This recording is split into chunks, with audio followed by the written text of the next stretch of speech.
We are. We're good to go. Good. Okay. Ready to call roll. Good morning, everyone. Chair Lieber. Here. Vice Chair Gaines. Here. Member Vasquez. Present. Member Schaefer. Present. Deputy Controller Emron. Present. Thank you. Quorum is present, and the board meeting is called to order. We will start with the Pledge of Allegiance to our flag, led by Mr. Gaines. Pledge allegiance To the flag of the United States of America and to the republic for which it stands, one nation, under God, indivisible, with liberty and justice for all.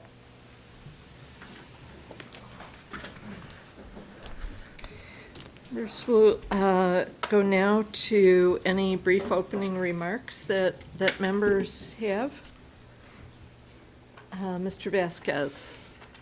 Good morning. Thank you, Madam Chair. I have a couple here that let me just try to go through them quickly here. One, I know we just passed Mother's Day, so I wanted to take the opportunity to salute and all the mothers that have worked so hard, not only throughout our history, but even here in California. And I know many of us, some of us still have our parents around.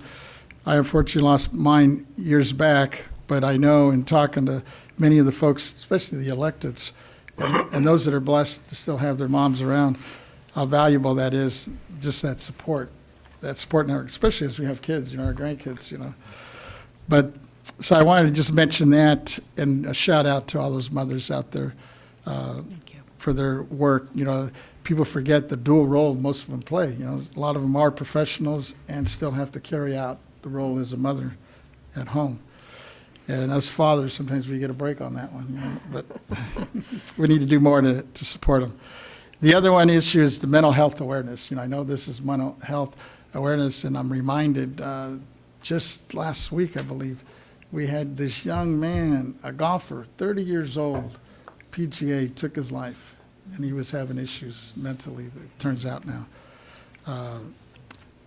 And we forget, whether you're a professional or even just a worker, the stress these people are going through on a day-to-day basis. And in many cases, people try to ignore it and think they can work it through, don't get any counseling, and as a result of it, end up in a very dire situation, and in many cases take their lives. So I just want to put a shout out, and now since we're talking about national mental health, there is a hotline at 1-866-903-3787 that'll connect you with a professional, hopefully to provide some assistance. We need to take advantage of that and get that out to folks. And then the last thing I want to just mention is the recognition of the Asian American, Native, Hawaiian, and Pacific Islander Month. This also is, Heritage Month, as we celebrate the many contributions of the Asian Pacific Islanders. A couple of people that come to mind is our past U.S. Senator Tammy Duckworth, and the first Thai American woman elected to Congress, and David Chang, founder of the, I don't know if I'm going to pronounce this right, it looks like Monofuku restaurant. Mm-hmm. He has a podcast and a very television personality, and has done very well for himself, and has actually provided many, many jobs for folks, primarily mostly in California. Just wanted to give a shout out to them. And the last thing also I forgot to mention is the Jewish American Heritage Month as well this month. And an annual recognition, celebration of the American Jews, many achievements and contributions during more than 350-year history of the Jewish Americans in the United States. And then, of course, we just went through Memorial Day. Many of us, I was just talking to some of my colleagues, we all had celebrations in our respective districts. And as we talk about, I know later in our agenda, about our veterans and the exemptions, I think we need to do as much as we can to support these folks. We forget how many lives have been taken with all these wars over the years. And I'm reminded of, many of us in our families, I know I lost a young nephew a few years back during the Iraq War. He was just a young buck. He was 28 years old. And he lost one of these, as he was just traveling, hit a mine trap and blew up the whole vehicle. And he left a young child at the time, now a teen. And we forget, the sacrifices these folks make on our behalf to keep our states and our freedom that we have, especially here in the U.S. And with that, I'll turn it back over to our chair. Thank you. Mr. Gaines. Yeah, thank you. I want to also recognize those who served our nation and lost their lives or were seriously injured or just served. I had an opportunity to attend Memorial Day service yesterday in Placer County, and I'm just trying to, it's important that we pass that on to the next generation. So I took my granddaughter, and she's 6 years old, and I tried to tell her, why do we have Memorial Day, and what is the importance of that, and that we live in such a great nation, flawed always, right? But at the same time, I think always reaching for the right ideals in life, and we're so lucky and so fortunate to be Americans. So that was a great moment, and I'm hoping as my grandchildren grow up, they can ride shotgun with me on some of these events. I also wanted to also recognize mental health awareness, and I want to thank Member Vasquez for bringing up all these really poignant issues this month. But I had a roommate in college that I've been trying to contact him for many years, and asked a friend of mine recently, do you know where Greg is? And we come to find out that he committed suicide, we think, because people, it's hard to talk about things like that, but he went on a hike and was missing, and that was all that was told. And then contributions were given to suicide prevention. So I'm surmising that, but he was a great guy. He was so outgoing and hardworking, and I couldn't connect the dots. I'd just been struggling with it, but his mom committed suicide when he was in high school.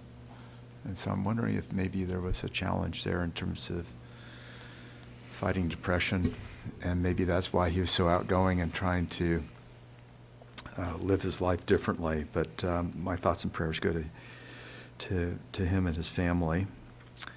And I also wanted to recognize C.C. Yin and all the work he's done for the Asian Pacific Islanders here in the state of California. He's just been a stalwart, a real leader in that effort, giving that due recognition for all the wonderful contributions that have been made by the community. And then, of course, I wanted to make sure that I recognize my wife on Mother's Day and the great job she's doing as a grandmother and a mother. And she had the honor of serving in the State Assembly, too, with me, which were some special years. And then also a recognition of Jewish Americans and the great contributions they've made to this nation and the struggles that they are living with now. And so we just we want to live free as Americans, and there's a lot of turmoil around the world, and anything that we can do to provide peace, I think, is really critical in that area of the Middle East. And I'm hoping there's a solution for the Palestinians in the near future. And I think that's it. I hope I didn't speak too long, but thank you. No, thank you. You touched on a lot of important points, both you and Mr. Vasquez. And we'll go to Mr. Emron. Thank you, Madam Chair. Good morning to all my colleagues here, and good morning to members of the public and those in the audience. It's the end of May and the beginning of June, and it's one of my favorite times of year, because that includes graduation for all the young people. We talk about the next generation, whether you're graduating from elementary school or middle school, high school, college, or even graduate school. I just want to give a huge, huge shout out to all those young people who have accomplished an amazing, amazing task, some milestone to further educate yourself, to empower yourself, to go out there and get a good job, hopefully at the Board of Equalization. And I just want to give a huge shout out because in my own life and in my own path in this journey, I used education as a tool in my own toolbox to mobilize myself and afford myself the position I am today. And then also the work that this board is doing, I do want to give that recognition. The property tax assessments we're doing funds these schools, those new textbooks, those new facilities. I come from a town called Antioch, California, and it's about 120 years old. And for the first time and ever, this school got afforded a brand new cafeteria. And because of the work that this Board of Equalization do, I thought it was really, really amazing to go back onto campus and see the kids finally eating inside and enjoying themselves. And just those little things, I believe, gives you a better shot to succeed in life. So once again, just want to thank every single person here at the Board of Equalization and just recognize all those young people that have graduated and are going to walk the stage, whether you already have or in the next couple of weeks. Congratulations. Thank you. Thank you. And Mr. Schaefer, did you have opening comments? Yes, thank you very much, Madam Chair. Today, I always mention a birthday, and today is one of the most respected people in our lifetime, comedian Bob Hope. He would be 101 today if he were, or 121 if he were still here. He passed away at 100 years old in 2003. He was actually born in England, and he said when he realized he never was going to become king, he decided to move to the United States. I also want to mention, I consider that all of us are constitutional officers, and we're sort of princes of the government, and we have general jurisdiction to stick our nose in really anything that's going on that protects the taxpayers, because that's our prime mission. I'm a little concerned that the California Highway Patrol is being called off their duty to deal with student unrest at the campuses. I think the campuses should call on their campus police first. They should call on their local police like LAPD. They should call on their sheriffs like LA County Sheriffs. Maybe some of the neighboring cities, but the first mission of our CHP is to catch drunk drivers and save lives on the freeways. And I am making my views known that I'd like them to be the last person taken off their work to help the campuses. I think there's higher priorities to the campuses, and we've got to respect the mission of the Highway Patrol. I also want to mention that I live in a common residence where we have 100 people having dinner. And when we sat down for dinner on Memorial Day, we had a fantastic dinner at noon. But the most fantastic part of the dinner was an empty table with a little red rose on it and a little flag and a little sign expressing our respect for the missing soldiers that aren't with us today. I thought that was very nice, and I would hope that all of us, when we have a chance to do something nice like that in memory of our veterans, that we do so. Thank you. Thank you, Mr. Schaefer. And that is a very nice thought, to be able to have a tangible representation of that sentiment. And I'm going to definitely carry that forward from here. So thank you very much. And thank you to all my colleagues for their very sensitive comments. Although we have jurisdiction in a certain area of policy that may not be top of mind for most folks, although it is kind of top of mind for everyone in California. I think that we do it with a real heart for the needs of people. So thank you so much for that. And Mr. Ketty, if you would make our informational announcement. Thank you. Our first order of business today is our informational announcement. This meeting is live streamed to the public and posted on the BOE YouTube channel. Therefore, we ask that all speakers please state your name first before you begin speaking for the record. We ask that you speak clearly and slowly into the microphone.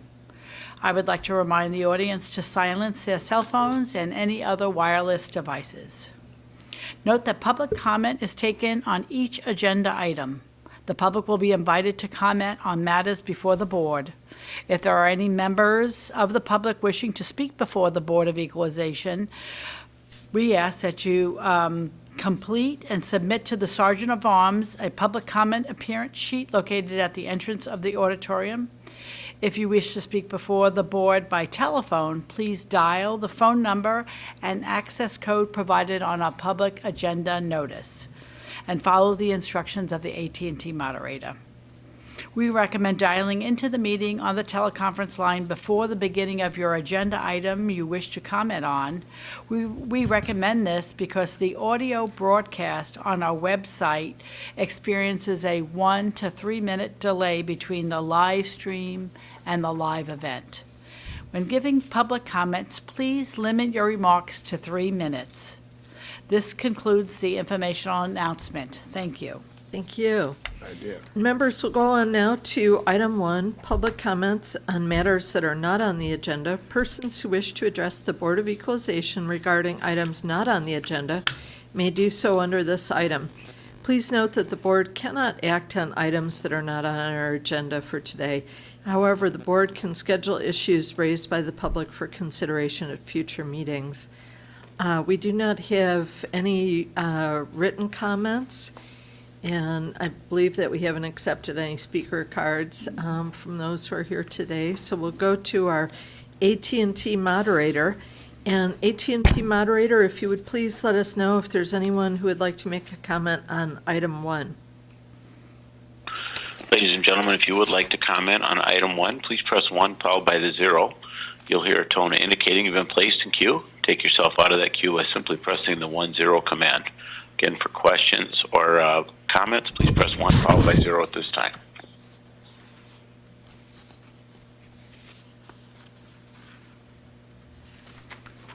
Madam Chair, nobody is queuing up. Thank you. Hearing no comments, we'll move on to our next item, item 2, the consent agenda. This is adoption of the April 16, 2024 board meeting minutes. Would anyone like to make a motion to approve these minutes? So moved. Moved by Mr. Schaefer and seconded by Mr. Gaines. And we do not have written comments nor any speaker cards. So we'll go to our AT&T moderator. Moderator, would you please let us know if there's anyone who would like to make a public comment regarding the consent agenda? If you would like to comment on the consent agenda, please press 1 followed by 0. 1 followed by 0 at this time.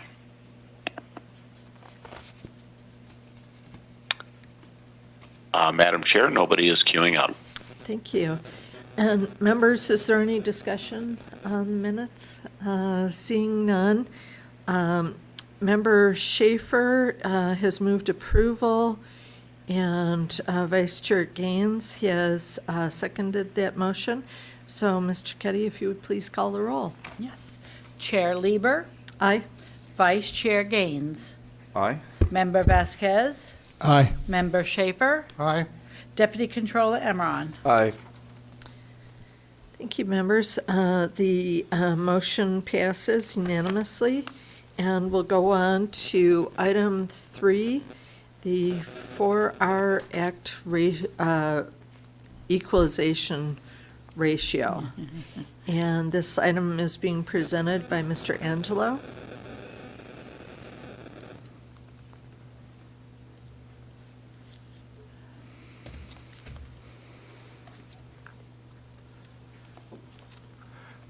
Good morning, Chair Lieber, honorable members of the board. I'm Ted Angelo, Chief of the Legislative Research and Statistics Division. When we are not focusing on legislative activity, some of the work of my team and difficult work is tracking roll for all the properties in the state and the equalization ratios. And so this 4R report that I bring before you today stands for the Railroad Revitalization and Regulatory Reform Act, which was enacted by Congress in 1976. Revenue and Taxation Code, Section 1817 in California, requires the board to annually conduct a study to determine the statewide and county-by-county ratio of assessed value to fair market value of commercial and industrial real property. So, rail transportation property is to be assessed at the same percentage of market value as all other commercial industrial property. So the analysis has been completed by my staff, and this year's study using the 2022-23 property roll, and it yielded an estimated statewide ratio of 52.48%. This is a decrease of 1.83 percentage points from last year's ratio, which was 54.31%. So staff recommends that the board assess rail transportation property at 52.48% of the market value for the 2024-2025 roll. I'm available to answer any questions that you may have, and I ask for your adoption of this year's ratio. Thank you. Thank you. Mr. Vasquez. Thank you, Mr. Angelo, for your presentation and sharing, especially on this, as we met our deadline on this issue. But just out of curiosity, I was wondering, do we know or did we ever evaluate the ratio calculation and if it represents a true market value? A true market value. That I would have to look. Okay. I would have to look and get back to you, unless there's somebody here that wants to come up and speak about, because I'm a little confused about the Yes. question. In Oh, I'm terms sorry. Of the true of what that represents, of what true market value actually. Well, I guess as it applies to, if is it in line with the federal statute? That's what I guess I was kind of referring to. And I don't know if we have that information or if we could obtain it. Well, if I may assist here. Yes. Thank you for that question. My name's David Young. I'm the Deputy Director of the Property Tax Department. What this ratio represents is the actual, what the assessment is for any commercial or industrial property compared to its fair market value. Because we, in California, our property tax system is under a Prop 13 structure. The assessment typically is lower than what the fair market value is. So what we do is with the help of the assessors give us recent sales of commercial industrial property. They take a look at what it's sold for and what it was assessed at. And that's the ratio we're coming in with. So the 52 point some odd percent is, on average, if something is worth $100, it is assessed at about $52. And that's the ratio we're recommending to the board for adoption. With that 4R Act, in recognition of how we do things in California, it would be, we have to comply to federal law that says, hey, look, if it's worth $100 on a federal, the regulated railroad property, if it's worth $100, you can't assess it for $100. It has to be the same as everything else in California. And we figured that ratio was around 52%. So $100 in railroad-owned property should be assessed at $52, and that's the ratio that we're putting before you, and that's the purpose behind it. So I guess we're kind of unique because of Prop 13, it sounds like. Yes, so. When we're looking at a federal statute. for Yeah, we're example. looking at a federal statute, specifically how it applies to California. All right. We work under Prop 13, so, and there is a little bit of a difference. The 4R Act actually is much broader than that. If you look at across the U.S., it has, not only does it affect how we work under Prop 13, they have to assess it in other states at the same assessment ratios. They have to assess it with the same millage rate and other components of value. So it's a broad federal law. We look at it and see how it applies to California, and that's how we come up with the 4R Act ratio for our specific type of assessments. Appreciate it. Of Thanks. course. Any other questions, Mr. Schaefer? Yes, is there any, there's no conflict between Prop 13 and what we're looking at today? They're entitled to the advantages of Prop 13 as a commercial property owner in California. I guess that puts them at an advantage over how they stand in all the other states. But that's good, I guess. You're correct. Mhm. Yes. Okay. Well, the suggested motion is to assess the rail transportation property at 52.48% of market value for the 2024-2025 roll. Would anyone like to make a motion on this? Moved by Mr. Vasquez. And is there a second? Second.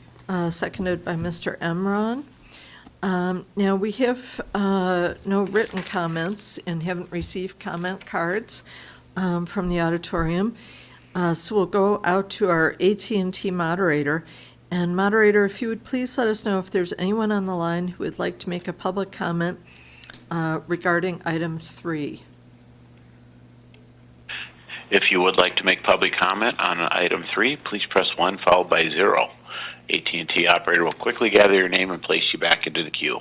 1 followed by 0 if you would like to make a comment at this time.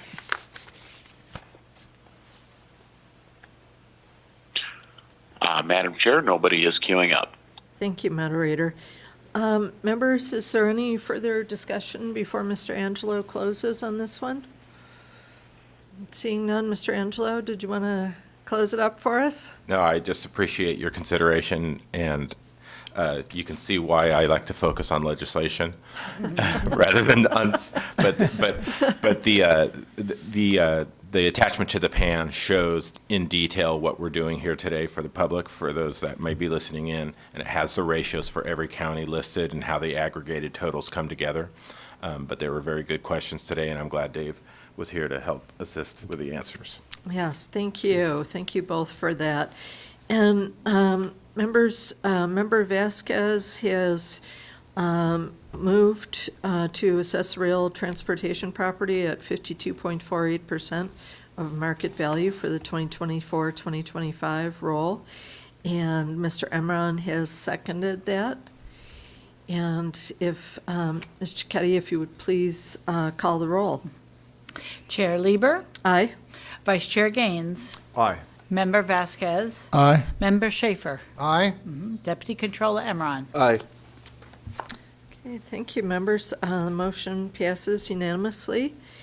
And we will go ahead and go on now to item 4, which is the invitation to annual meeting of the board and county assessors. And this is presented by Mr. Young. Thank you. Thank you, Chair Lieber and honorable members of the board.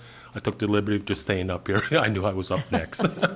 So for the record again, my name is David Young. I'm the Deputy Director of the Property Tax Department. So before you today, I bring up for your consideration and action the invitation to the county assessors. Government Code Section 15607 requires the board and the assessors to meet annually to discuss pertinent assessment issues for California. So the proposed date for this year's meeting will be September 25th of this year at 10 a.m. in the morning, and it is the second day of our two-day meeting in September. It will be a Wednesday, and the proposed site will be our new boardroom meeting facility. It's located, it's known as the May Lee Complex Auditorium. So the attached to that item is the actual invitation with your action and approval. That will be sent out as an LTA, letter to assessor, inviting assessors to meet with the board. So with that, I ask for your consideration and action on that, and board and staff recommends the adoption of that date. I'm available for any questions you may have. Great, thank you. Any questions about this one, Mr. Vasquez? Just a quick one. It looks like it's actually going to take place right after the northern conference that the assessors are doing up here in August that they usually do, the annual one, I believe is in Tahoe again, right? Yes, that is correct. The annual, that is the Northern California. It will be held at the Palisades in August. So it looks like it gives us a good opportunity to kind of refine Yeah. our list, right? Yeah. Of yeah. topics for that annual meeting. Yes, yes. Sounds good. Great. Mr. Gaines, did you have a question? Well, I'm wondering if Member Schaefer might want to speak to May Lee. the Yes, naming of the building. I wanted to mention that we honored May Lee right here in this room during her final year. She came over to meet us. I'd met her as a brand-new member of the board, and I asked this lovely lady, have you met our governor? And she said, no, I haven't met Mr. Newsom. I just met Jerry Brown. So I cured that.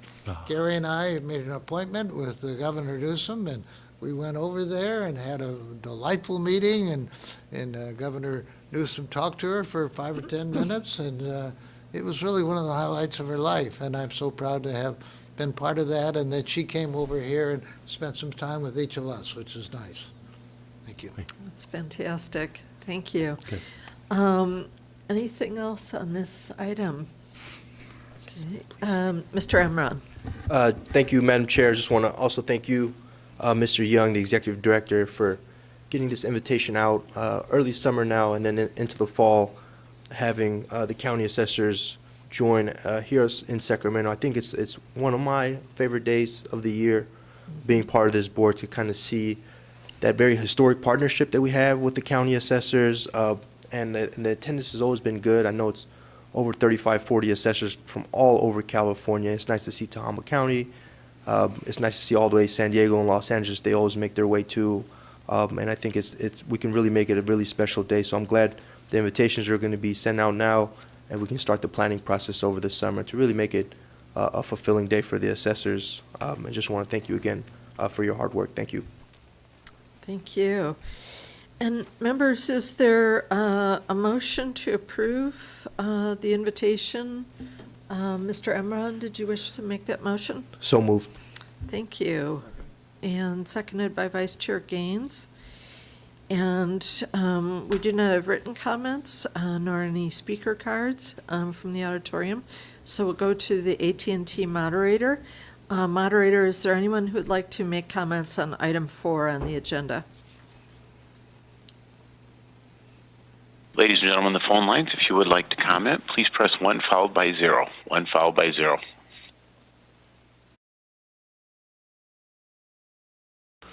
And Madam Chair, nobody is queuing up. Thank you. So members, we have a motion from Mr. Emron and a second from Vice Chair Gaines to approve the invitation to the county assessors to meet with the board on September 25th, 2024. And Ms. Cicchetti, if you would please call the roll. Chair Lieber, Aye. Vice Chair Gaines, Aye? Member Vasquez, Aye. Member Schaefer, Aye? Deputy Controller Emron. Aye.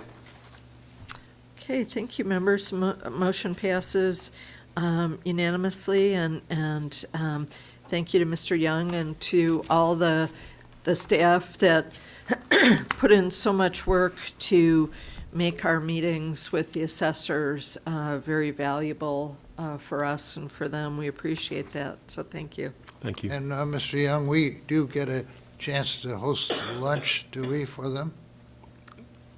That will be that will be up to you to decide, sir. That will be revealed to us. So we'll go on now to property tax forms, and this item is presented by Ms. Keach.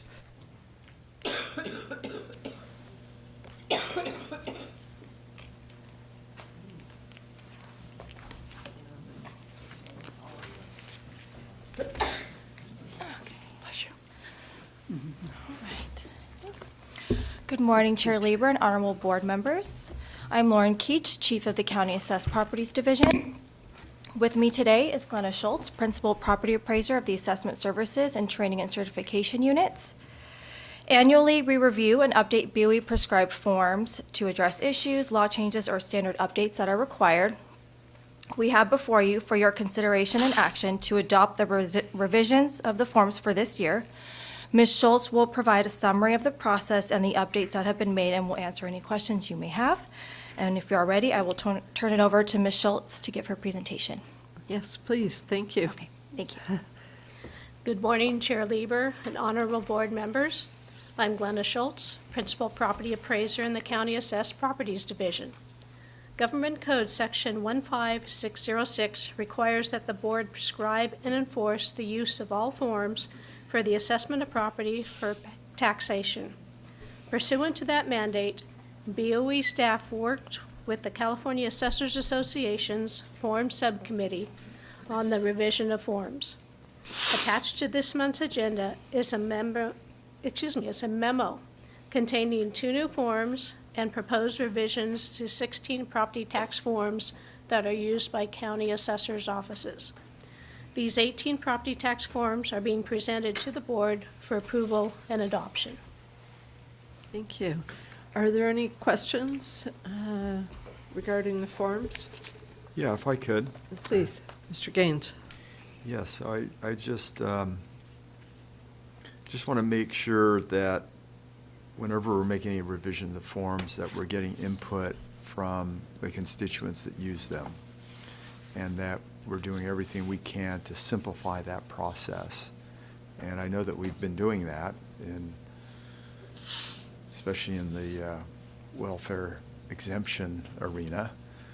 But I'm wondering if maybe you could just speak to that in general, in terms of when we make revisions. Are we also thinking about ease of use for our constituents? Should a constituent suggest or complain about a form, we definitely would take that into consideration for revision in the upcoming year. The revisions that are being presented were suggested by both board staff as well as county assessors staff. Good, okay. So they would take that into consideration as well. Yeah, And that's good. So you're getting input ease- from the assessors too? Yeah, ease Yeah, for okay. constituents is definitely something Okay, that is of consideration. excellent. Thank you. Because I'm looking at the forms and I can't make hide nor hair of it.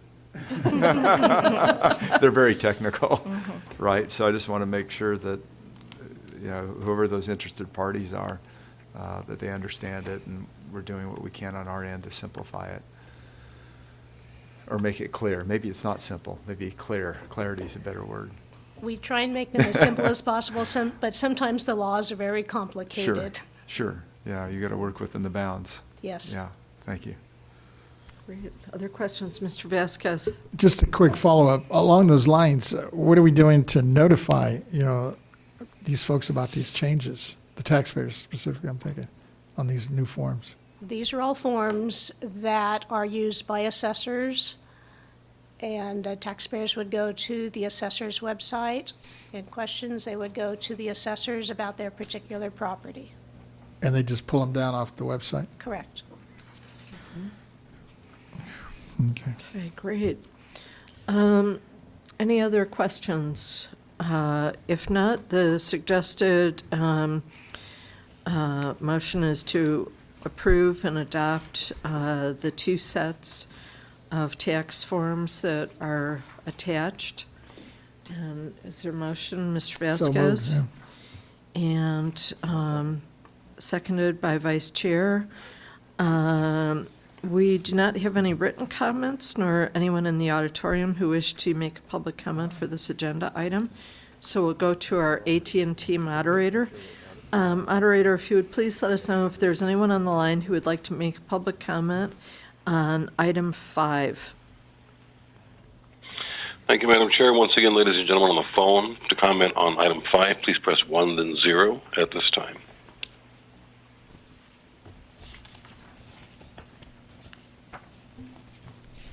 And Madam Chair, we have no callers responding in queue.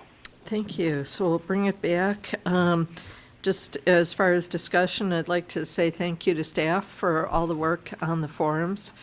to make them as accessible as possible. And I also wanted to give a shout out to the Assessors Association Subcommittee on Forms. It's not terribly exciting work that the Subcommittee on Forms does. Maybe it is exciting, I don't know. But it is very, very valuable. And so we thank the subcommittee members for serving, and also our staff working on this project for these updates. It's very valuable work. And so we have a motion from Mr. Vasquez, seconded by the Vice Chair, Mr. Gaines. Oh, other comments, yes, please.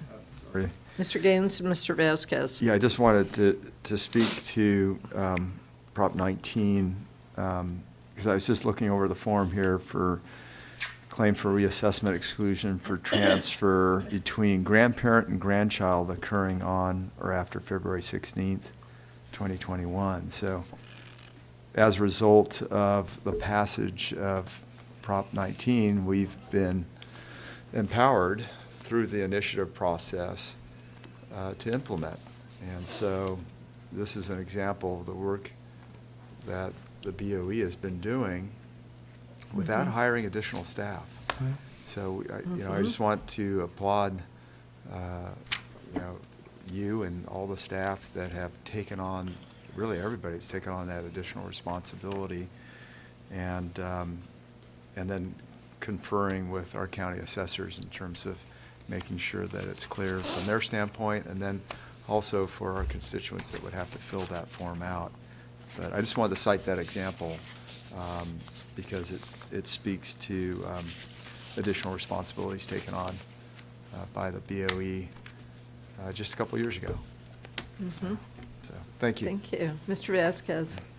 Yes, I want to ditto that and just kind of add to it. And I think you kind of mentioned it, but I just want to make sure. So if the taxpayer, I guess, has questions about this, is there somebody they contact in the BOE office, or are we recommending that they contact their assessor on these changes? If they have questions about the law, they can certainly contact the board, and they would be directed to the appropriate unit who could answer their questions. If they have questions about their particular property, then we direct them to the county assessor who has access to the building records and the property records and can specifically answer their question regarding their particular property. Appreciate it. Thanks. Great. Mr. Emron. Thank you, Madam Chair. I just want to thank the BOE team for revising these, just in terms of the process. So when somebody submits it, how does that process work to get these forms through the BOE and approved? Okay, the suggestions to change forms can either come from BOE staff, if sometimes in conversations with taxpayers, they'll come up with something, a different perspective that perhaps we're not aware of, and then we'll look at the form and say, yeah, that can be improved, and then we kind of put it in the queue, because this, we meet with the assessor subcommittee twice a year, and at the same time, the subcommittee is also collecting comments from the county assessor's offices. And then then the committee reviews all the suggestions at the same time, and then we come up with the final list of forms. Understood. Thank you. Great. A follow-up question for Mr. Gaines. You're getting a lot of public comment I here. apologize, but I'm just trying to understand this. So I'm looking, this is the agricultural property statement for 2025, but there's a couple of documents in here that say this document is not subject to public inspection. So what's that mean? That means it's a confidential document, so, I cannot go into the assessor's office and ask to see your Yes, okay. agricultural property statement. Okay, good, wonderful. Yeah, we want privacy in that regard, so, thank you. Yeah, definitely. Well, great. Well, thank you so much for your work on this. And it's a great example of our partnerships with the Assessors Association, for sure. And they really I think, identify a lot of the stumbling blocks for our constituents and are right there to suggest ways to make it better. So we've got a motion from Mr. Vasquez and a second from Vice Chair Gaines, and we're ready to have Mr. Getty call the roll. Okay. Chair Lieber, Aye. Vice Chair Gaines, Aye. Member Vasquez, Aye. Member Schaefer, Aye. Deputy Controller Emron. Aye. Thank you, members. Motion passes unanimously. Thank you to staff. And we'll go on now to item 6, the guidelines for appraiser certification and training, which is also presented by Ms. Keach and Ms. Glenna Schultz. Yes, you. thank you. Good morning again, Chair Lieber and honorable board members. For the record, again, I'm Lauren Keach, Chief of the County Assessed Properties Division. And with me again to present this next item is Glenna Schultz, Principal Property Appraiser of the Assessment Services and Training and Certification Units. We bring before you today the board's consideration and adoption of the updated guidelines for appraiser certification and training. Ms. Schultz will give a brief description of the process and the revisions that have been made and will be able to answer any questions you may have. If you are ready, I will turn it over to Ms. Schultz to give her presentation. Please. Okay. Thank you. Good morning, Chair Lieber and honorable board members. Again, I'm Glenna Schultz, Principal Property Appraiser in the County Assessed Properties Division. Pursuant to Government Code Section 15606.7 and Revenue and Taxation Code Sections 670, 671, and 675, the BOE provides training to, or approves training for assessors and their staffs. These guidelines ensure that county assessors and their staffs have sufficient information to assist them in obtaining and maintaining appraiser and assessment analyst certifications. BOE staff worked with the California Assessors Association on the revision of these guidelines, and the CAA reviewed the revised version. Attached to this month's agenda is a memo outlining the major changes. These updated guidelines are being presented to the board for approval and adoption. Thank you so much. Are there questions on this, Mr. Vasquez? First of all, thank you once again for this property tax staff, and I know the county assessors and all the work you've been doing with this. For the outstanding work that was put into these guidelines, it's clear that everyone involved made significant efforts to address some of the challenges that were before the workforce planning group these past few years. And the guidelines added assessment analysis are excellent. So I just want to give kudos to you folks. But I have 3 simple clarification questions. The first one is, it looks like you addressed the educational qualifications issue by allowing an applicant to submit a description of job duties document on page 10. Is that allowed for advanced appraisers and auditor appraisers also?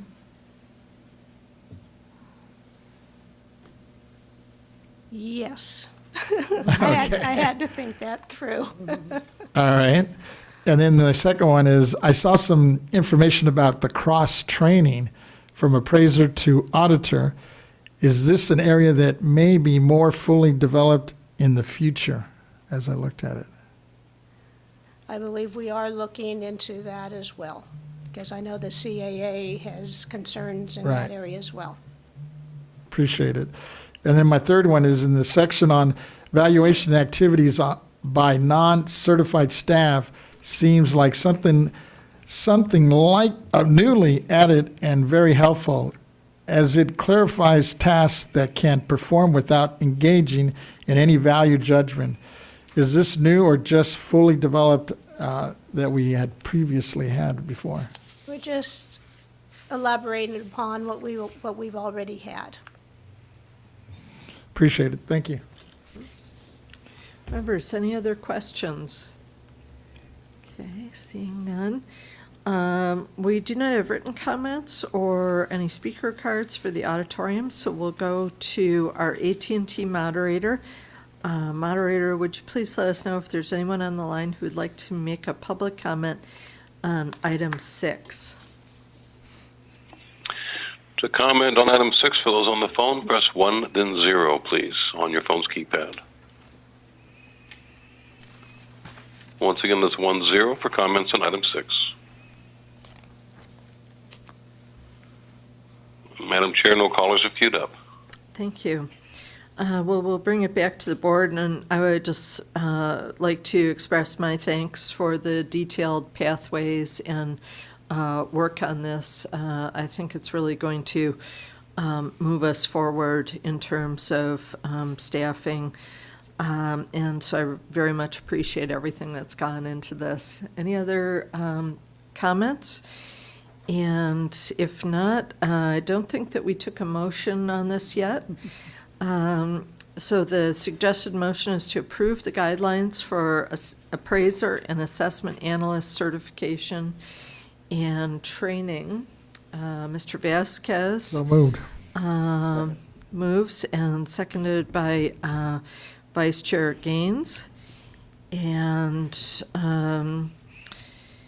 do I need to repeat the motion, or you've got it? Nope, we got it. Thank Okay, you. fantastic. Yeah, And very good. Mr. Keddy, if you would please call the roll. Perfect, thank you. Chair Lieber, Aye. Vice Chair Gaines. Member Vasquez. Aye. Member Schaefer. Aye? Deputy Controller Emron. Aye. Thank you. Motion passes unanimously, and again, thank you to staff and the Assessors Association for working on this. We're really tapping into them quite a bit, so thank you. We'll go on now to our next item. Item 7 is our Executive Director's Report. And this is presented by Ms. Stowers.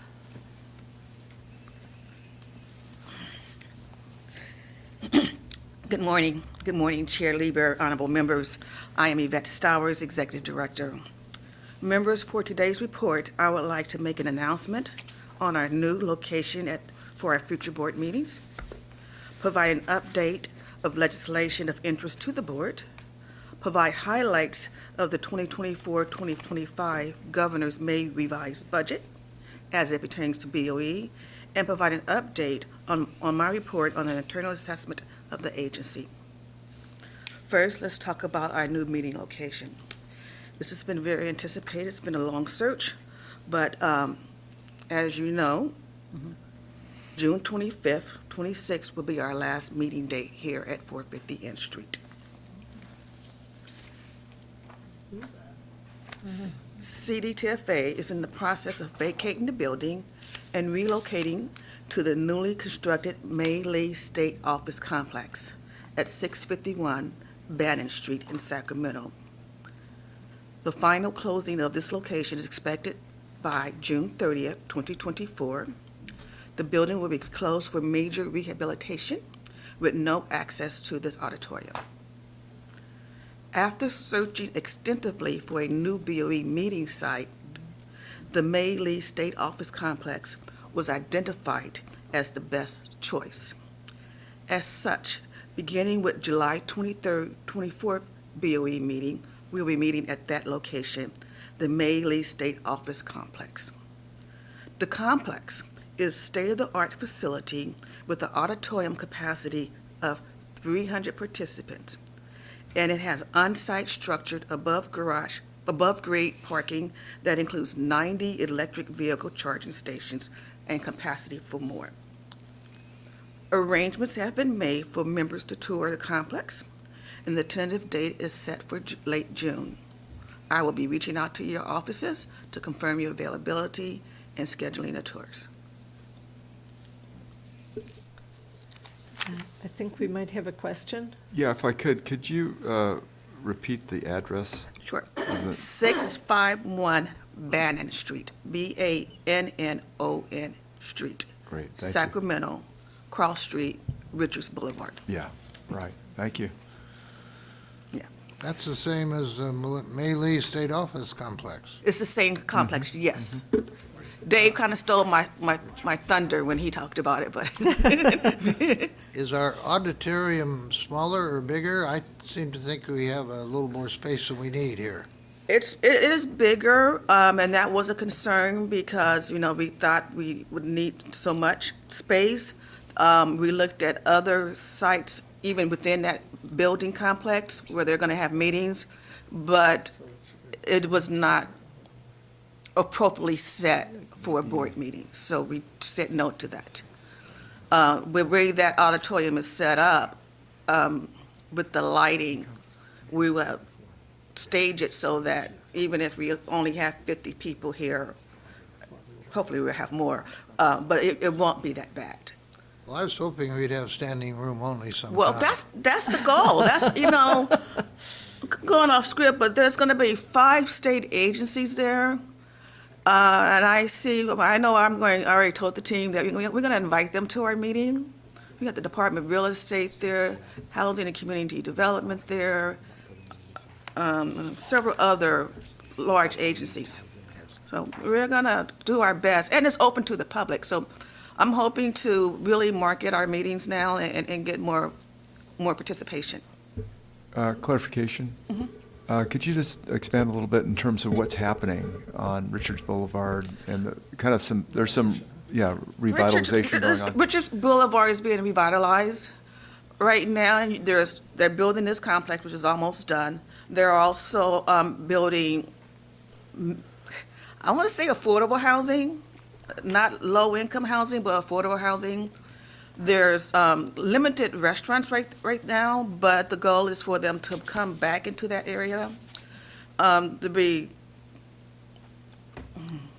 There are some people who are unsheltered, and they are really offering them shelter in the surrounding areas, not right where we're going to be for our meetings, but there is housing being made available for them.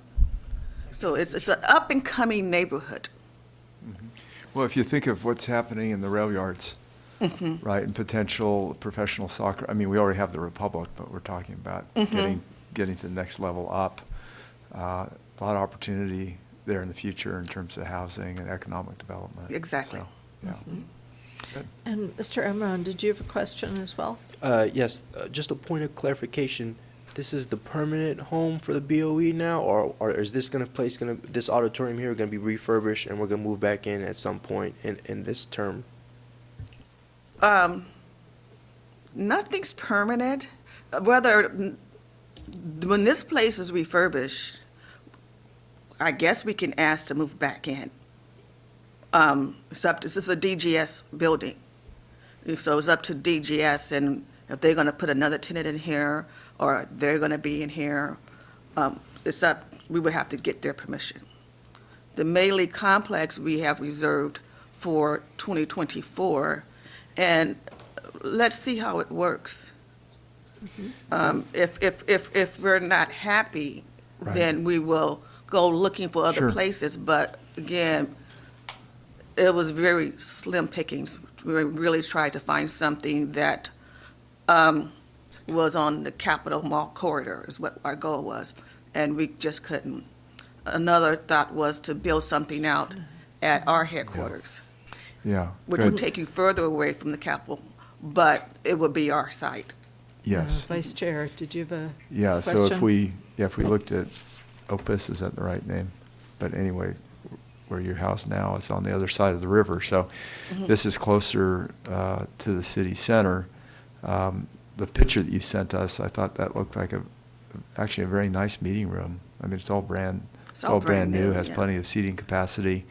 One question I did have is that they had it set up for like a panel discussion with some nice chairs and things like that. Are we going to be able to set it up in such a way that it looks more like a dais Yes, in terms of a table? There are portable daises, so Okay. it's designed to sit 10, and it's 5 of you guys, so you have more than enough space. Yeah, okay, good. Yeah, and before we go to Mr. Schaefer, I just wanted to say that the photo that we got sent that looked more like a panel discussion. It was a little bit subtle in the photo, but if you look right behind it, there's a nice wooden dais. Oh, okay. That's very beautiful, and so it lends itself to the different kinds of of uses. And I think although we're habituated to this place, we'll probably get there and it'll be so beautiful and useful that they're going to have a hard time getting us out of there. So, Mr. Schaefer. Oh, I just wanted to say that I'm sure Mr. Gaines would not object that Mr. Vasquez and I would like to have at least one meeting a year in either Los Angeles or San Diego, so we could expose ourselves to the media there and some of the political activists who like to come see us easily. And San Diego and Los Angeles are underrepresented, and I mean, they're representative quality, but they're underattended, and if we could sort of do that once a year, I would appreciate it, and I'm sure Tony would too. Thank you, sir. Okay, thank you. And I've seen some little movements from our legal counsel, Mr. Norm Scott, and I think the subtext of that is wanting us to get back on to the executive director making her report Yeah. so that we don't get too far astray. Right. I actually want to make a correction as well regarding this location here. We don't have any information confirming that this building will actually remain. So, let's see now. So we talked about the new location, Bannon Street, is named after May Lee. In my notes, I wanted to make it grand that Member Schaefer and his board invited Ms. Lee to us and had a nice presentation with her. So that was very nice when you honored her. Unfortunately, she passed away in 2023 at the age of 102. She was just about to have her 103rd birthday.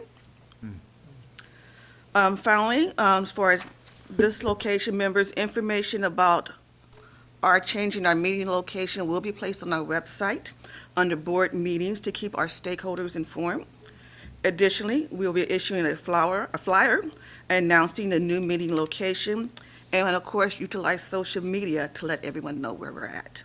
Ms. Towers, May Lee was having her 100th birthday, and as I'd promised her, I sent her a check for $100, and she sent it back to me saying because of COVID, they canceled the birthday party, so she was returning the $100 check, but I could send her $101 next year. I thought that was nice. Nice. Thank you. Okay, So we'll that keep on concludes going. my comments on the meeting location. Any more questions? Mr. Emron, did you have a question? I just want to thank you, Executive Director. I know it was a lot of hard work. This 450 N Street's been going through its trials and tribulations these past couple of years, so I think it's exciting, and I'm really, really looking forward to it. And just along with Senator Gaines was saying, staying on that Capitol corridor, we've had this convenient location to bring senators and state assembly members and constitutional officers. They were able to take a walk to the 450 N Street to come meet with us and talk about the work they're doing. And I think it can continue at the May Lee office complex. And it'll be nice to be the inaugural tenants there to serve as a host in that capacity as well. So looking forward to it. And thank you again for your whole team's hard work on this. Thank you, sir. Okay. I had a question about the California Tax Policy Oversight Board. That's one of your items. I'm getting ready to go there. We'll let her present on it first, Oh, and then okay, we'll thank you. get there. Okay. Okay.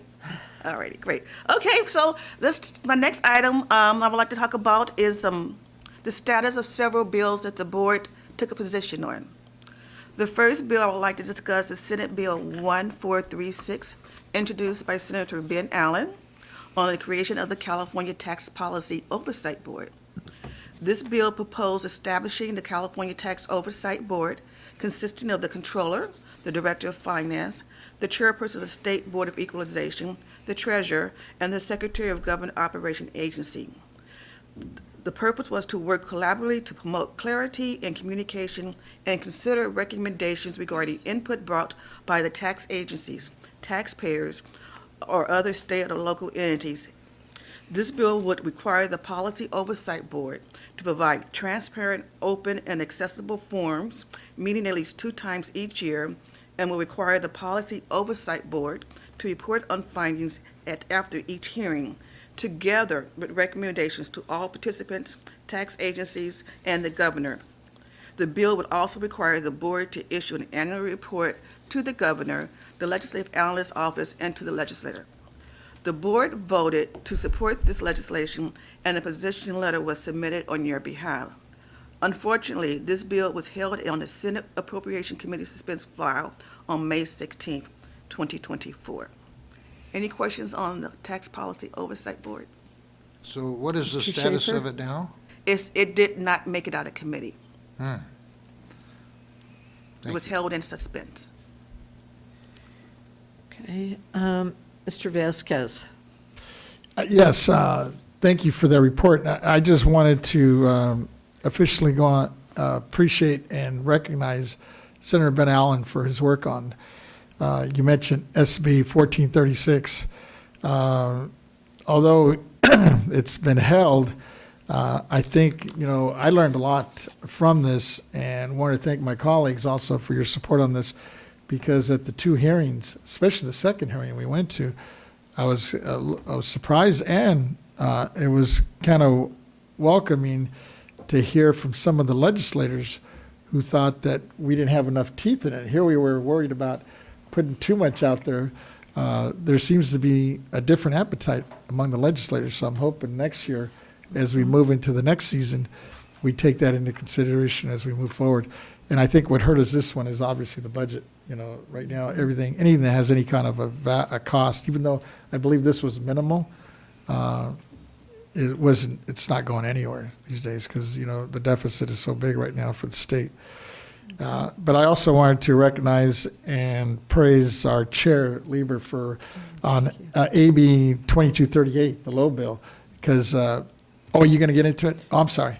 I'll wait. It's coming. Because you mentioned it earlier, and I didn't know if you were done with it. No, I'll wait, I'll hold off. Yeah, I just took a break because, just because. It's coming. And going back to the senator, I just give my senator a shout out.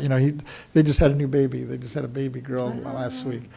So, because he wanted to come by and thank us as well, but he's on paternity leave. That's great. And, I think the next year is going to have the advantage of being a fresh, new two-year session. And although it will be a tough budget year next year as well, there will be a little bit more capacity being at the beginning of a session. So please carry on. Okay. The next bill, AB 2238, the Franchise Tax Board Membership Bill, introduced by Assemblymember Evan Lowe. Under this bill, existing law established in government operation agency, the Franchise Tax Board, consisting of the controller, the director of finance, and the chair of the State Board of Equalization. Existing law prescribes various powers and duties to the Franchise Tax Board, including, among other things, the administration of state personal income tax and corporate franchise tax.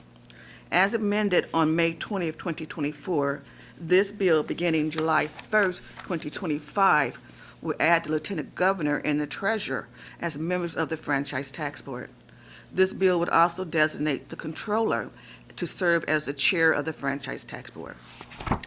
On May 21st, 2024, the chair, on behalf of the board, submitted a letter to Assemblymember Lowe stating that the BOE is neutral and no longer opposes AB 2238 as amended, and extended the board's appreciation for the author's willingness to collaborate with the BOE to address the board's concerns in previous versions of this bill.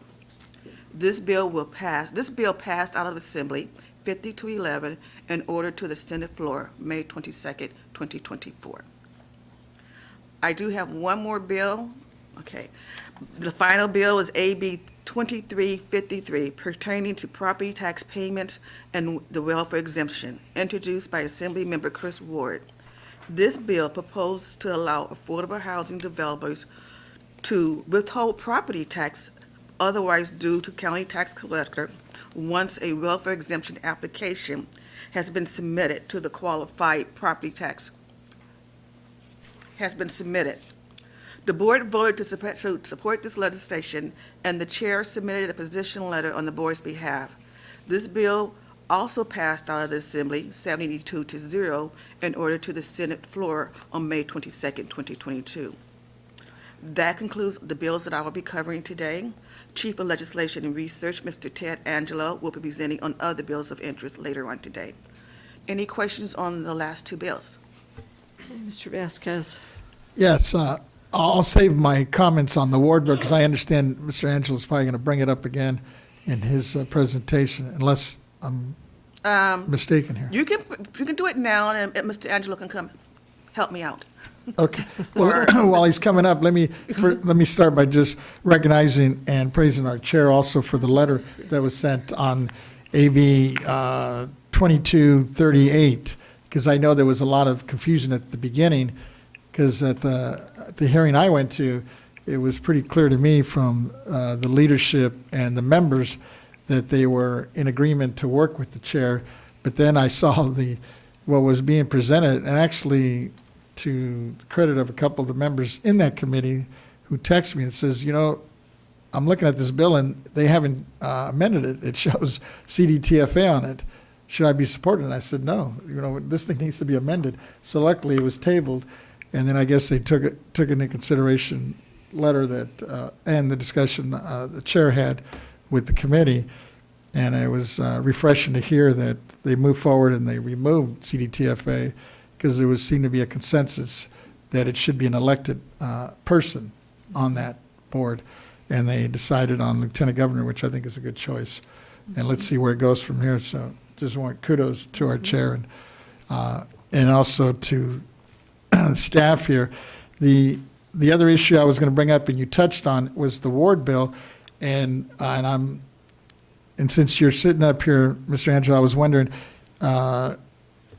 this is the one that deals with whether a property is under Chapter 8 and Chapter 7. Am I correct, or is that a different one? That's a different one. All right, then I'll wait. Okay. I'm sorry. I jumped ahead then. You will be discussing that one later? Yeah. Okay. Okay, talk to you later. Okay, Sorry to call you up. I'm sorry. That's all right. let's see now. We talked about the comment? bills. Oh, I think you had another question. Yes. Yeah, Excuse me, but I- Vice Chair. Yeah, because we're not hearing any more on 2353 at this point. Is that right? I can talk some more if you like. No. No. You don't have to. I'm just asking the question. But I did want to, I also want to thank Senator Ben Allen for his efforts, because I think that's good government. And so I think we all agree. And I think there's an opportunity there. So I'm hopeful that it'll come up in the next session and we'll be able to get that figured out. And then wanted to thank our Chair Lieber very much, and Member Vasquez for your efforts on 2238, because that was very challenging. And through your efforts, you were able to develop a solution that took care of the issue, the whole challenge. So just want to thank you for those efforts and the success in getting it moved out of the legislature. So thank you. Thank you. And I just wanted to also acknowledge Mr. Lowe for being so willing to work with us. We had him cornered at every public event that he went to and in the building as well. And then the chair of Assembly Rev and Tax, Assemblywoman Jackie Irwin, I think was very helpful.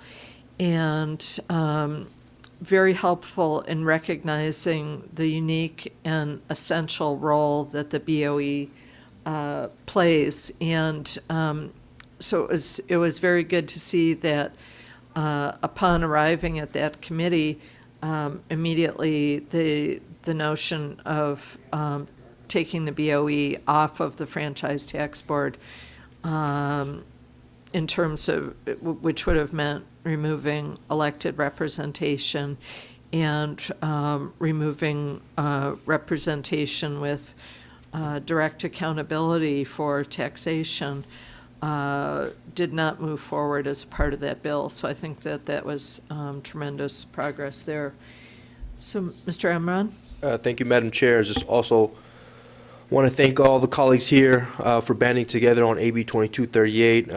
The controller, as chair of the Franchise Tax Board, she thought it was very, very important to keep the Board of Equalization on. She fought tooth and nail In regards to this, she said it was a hard stop to not have the Board of Equalization on.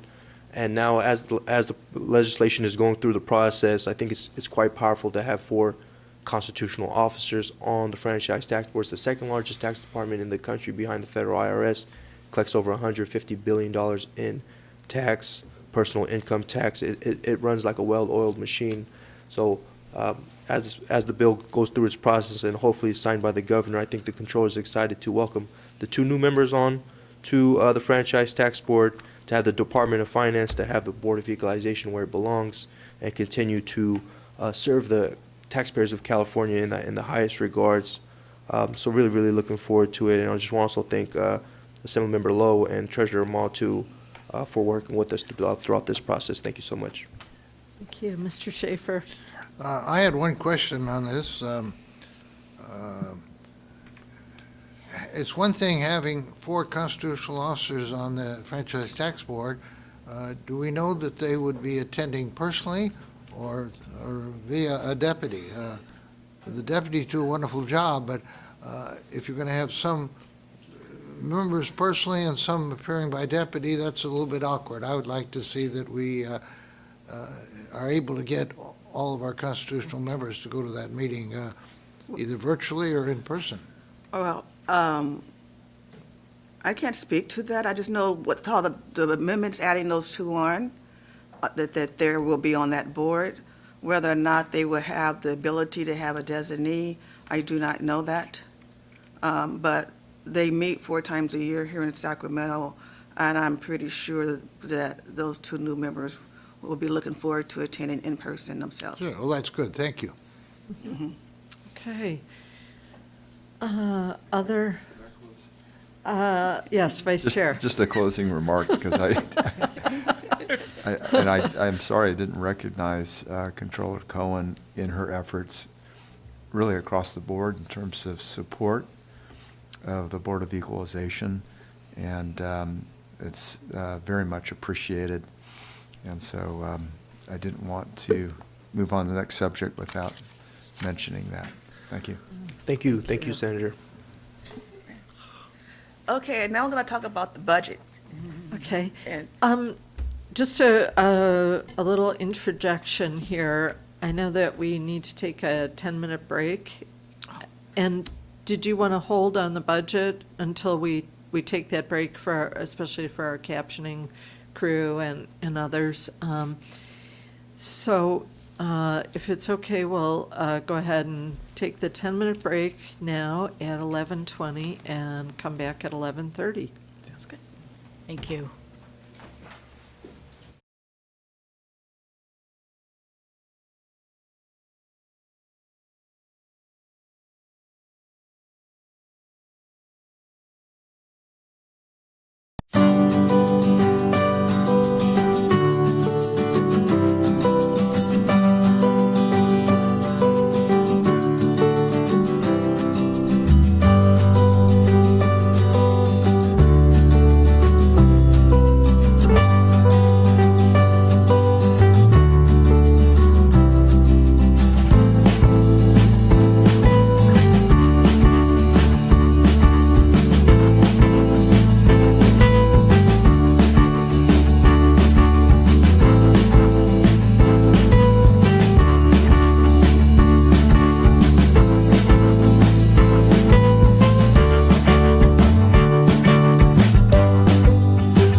executive director's report, and I think she was just about to go into the budget.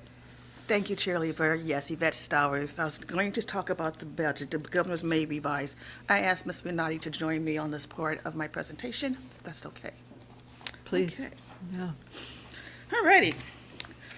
The governor released his May budget for 2024-25 fiscal year on May 10th.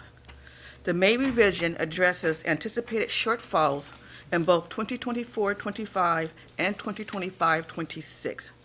According to the governor's revised projections, the anticipated budget shortfall for 2024-25 is $27.6 billion, which is a slightly higher shortfall of $28.4 billion for 2025-2026. The May revisions include significant spending cuts to government operations, reductions to programs, and pause for new investments. Despite these necessary cuts, reductions, and pauses, the May revisions maintains current service levels for key healthcare, social services, and other critical programs. To address the projected budget shortfall and multi-year operating deficits, the governor proposes one-time and ongoing general fund solutions to achieve a balanced budget in 2024-25 and 2025-2026, and significantly reduces the projected operation deficits over multi-year forecasts.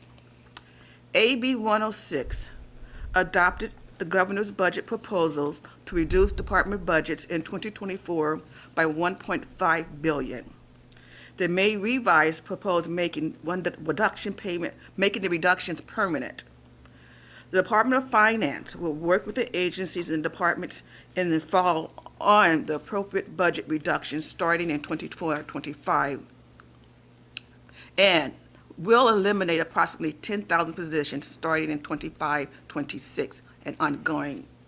Additionally, reduction to state operation of about 7.95% will begin in 2025 to nearly all departments and budget.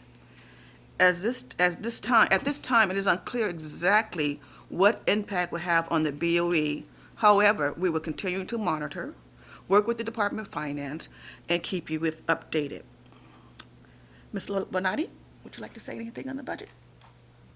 Yes, I was going to talk about it during my but here we go. Lisa Renati, Chief Deputy Director. We're currently engaged in proactive efforts to ensure that we wrap up our year-end budget tasks, and this includes making sure that we account for all of our expense item purchases, give the invoices, give all of any type of receipts that we have, so that can be accounted for. And really, one of the biggest tasks right now is making sure that one of our largest expenses are accounted for, and those are our expense claims. We have our auditors who travel throughout the state to perform their work, and we need to make sure we get all those receipts in on time and processed. So we're really pushing to get those in so that we can be vital in safeguarding our funding for our agency. When they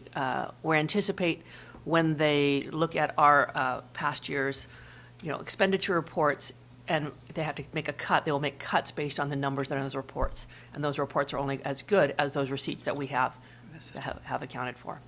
So we're really making sure that we have all of our expenses accounted for. And that includes board members' offices as well. We send you guys a monthly appropriation report, and we always tell you, this, if we don't have the expenses in there, like your travel, it's not accurate. And although your travel, your flight, your hotel, your car is generally state paid, we still need to have those invoices in so that we can have accurate accounting. Okay, questions, Mr. Emron? Thank you, Madam Chair. I just want to thank the Executive Director leadership here, Ms. Renati and Ms. Stowers as well. And I know we're in the time, it's a little bit of belt tightening, right? And I think the Board of Equalization has always been an exemplary agency when it comes to being as efficient as possible. And then also on the other end, the core duties of this Board of Equalization, I think is so important now. Stepping up, we're one of the big three in terms of property tax revenue. And as long as we're doing our job, I think we're going to see this deficit through. to brighter days. But for now, just really, really buckling up and being the most lean, efficient Board of Equalization we can be. Thank you. Thank you, sir. Thank you. Mr. Vasquez. Just a quick comment and question. You mentioned, Mr. Nye, I think you were talking about just positions, making sure that we have everything committed and we don't lose it. And I know when I had a vacancy on the legal side, it took like 2 years to fill these things because we don't have an HR department internally. Is there something we could do on that? Because I hate to see any of the offices being penalized because of a vacancy, but not so much because they're not working to try to fill it, but the process that it just takes so long because it's out of your control in many cases. You're at the mercy of this, I guess I want to say an exterior department's approval to move it. No, So- no. You wanna say- Go ahead. Am I correct or am I? I'd like to answer it if I can. Yes, Take please, go right my boss taking over for her. But our HR, we have in the last 7 years of our agency, we did build up a support services unit. And our Okay. support services unit does have, on top of all the other things they do, they have a dedicated person for HR. We have a dedicated person for budgets and contracts and for facilities. So our HR person is really the liaison with our service provider. The same time in the past where we had delays in our processing of our HR was because we didn't have our delegation back. The State Personnel Board had removed our delegation at the same time as the restructuring. So we have our delegation back. And so now that we have our delegation back and we have our support services teams, we can get people hired fairly quickly. It's all, where the time takes is the time for the hiring manager to score the applications, the hiring manager to set up the interviews and make the selection. Once we get the selection made, it goes back into, back to the department, our service provider, and then the approvals happen fairly quickly. They have to go through and do checks and balances, make sure we're following all rules, but we're not finding that many delays any longer. Oh, I appreciate to hear that because I know it was a problem. I guess I'm going back 3-4 years here. Yeah. Okay. And I would just comment that I appreciate all the budget information that we're getting. As grim of reading as it is, I think that it's just a situation for us to navigate and to be very, very sensitive to where the legislature and the governor are. And you know that I think it's about 2/3 of the state assembly are brand new members, and so have not gone through the real crucible of a very ugly budget situation before. And as Mr. Emron mentioned, asserting our role as an agency that brings in revenue for pre-K through 16+ education and local government and really vital services, I think is important. So we'll continue to watch that process as it unfolds in the legislature. Thank you, ma'am. Yes, our role is very important. I want to comment, if I may. Please. Of course, the state has a budget deficit, and thanks to Chair Lieber, we were concerned about how is that going to affect local government. So I actually sent a letter as the executive director to all the board of supervisors, acknowledging an important role that property tax is and encouraging them to fully fund the county assessors. Mm-hmm. The county assessors were very pleased with the letter, and so were some board of supervisors. We've gotten a lot of positive feedback, a lot of thank yous. Good. And then some assignments. Good. Okay, that's all I have on the budget. I have one more item to report on. Please. If I may. Please. Okay, members of you may recall back in March, I committed to providing the board with a formal written assessment of the agency and that will outline the many achievements realized from our rebuilding and revitalizing efforts. I just want to provide you with an update that this report is still being prepared, and thanks to your leadership, the agency is rebuilt and revitalized, And yes, we are going to have some hard times coming up, but I think we're in a good position to weather the storm. But with respect to the report, I expect to have that report as promised the third quarter of this year. And with that report, hopefully that report would help you guys in setting your goals, your strategic goals for 24-26. That concludes my items for item 7. Any Thank questions? you. Any further comments, Mr. Emron? Thank you for that, Ms. Stowers. I had one question about some of the events coming up. I know we talked about August, the CAA's meeting in Palisades, correct? Do you have a specific date? I do not have the specific date for the conference. I will say this, for our side, I'll find out for you, first of all. Please. But for our side, we're limiting our conference participation to key staff. Understood. Yeah, so it'll be some property tax staff for that one. And they had another conference, and they actually had it virtual. So I participated virtually, and so did Mr. Young. So Very, we're very- just trying to be good stewards of the taxpayers' dollars. I appreciate that, and I know summer's kicking off too, so Yeah. there's going to be a plethora of events and engagements that either yourself or us as the Board of Equalization members can also be involved in, whether it be in Sacramento or their respective districts too. So yeah. just keep us Yeah. abreast, and I really, really appreciate it. Thank you. Once I get that date, I will send it to you. Thank you. Mr. Young is suggesting the date might be, August 5th through the 8th. okay, Thanks for thank the you. quick August, response. 5th through 8th is the assessors, Northern California Assessors Association Conference. Northern California Assessors. NCAA. Apologies to Southern California. Very much appreciate that, and more information will be forthcoming. And we have item 8, which is the extension of time to complete the local assessment role. Ms. Dowers. Thank you. Members, Revenue and Taxation Code 616 require county assessors to annually complete their local assessment role by July 1st. Section 155 provides that the board executive director may extend by 30 days the deadline for any official act by the assessor. In the case of public calamity, the deadline may be extended for 40 days. Section 155 also requires the executive director to inform the board of any such extensions. Okay. Members, I would like to inform you that Los Angeles County, Mariposa County, and Plumas County assessors have requested and have been granted an extension of 30 days for completing their 2024 local assessment role. That concludes my report.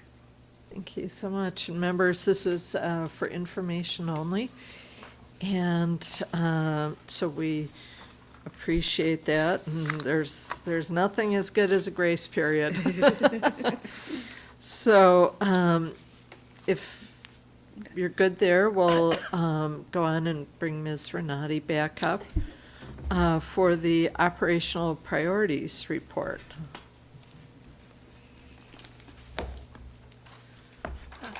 Good morning, Chair Lieber and honorable members. I am Lisa Renati, Chief Deputy Director.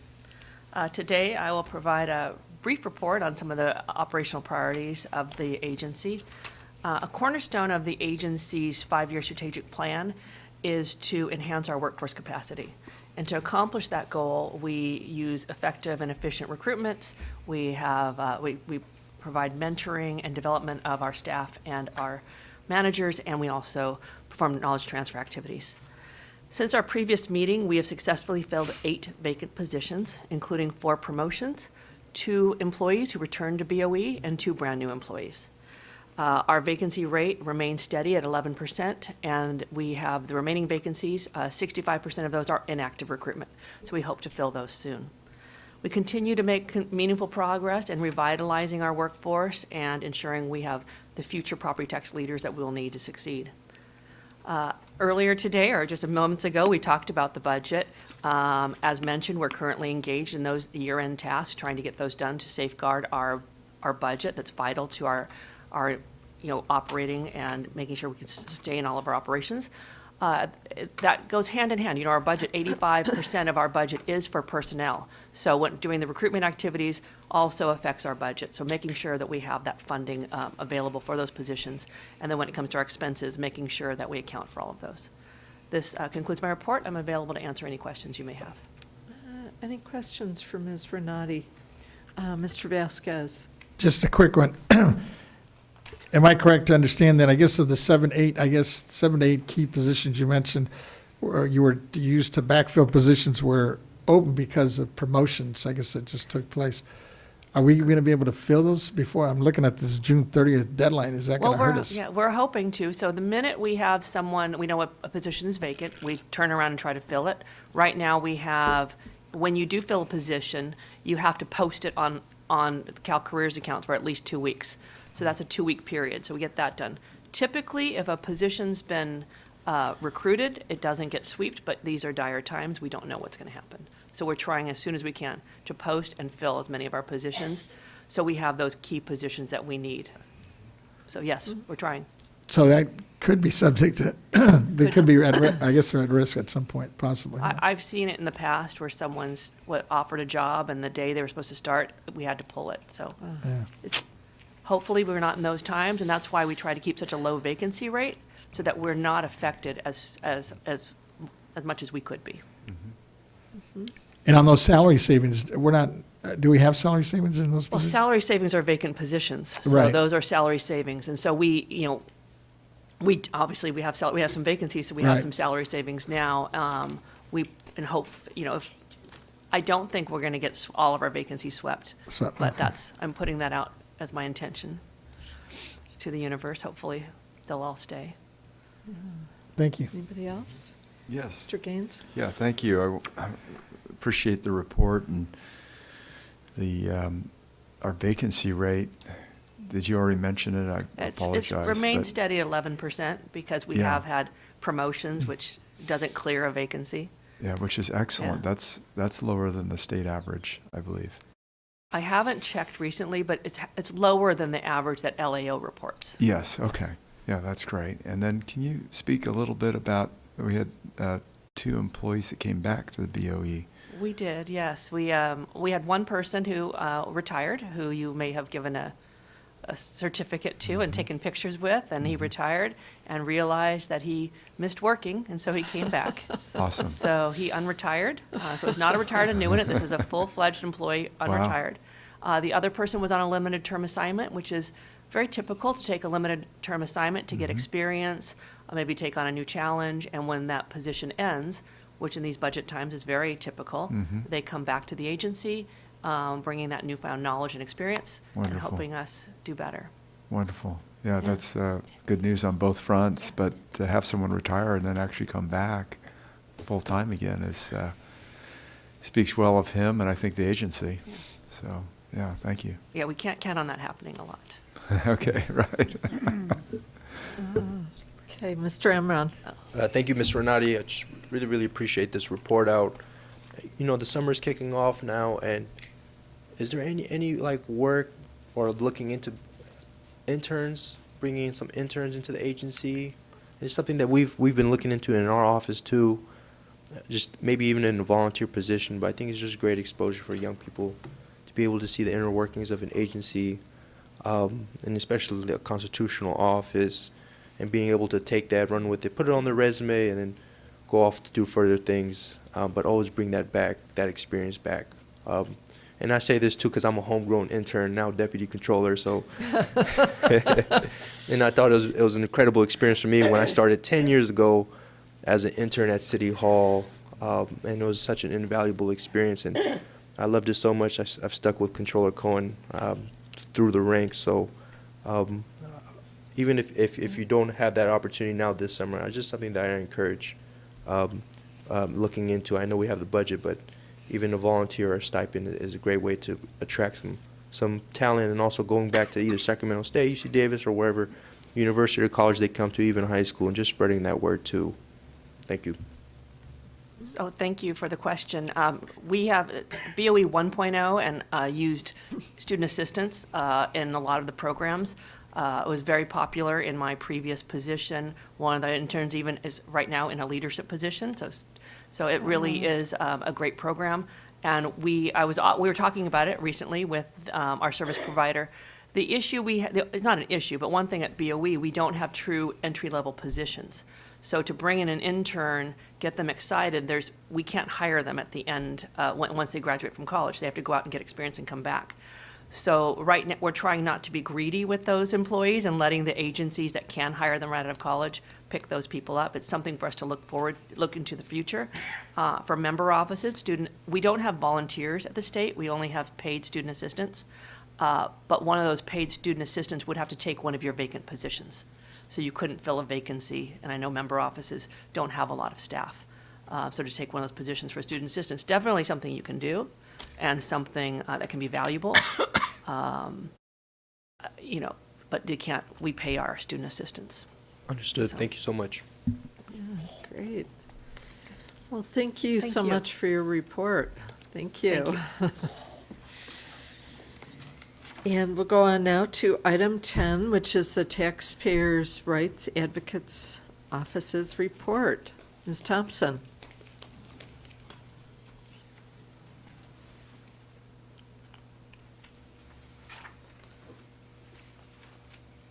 Good afternoon, Chair Lieber and honorable board members. For the record, I'm Lisa Thompson, the Chief of the Taxpayer Rights Advocate Office, and I am here to provide you with an update on the activities of the TRA office. I'm pleased to provide you with some statistics on the number of completed cases in April by our office. We completed 23. 7 were in Vice Chair Gaines's district, District 1. 6 were in Chair Lieber's district, District 2. 5 were in Member Vasquez's district, District 3. And 5 were in Board Member Schaefer's district, District 4. 3 were from the administrative category and 20 from the evaluation category. The memo that is attached to the public agenda notice provides additional detail on the topics within each of those categories. However, the largest topic was the evaluation category, was exclusions from reassessment with 8 completed cases. Of the 8 cases, 5 were transfers between parents and children, and 2 were base year value transfers, 1 for seniors and 1 for disaster, with the remaining 1 involving the co-tenancy exclusion. With the exception of 1, all of the base year value transfer and parent-child transfer exclusions were within the time of current law of Proposition 19. However, one of the base year value transfer cases where the taxpayer's home had been destroyed by a disaster, he had applied for Proposition 19 disaster, didn't qualify. However, we provided information on another provision that he could qualify for. I'd also like to inform the board members that our office has started preparations for the upcoming August Taxpayer Bill of Rights hearing. We worked with our service provider to create the posters and flyers, and they have been printed, and I have left copies for each of you. I'll provide further updates at future board meetings. However, in June, we will be sending those posters and flyers to county agencies involved in property taxes for distribution and display into public areas for taxpayers to see. Also pleased to announce the publication of a new information sheet. It was posted to the website yesterday and is available under the Taxpayer Rights Advocate Education area. The information sheet is on the co-tenancy exclusion, and that information sheet will help taxpayers who own property get together but are unmarried know about the availability of the co-tenancy exclusion should one of them pass away and the other inherit that property. They can apply for that exclusion with the assessor's office and avoid the 50% reappraisal. So that concludes my update, and I'm happy to answer any questions that you may have. Thank you so much. Any questions from Ms. Thompson? Mr. Vasquez. Yes, thank you, Madam Chair. And thank you for your report, Ms. Thompson. And regarding the Prop 19 parent-child and grandchild exclusions, when you have been contacted by property taxpayers regarding these exclusions in recent months, do we find that they've been generally aware about Prop 19 and its changes in these exclusions, or is it something else that they're calling about at this point? Well, our office helps them with some problems that they may have, but many of the problems with the parent-child transfer has been the fact that they weren't able to file the homeowner's exemption within the 1 year required year. to receive the exclusion from the date of change in ownership. Fortunately, in some cases, if they still own the property, they are still able to get the exclusion on a prospective basis based on our rule that we have to clarify that. So that's the majority of those cases. Some of the issues with the base value transfers are with not being able to complete construction on a replacement property within 2 years. Appreciate it, thanks. Mr. Emron. Thank you, Madam Chair. I also want to thank you, Ms. Thompson, for your report. I was very delighted to walk in to my dice seat this morning and see this beautiful poster here. The 2024 Taxpayer Bill of Rights hearing is scheduled for Tuesday, August 27th. And I think it's so important. I think it's one of the premier things that we do at the Board of Equalization. Is going to be in our new auditorium as well. But to have that public discourse and to have people come into the auditorium or online to speak about concerns in the property tax and alcoholic beverage world. So really, really appreciate it. And I also want to shout out Peter Kim for this graphic too. It's very, very, very beautiful. I'm looking forward to passing it out throughout the state. Thank you. Thank you. Well, that's a great thing to make taxpayers and constituents aware of, is their ability to participate in that process. And also just to get service around the year from taxpayer right advocate's office. So we very much appreciate your work. And I'm going to try my darndest to get District 2 into the top position for next month. I don't know how we lost that to the vice chair's district this month, but last month was a great and glorious month for D2 participation. Yeah, we do. We compete. District 1 and 2 seem to compete for the most cases each month. So I think we're always in the lead, and we do have a very unquiet constituency, and so maybe that's a part of it. But very much appreciate your report and the graphics, which we'll take with us to get out in the community. Thank you. thank you. We'll go on to item 11, the Property Tax Deputy Director's Report, led by Mr. Young.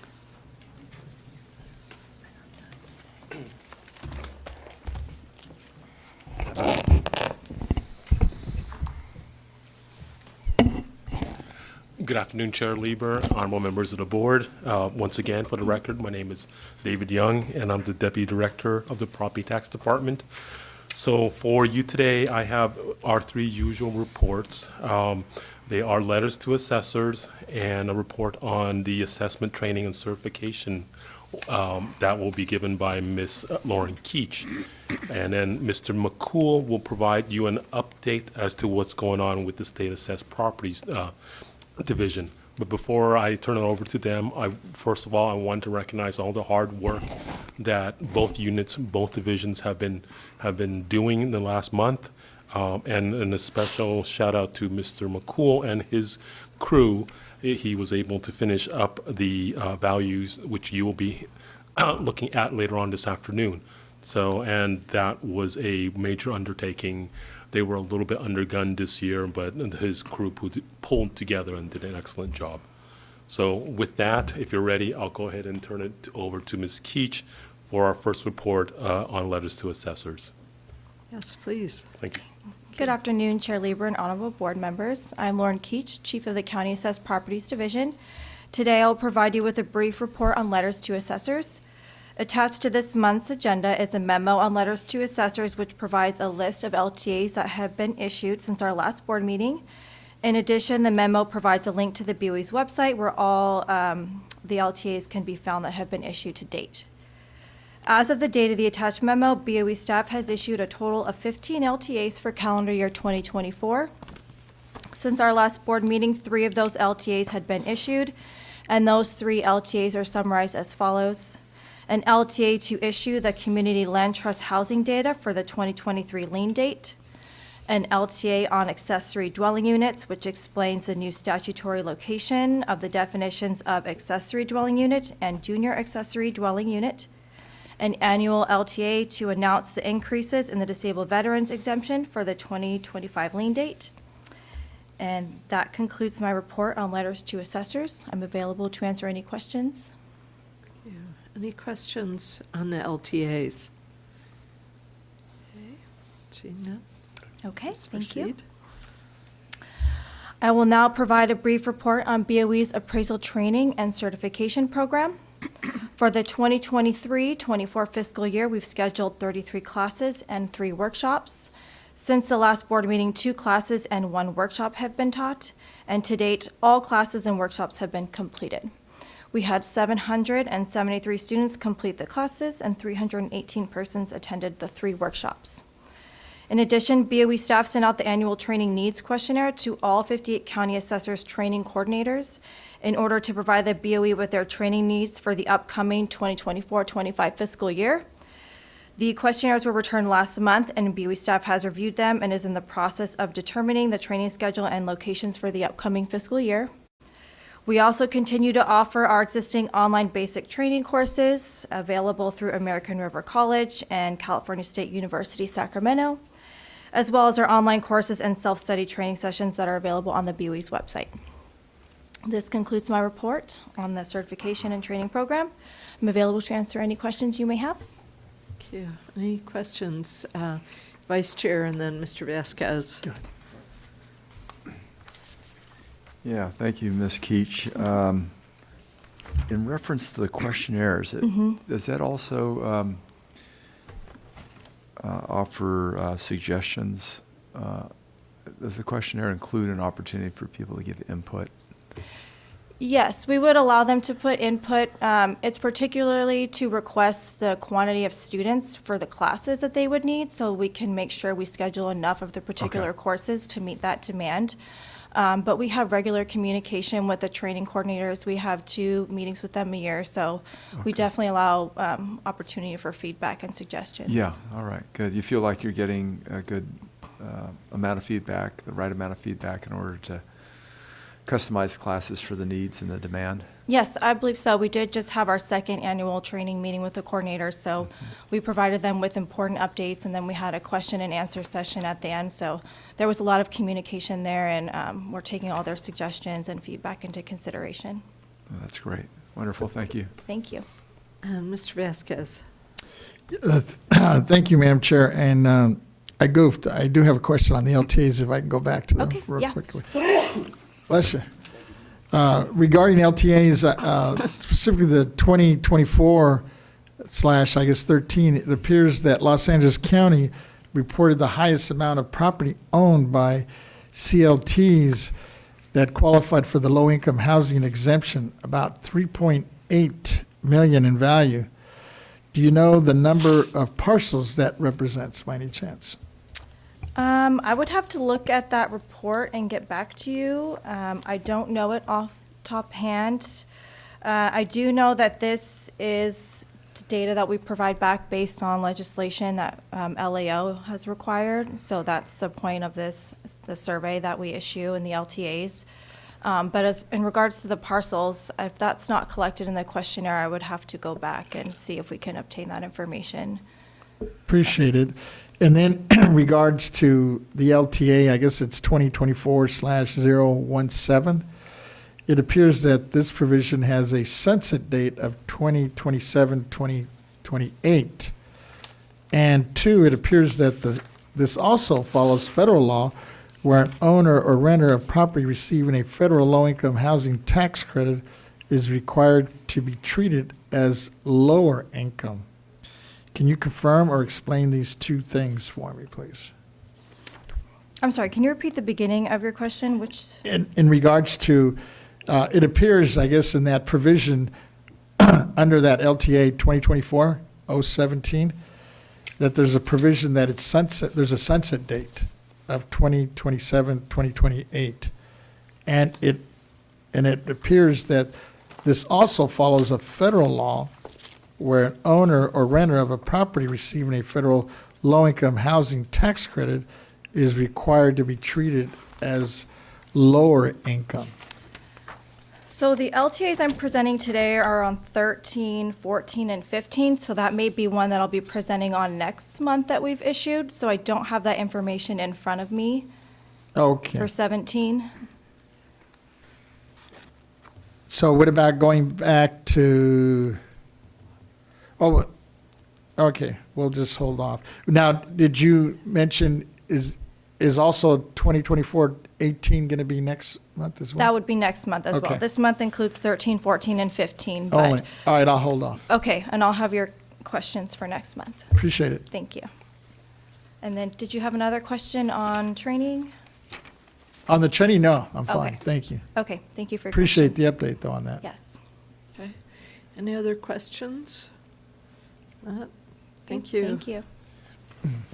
Mr. McCool, I believe you're next. Thank you.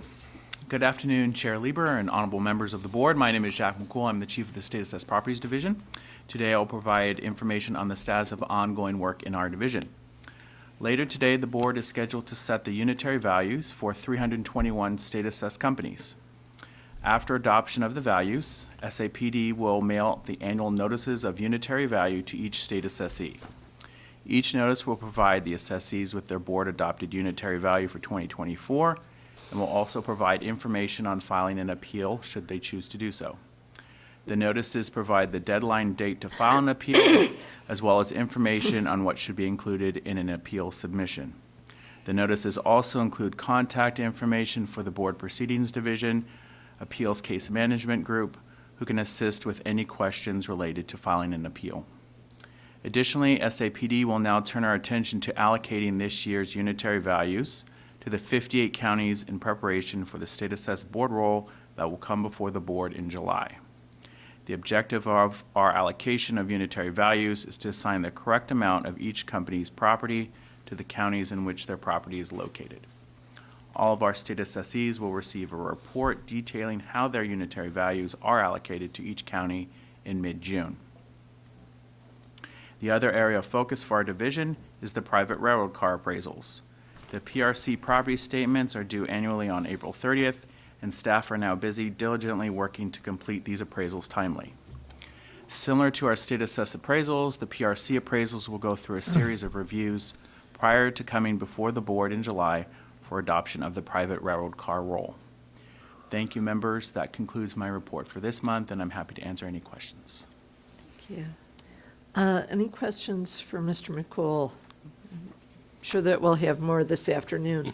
Mr. Vasquez. Just a quick, I think you might have answered in your presentation, but am I correct? I think you said, I was going to ask, when can they expect or receive notice of valuation? I think you said it was going to be in July? They will receive notice of their unitary values. Those will go in the mail tomorrow, Oh, those tomorrow. notices. In mid-June, they will receive a report detailing how their total unitary values are allocated amongst the counties. Appreciate it, thanks. Of course. Mr. Emron. Just to follow up, in that scenario, after July, how long do they have to respond if it's a protest? So their unitary values are scheduled to be adopted today. They will receive we'll mail the notice tomorrow, so they should receive their notice of unitary values shortly. And they'll have until July 20th, actually this year, July 20th is a Saturday. So they'll have until Monday, July 22nd to file an appeal of their unitary value. They will also have until July 20th to file an appeal for if they dispute how their values are allocated to the counties. Our final board roll is scheduled to come before the board in July. That's the allocated unitary values. It will include any adjustments based on board actions from the prior year, and it will also include our non-unitary values. If they wish to appeal their non-unitary value, they would have an additional time until September 20th to file an appeal for their non-unitary values. Thank you. Of course. Okay, any other questions? If not, thank you so much. Any closing comments? No, Mr. thank you. Young? No, that should do it. Thank you very much for the opportunity. Thank you so much. And again, we'll look forward to hearing more from Mr. McCool and others this afternoon. And we'll go on now to item 12, our Legislative Research and Statistics Division Chief's Report from Mr. Angelo.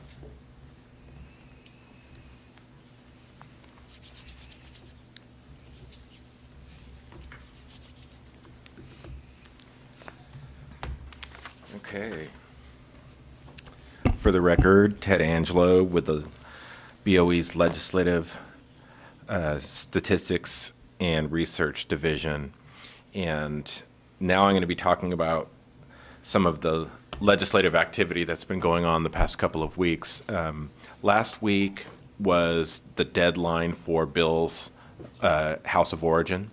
I sent an update to all the members, as I do every week, regarding status of certain bills that we're tracking. Ms. Stowers spoke to some of the bills that the board has taken a position on, the board members have taken a position on. So the bills are crossing over.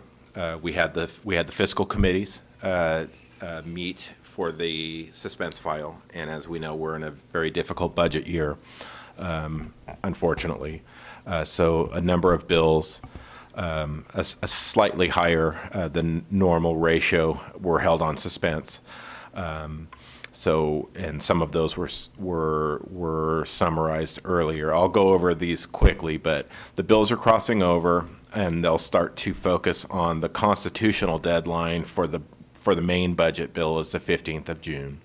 So we'll have the budget subcommittees, and the trailer bills will take place after that. And that's where the guts of everything starts happening in those before they start handling legislation after they come back from their summer recess.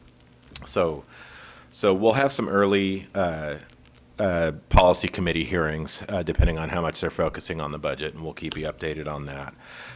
Our sponsored BOE proposal, SB 1527, is the Revenue Tax Committee bill from the Senate side, and this is the one that extends the low value exemption ordinance that County Board of Supervisors have and may apply to any taxable possessory interest. So we've talked about this in the past, but the bill, the code section is due to sunset at the end of the year, and this bill extends it for another 5 years. There was a bill by Mr. Lowe that was dealing with parklets. So that's when you have a vendor on public property. It can be a sidewalk, could be a parking lot, different areas, and they want to have a business. He wanted to have an exemption from possessory interest specifically for those. But the low value ordinance would cover those for any county that wanted to allow that, rather than just make it a statewide mandate. So he amended his bill to take that specific parklet concept and just apply it to extending the low value ordinance like our committee bill does. So we'll see which vehicle ends up moving, but we'll be supportive of that, obviously, because we're supporting that exact provision in our own measure. And that bill is AB 3268 by Assemblymember Lowe. Question, if I could. Quick Go ahead. question from Vice Chair. Thank you. So is it possible that those, that the bills could be amended into one bill? They could, and so there's a lot of different opportunities, but because the committee bill is on the Senate side and Mr. Lowe is an Assembly member, I'm not sure. I spoke to the committee consultant about the vehicle, so they'll just keep moving, and then whichever one is going to go to the governor, that you could send them both and do chaptering out, where they could actually both be signed, and whichever one gets signed last becomes law. So there's different options that can happen where they can both move. So you just have to coordinate. Yes, or they consolidate. With both bills as they're moving through, but it sounds like a nice opportunity for those parklets, right? If a county wants to opt in, right, they'll have the ability to do that. Right. And again, and they have that authority now, and they have it extended for like fairs and expositions, right, and things that were already in the code, and there's a lot of detail about that, but this bill just extends that sunset date. Yes. And again, we're in a difficult budget year, so it's nice that those aren't getting overly scrutinized, because it's a good option for the counties that want to administer that. Yes. They're not forced to. But the park and street aspect is not in the bill as it exists that we're renewing. Is that correct? No. Yeah.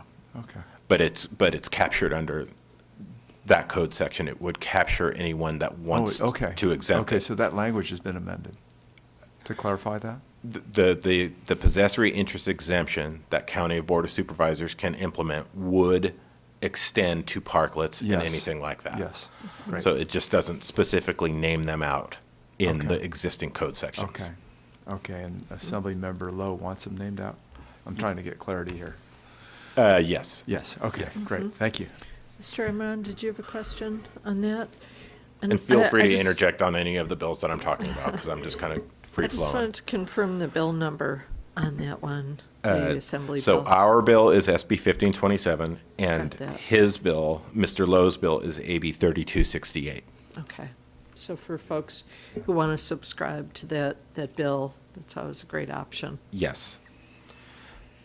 So that bill just passed over and is in pending, Rules Committee assignment. So it would be going to Rev and Tax Committee, as long as it's not double referred. So real quickly, Ms. Stowers talked about the board-supported and opposed legislation. So AB 2238 by Mr. Lowe is the FTB bill that we discussed. And so that bill passed to the Senate before the deadline. So last Thursday, they finished up before the deadline, which was Friday, to move House of Origin bills. So that bill is, as she stated, amended to add the lieutenant governor and remove the CDTFA director, have constitutional office representation. No opposition I had seen in any of the correspondence. So I won't belabor that. AB 2353 by Mr. Ward is the welfare exemption application waiver of tax and penalties bill. That passed to the Senate and is pending assignment. And that is the board-supported measure by Mr. Ward. And we know there's still discussions with the CAA as to any concerns that they have with those, being taken into consideration. But that was the position that we had taken, and we were open to, any conversations with their concerns that they might have. SB 1436 was held on suspense, and again, that's the Allen bill for the Tax Oversight Board that Ms. Sowers and you all discussed. That bill was held on suspense, a victim of the budgets, but we do know that we didn't do a full analysis on that bill, but we did not have significant costs as potential for that. But the analysis from the Appropriations Committee took into consideration, sometimes they do a best case, worst case scenario. And if you're putting together a board like that, sometimes they can overestimate. And they based in their analysis off of like the Little Hoover Commission's standard, and it came up with a relatively big price tag. And so I won't go into the policy and the fiscal, breadth of everything that was discussed. We just know it was held. And we know that if it is to be pursued again, as you alluded to earlier, with folks that do support the concept, it could have better opportunities in a not so horrific budget situation, and maybe with clarifying language or something like that. So I'll stop on that. AB 1868, which is the Friedman bill, affordable housing assessments. That bill, we had no position on that bill, but we had clarifying language, and that is the Habitat for Humanity bill, proposal, and it's that limits deed of trust and contractual covenants enforceable restrictions language for what the total cost could be. There was that bill moved with no opposition and moved, I believe, on consent. Excuse me, that was AB 1868? Yes. By Friedman? Yes. Okay. And that is the affordable housing bill related to Habitat for Humanity? Right. Okay, I'm using Habitat for Humanity because it's the language in the bill specifically. It doesn't speak specifically for them, but it is their model. And it had language earlier in the policy committee that we worked out because it was originally the amount and the down payment was their formula, and we fixed it to make sure it reflected contractual covenants, enforceable restrictions language. So we got to the root of what they were trying to do for the basis of the cost, and it's moved with no opposition since. Okay, thank you. So that bill will go to Senate Rev and Tax once they start taking, it hasn't been scheduled for hearing yet, but it had no opposition from my research.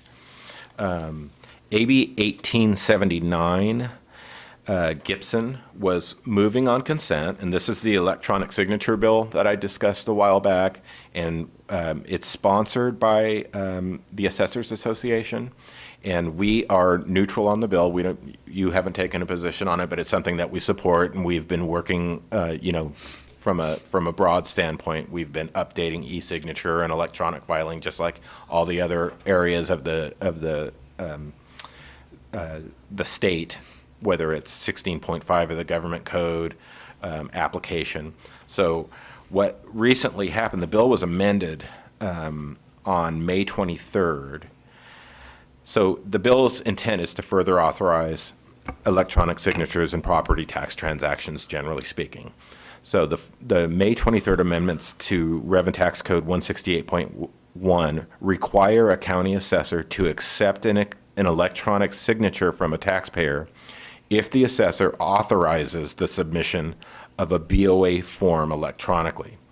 So before, both parties had to agree. Now, if they accept it electronically, they have to accept this. So there may be some concerns, and it gets into the minutia of how the transactions can be accessed and what's considered electronic. But if a county assessor authorizes the submission of a state BOE form by the use of electronic media, and a taxpayer chooses to execute that form pursuant to the bill's provisions for electronic signatures, a county assessor shall accept the electronic signature pursuant to this section. So it's a little complicated, but there could be some concerns from certain county assessors, and that's their proposal. So we're supportive of what they're trying to accomplish, but if there are concerns, it's at their level. Mm-hmm. So the electronic signature, according to the language that we were fine with earlier, would need to be authenticated in a manner that is approved by BOE.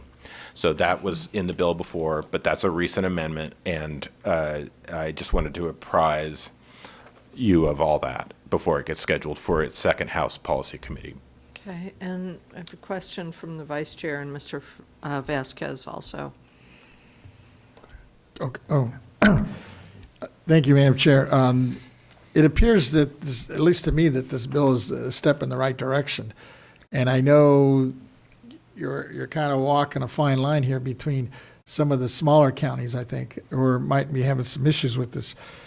But I was wondering, because I know I shot off a letter in support for the universal, to try to get some forms, uniformity throughout the different counties. And I'm wondering if it's appropriate for the board. I guess maybe more of a legal question. Are we able to take a position legally on this, or is it just individual members could weigh in? And I see the attorney coming up. Let's see. Good afternoon, Member Vasquez, Madam Chair, and board members. Norman Scott, Acting Chief Counsel.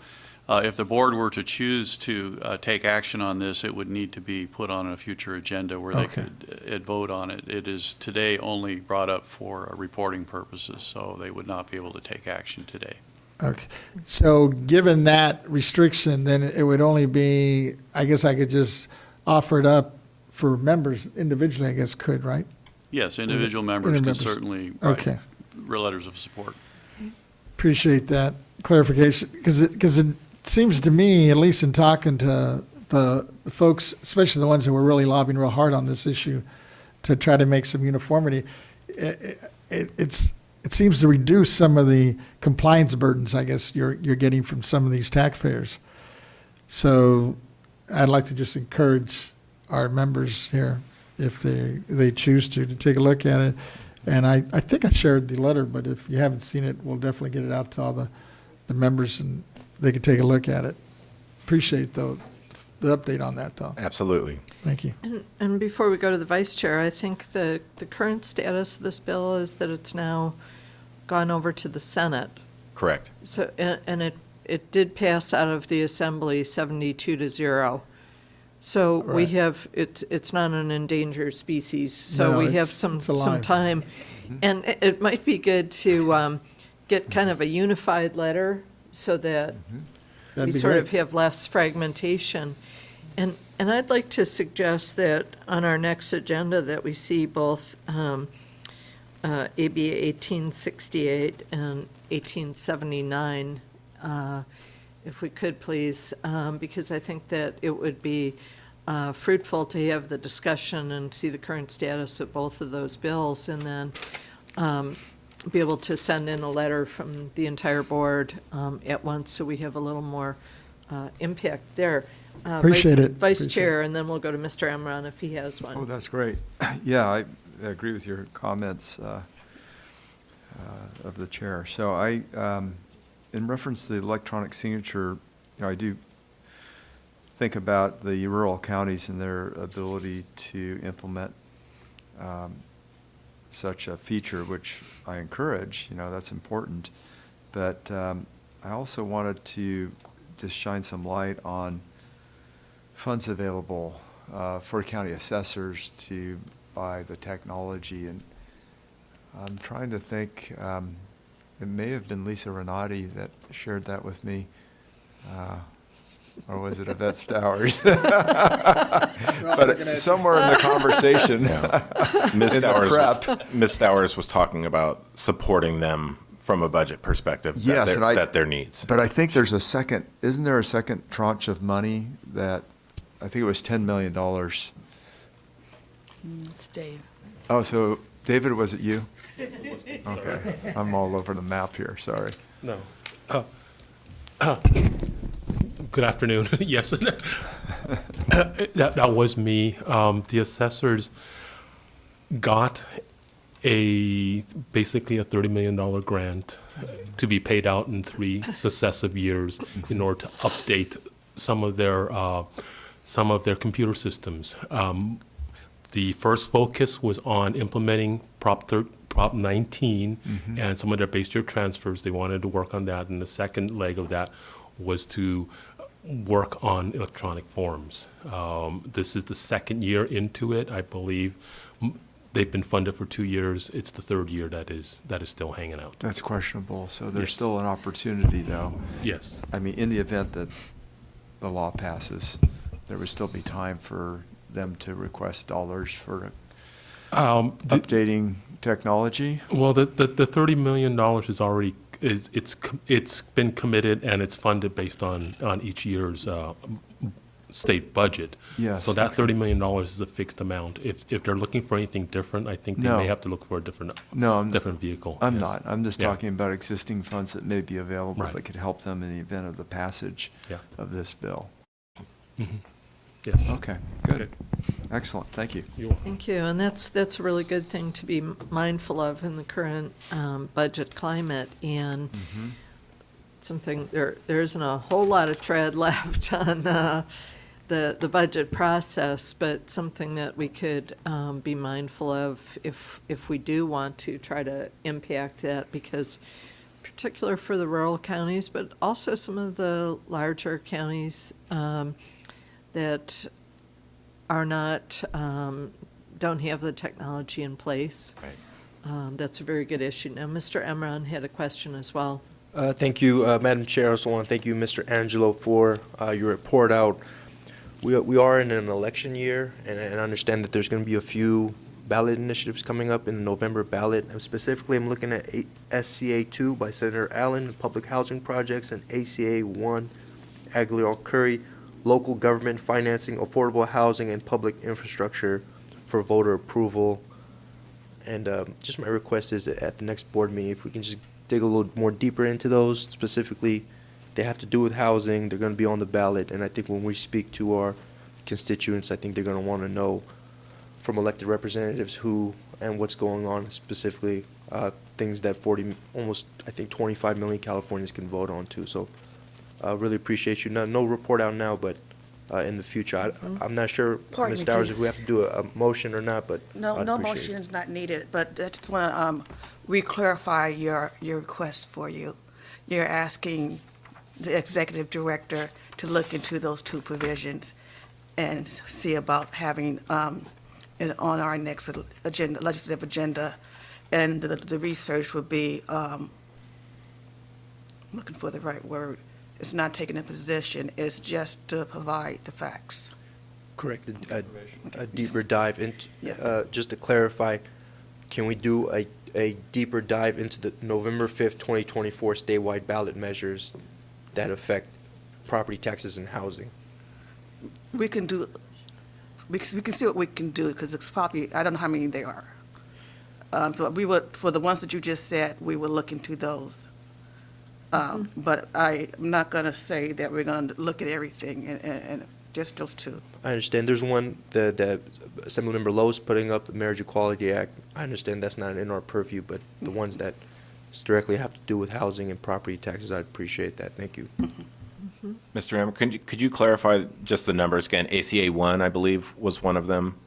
It's SCA 2 by Senator Allen, Public Housing Projects, and ACA 1, Local Government Financing, Affordable Housing and Public Infrastructure for Voter Approval. Thank you. There's actually one more too. It's ACA 13 by Assemblymember Ward as well. Legal? Okay, and I see Mr. Norm Scott approaching. Let us have it. No, there's nothing to have. I just wanted a point of clarification. Norman Scott, Acting Chief Counsel. For ballot measures, the board is only allowed, certainly you can explore and discuss the ballot measures and all that. The board is not entitled to take official positions or campaign for or against ballot initiatives. That's reserved to the electorate. So that's within the framework that the reports will come back to you. I appreciate it. That's entirely fine. Thank you. And if we might be apprised, I think we could also have our staffs dig out this information too, is when will the legislative hearings on the constitutional amendments be held as well? Because I would love to forward that information to my constituents, and I expect everyone else here would too. And that's a good resource for people to at least have the opportunity to watch. I agree, Chair Lieber. We're about 5-6 months away from November ballot, so I think the more information we have, the better. Thank you. Right. Another request here emerging from the vice chair. Don't go away yet. So just the comments. I still have a couple more bills, By but Chief Legal please, Counsel. and I'm almost done. Our Chief Legal Counsel, your advice was on the board acting, right? So you weren't speaking to our ability to take up individual positions. Yes, that's I'm correct. assuming Senator that, yeah. Gaines, yes. Just wanted to make sure, though. Okay, very good, thank you. Okay, and Mr. Emron. Thank you, Madam Chair. Just a point of clarification. These are ones that have qualified for the ballot already. They will be appearing in November. And I haven't even brought up the Taxpayer Protection and Government Accountability Act, which is going through the Supreme Court hearing now.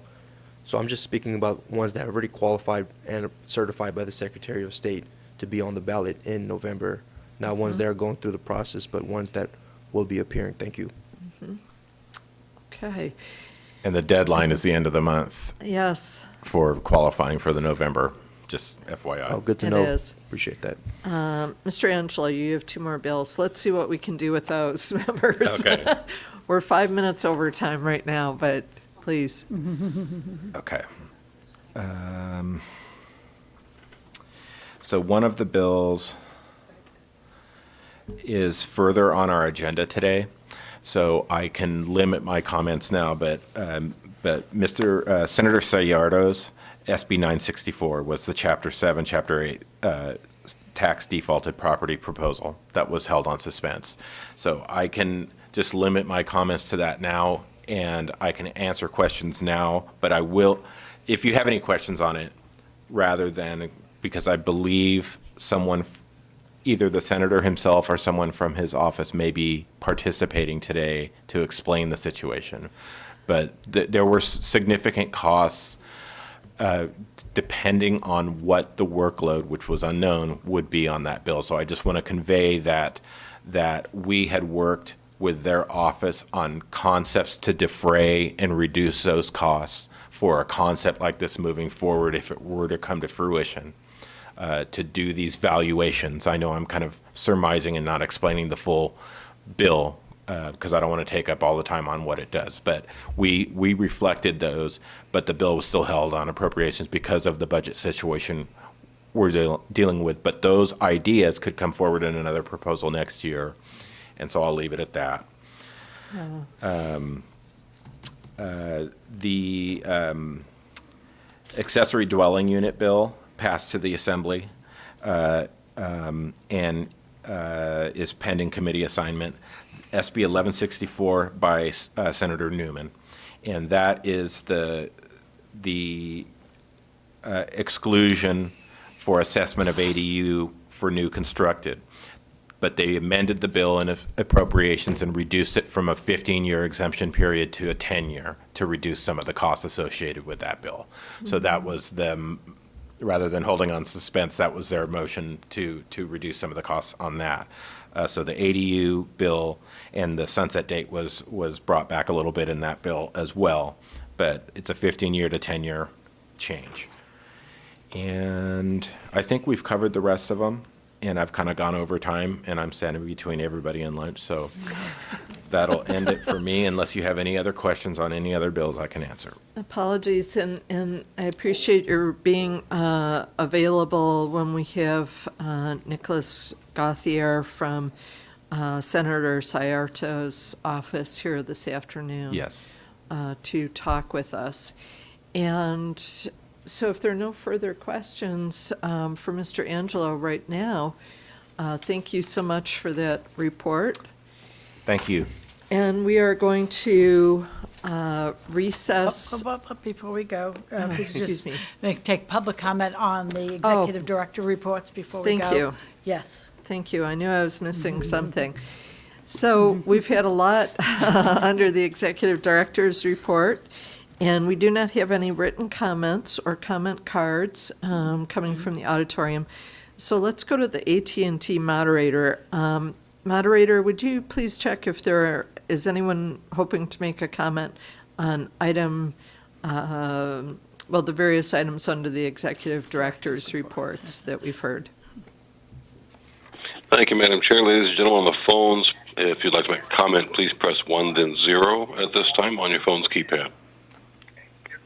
That's 1, 0 for comments. Madam Chair, we have no callers queuing up. Thank you so much. All these items have been informational, so we're not taking any action on them. And it's now 12:41, so how about if we say from now till 1:45 for our lunch hour and our hall passing time? And we're going to have a lot to do this afternoon, including our annual photograph. So this will give us about 3 extra minutes to get ready for that. So thank you so much, members. So we'll go ahead and recess for 1 hour and reconvene at 1:45 p.m. Thank you.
else connected.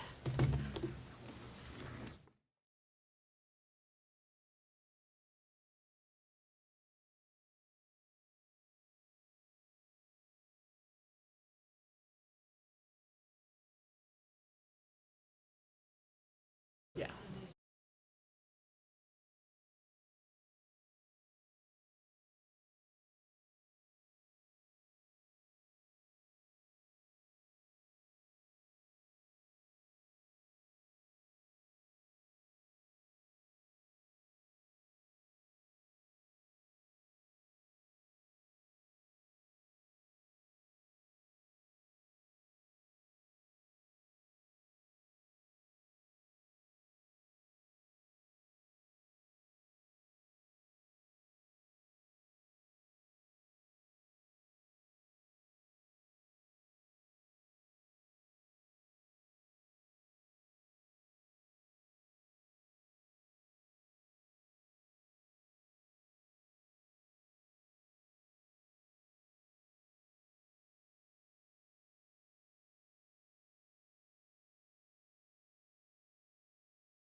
Convening the board meeting at 1:52 PM.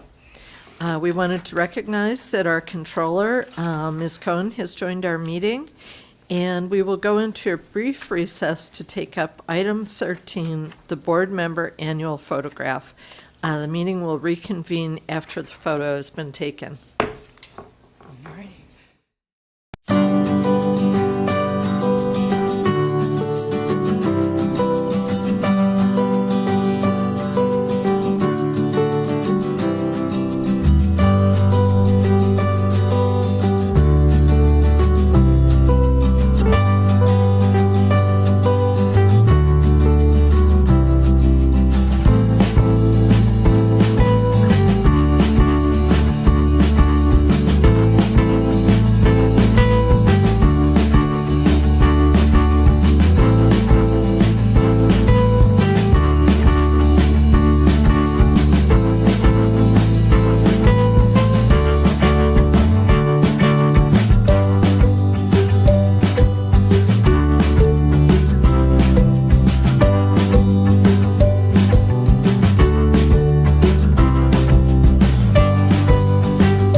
31st pursuant to constitutional and statutory law.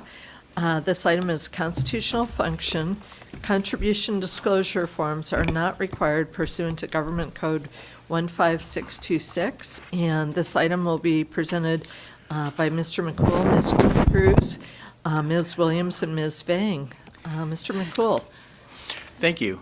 Good afternoon, Chair Lieber, Controller Cohen, and honorable members of the board. My name is Jack McCool, Chief of the State Assessed Properties Division. With me today are Michelle Cruz, Manager of our Unitary Valuation and Auditing Unit, as well as Ms. Tara Williams and Lucy Vang, Supervisors in our Unitary Valuation and Auditing Unit. We are here to present the annual unitary value setting for the board's consideration.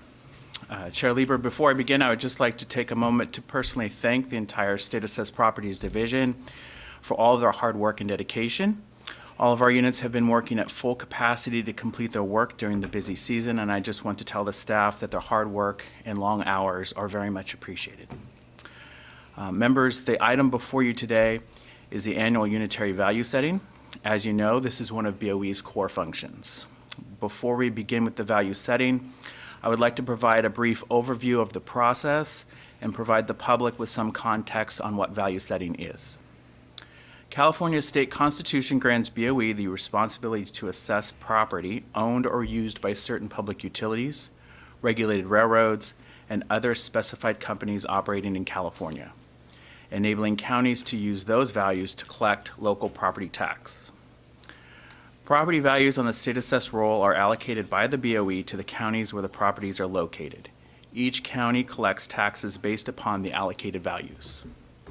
To meet this responsibility, the State Assessed Properties Division has three primary steps to complete in the process. The first, which is before the board this afternoon, is to determine the total value of each state assessee's unitary property. Unitary property is property used in the primary function of an assessee.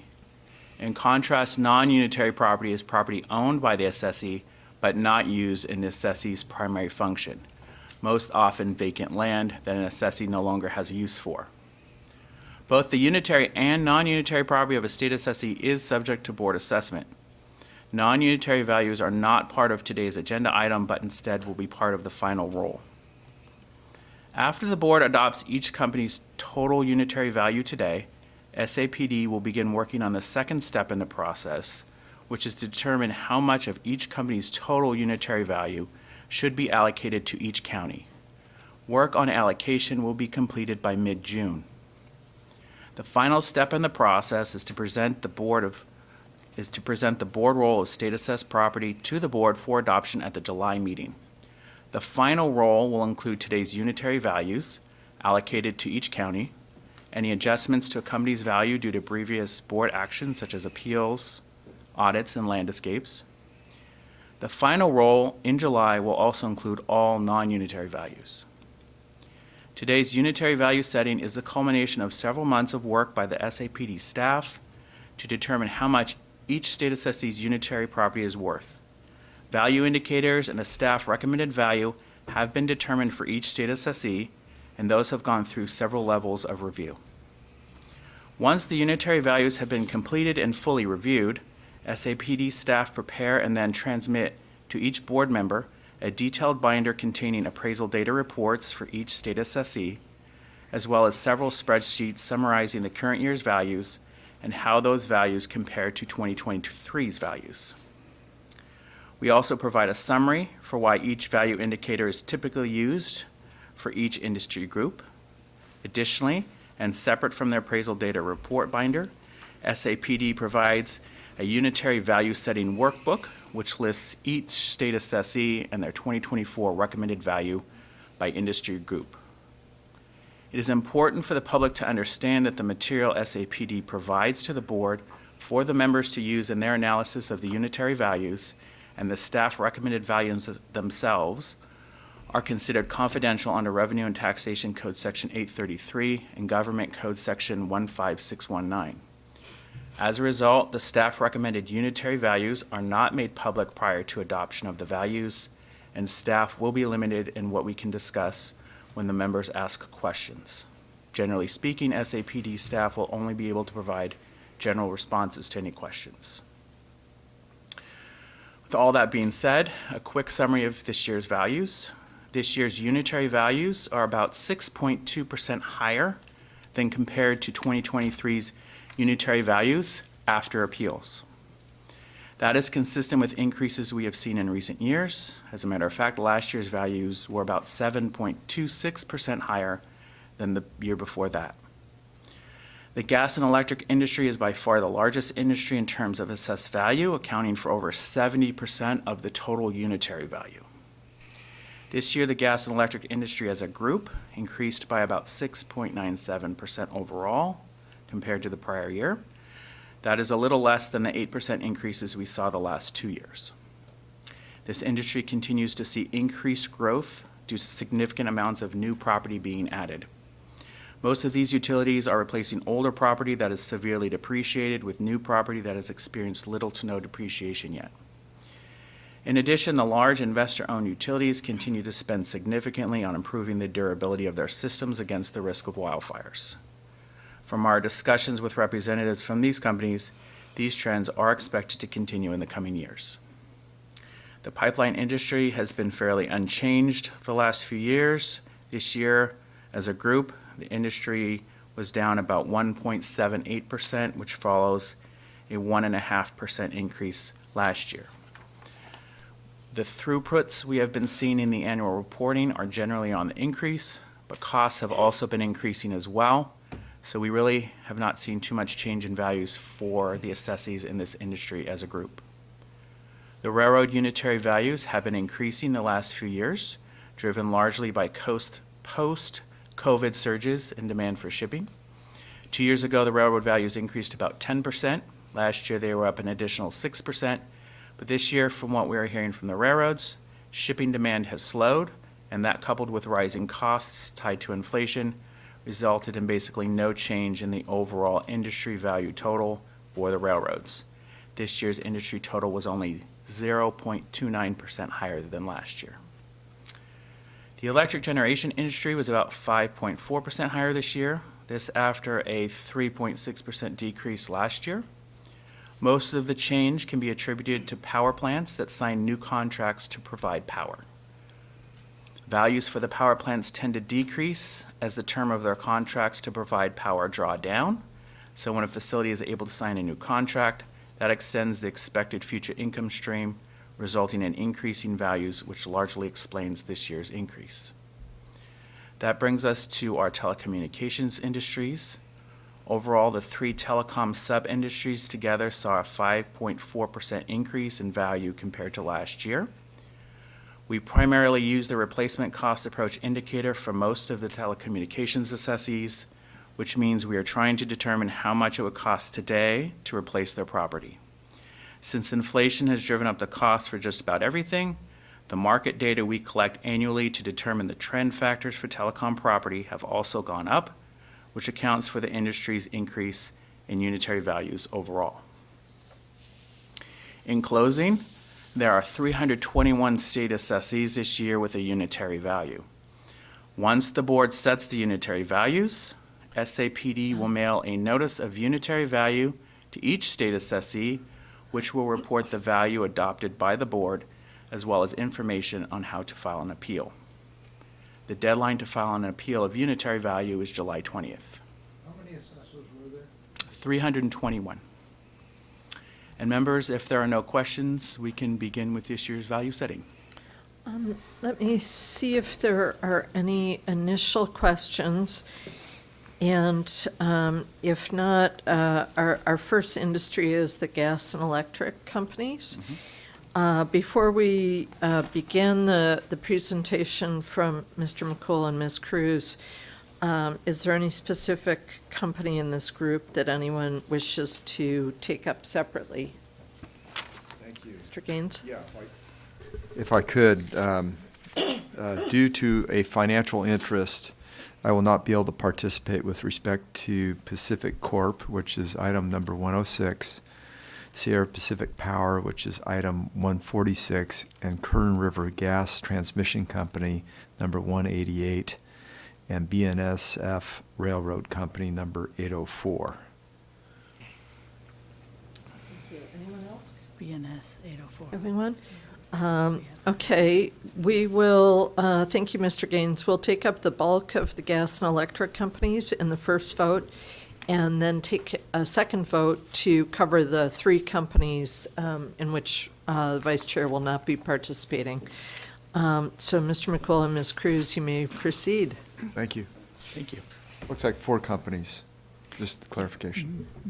Oh, okay, just to clarify, I had number 106, number 146, and number 188. Did I miss one? And there's also 804. That's railroads. That's in a different group. It's in the railroad Oh, it group. is. I'm sorry. Right now, we're Okay. doing gas and electric. Thank you. Yeah, so we'll separate out Okay. each of them As long as we within the capture groups. them. Yes, thank All right. you. Okay. Yeah, the fourth one was 804, but that's in the railroads group, so we're not quite there yet. Number 188, Kern River Gas Transmission Company. Thank you. So, Mr. McCool and Ms. Cruz, please. Okay, Chair Lieber and honorable members, SAPD will now present the 2024 unitary values for your consideration. We will introduce each of the 5 industry groups in the following order: gas and electric, pipelines, railroads, electric generation, and telecommunications.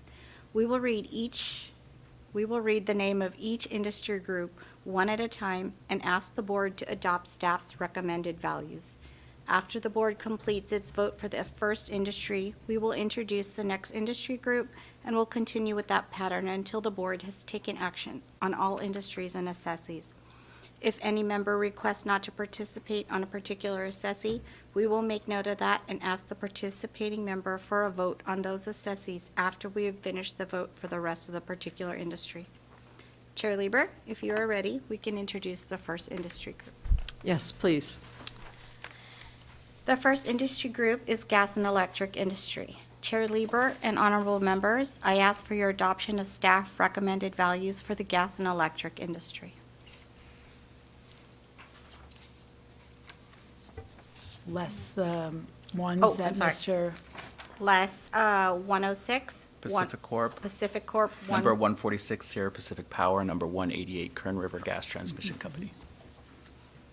Members, do you have any questions on this group? Mr. Schaefer. You're asking us to adopt the 2024 staff recommendation value. You don't say anything about the penalty, those are yet to be discussed, or have those been waived? Any, Prepared to approve the values without all penalties that we were required to apply per statute are included in the values that are before the board today. Well, I'd like to ask each of these penalties, has there been any evidence of good faith? Might merit giving them some compromise or relief or waiver? We always like to do that if we have any showing of goodwill or circumstances sort of negating in bad intentions. Of course, and generally speaking, our staff is supportive of those considerations.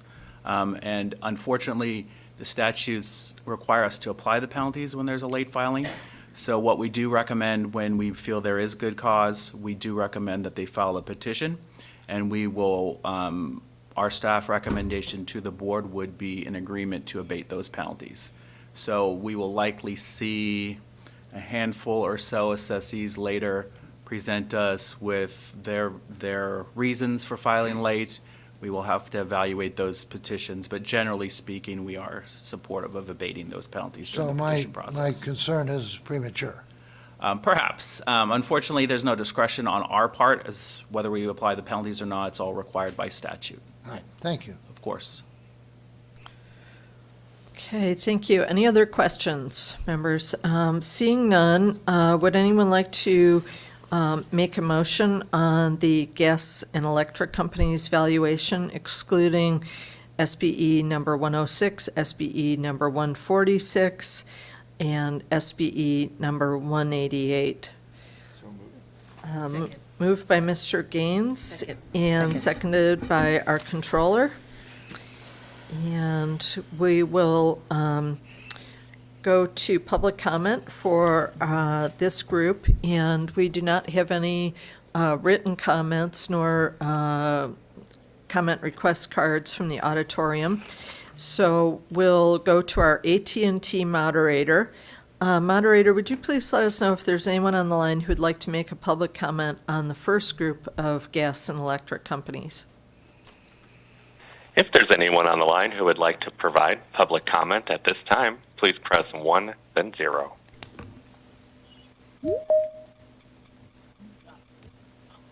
And, Madam Chair, there are no comments. Thank you, moderator.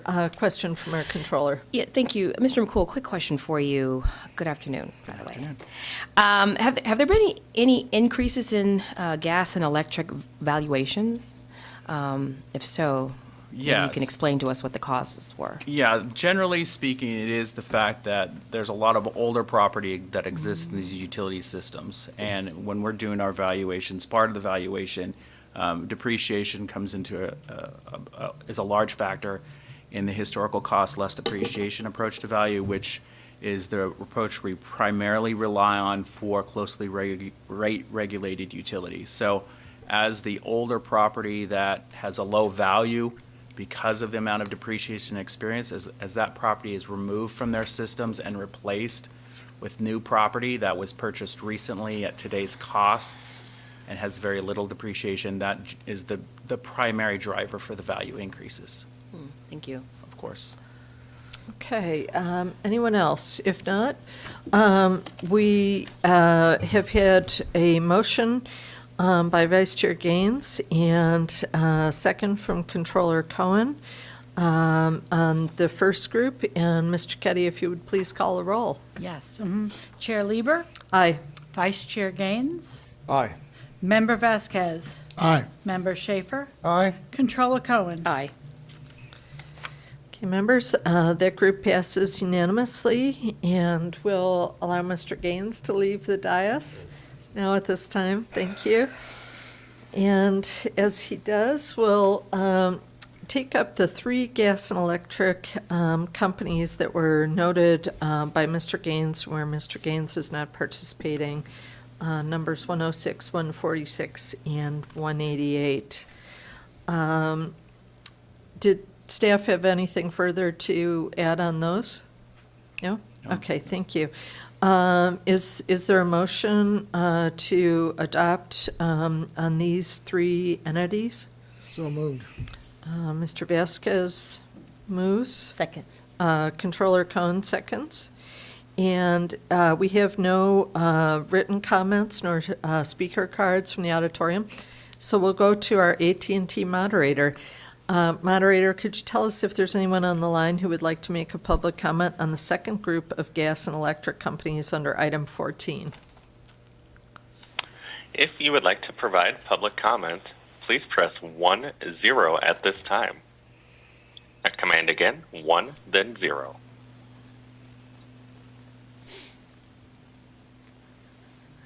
And Madam Chair, there are no comments. Thank you. Members, is there any further discussion on these? If not, Mr. Vasquez has moved and the controller has seconded. And Mr. Keddy, if you would please call the roll. Okay. Chair Lieber? Aye. We have Mr. Gaines as not participating. Member Vasquez? Aye. Member Schaefer? Aye. Controller Cohen? Aye. Okay, the item passes with Mr. Gaines abstaining. And we'll welcome Mr. Gaines back to the dais now. The second industry is pipeline companies. And before we begin the presentation by Mr. McCool and staff, board members, is there any specific company in this group that anyone wishes to take up separately? And seeing none, we'll go ahead and ask Mr. McCool and Ms. Williams to proceed. Okay. Our next group is the pipeline industry. I ask for the board's adoption of the staff's recommended values for the pipeline industry. Okay, thank you. Members, are there any questions for staff? And if not, we'd love to take a motion for the pipeline company's valuations. So moved. Second. Moved by Mr. Vasquez and seconded by Controller Cohen. We have no written comments nor speaker cards. We'll go to our AT&T moderator. Moderator, could you tell us if there is anyone on the line who would like to make a public comment on the pipeline company segment of item 14?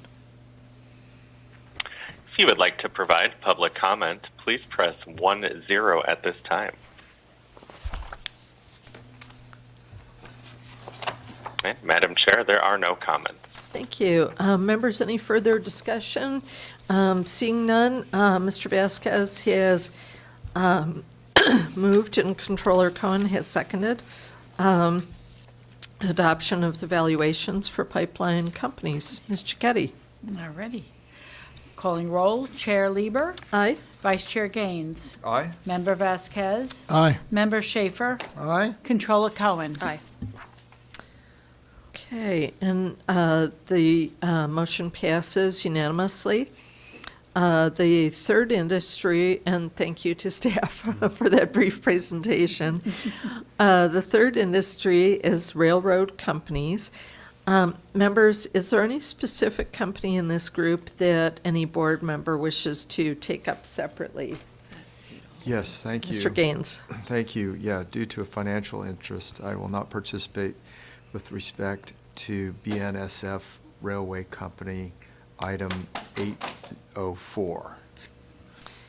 Thank you, Mr. Gaines. We'll take up the bulk of the railroad companies in the first vote and then take another vote to cover the one identified as not participating for Mr. Gaines, and that is number 804 for BNSF. Thank you. Mr. McCool and Ms. Williams? Our next group is the railroad industry. I ask for your adoption of the staff's recommended values for the railroad industry. And just to note, staff recommend values for the railroad industry less number 804, 804. BNSF Railway Company. Thank you. Yes, thank you. Members, any questions on the balance of the entities? Seeing none, Controller Cohen, would you like to make the motion on this one? I'll make a motion to accept staff's recommendation. Okay, thank you. Second. And seconded by Mr. Gaines. And on the public comment for this portion of the item, we do not have written comments nor anyone in the auditorium who wish to make a public comment. So we'll go to our AT&T moderator. AT&T moderator, would you please tell us if there's anyone on the line who would like to make a public comment on railroad companies as part of item 14, excluding BNSF Railway Company? If you would like to provide public comment, please press 10 at this time. Okay. Madam Chair, there are no comments. Okay, thank you. And we have a motion from Controller Cohen and a second from Vice Chair Gaines to adopt the railway values excluding number 804. And so, Ms. Cicchetti, if you would please call the roll. Okay. Chair Lieber. Aye. Vice Chair Gaines. Aye. Member Vasquez. Aye. Member Schaefer. Aye. Controller Cohen. Aye. Thank you, members. That passes unanimously. And we will allow Mr. Gaines to depart us once more. And is there any further information that we need to know about the BNSF valuation? Don't think so. Thank you so much. And so members, I'm prepared to accept a motion on the BNSF valuation. So moved. Mr. Vasquez, Second. and seconded by the controller.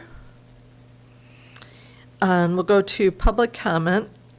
We do not have any written comments. nor any speaker cards from the auditorium. So we'll go to our AT&T moderator. Moderator, would you please let us know if there's anyone on the line hoping to make public comments on the railway company's valuation for BNSF Railways under item 14?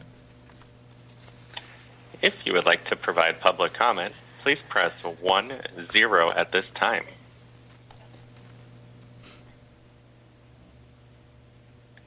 Madam Chair, there are no comments.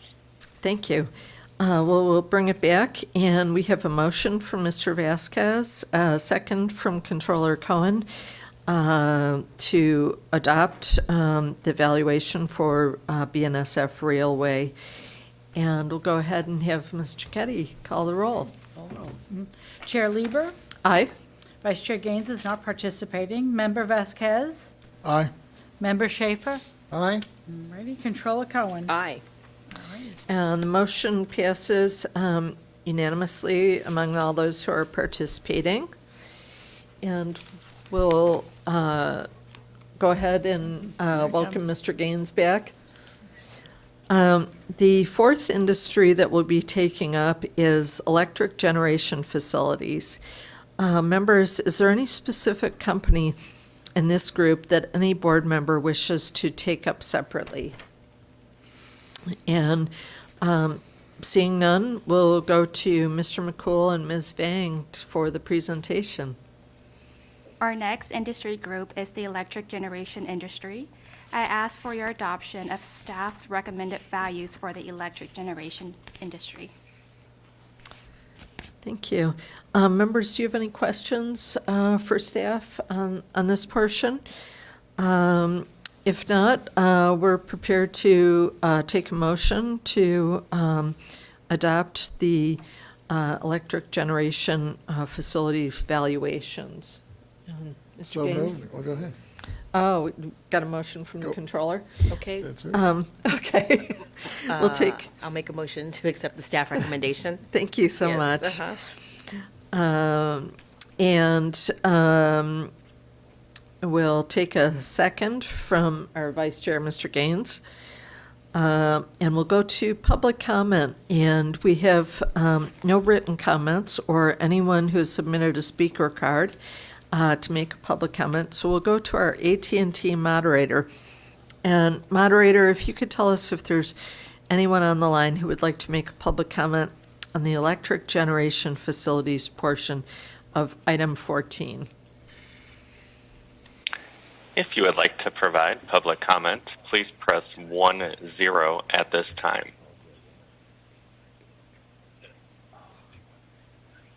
And Madam Chair, there are no comments. Oh, thank you. And members, if there's no further discussion, we have a motion from Controller Cohen and a second from Vice Chair Gaines to adopt the staff recommendation on the electric generation facilities group. Ms. Cicchetti, if you would go ahead and call the roll. Yes. Chair Lieber? Aye. Vice Chair Gaines? Aye.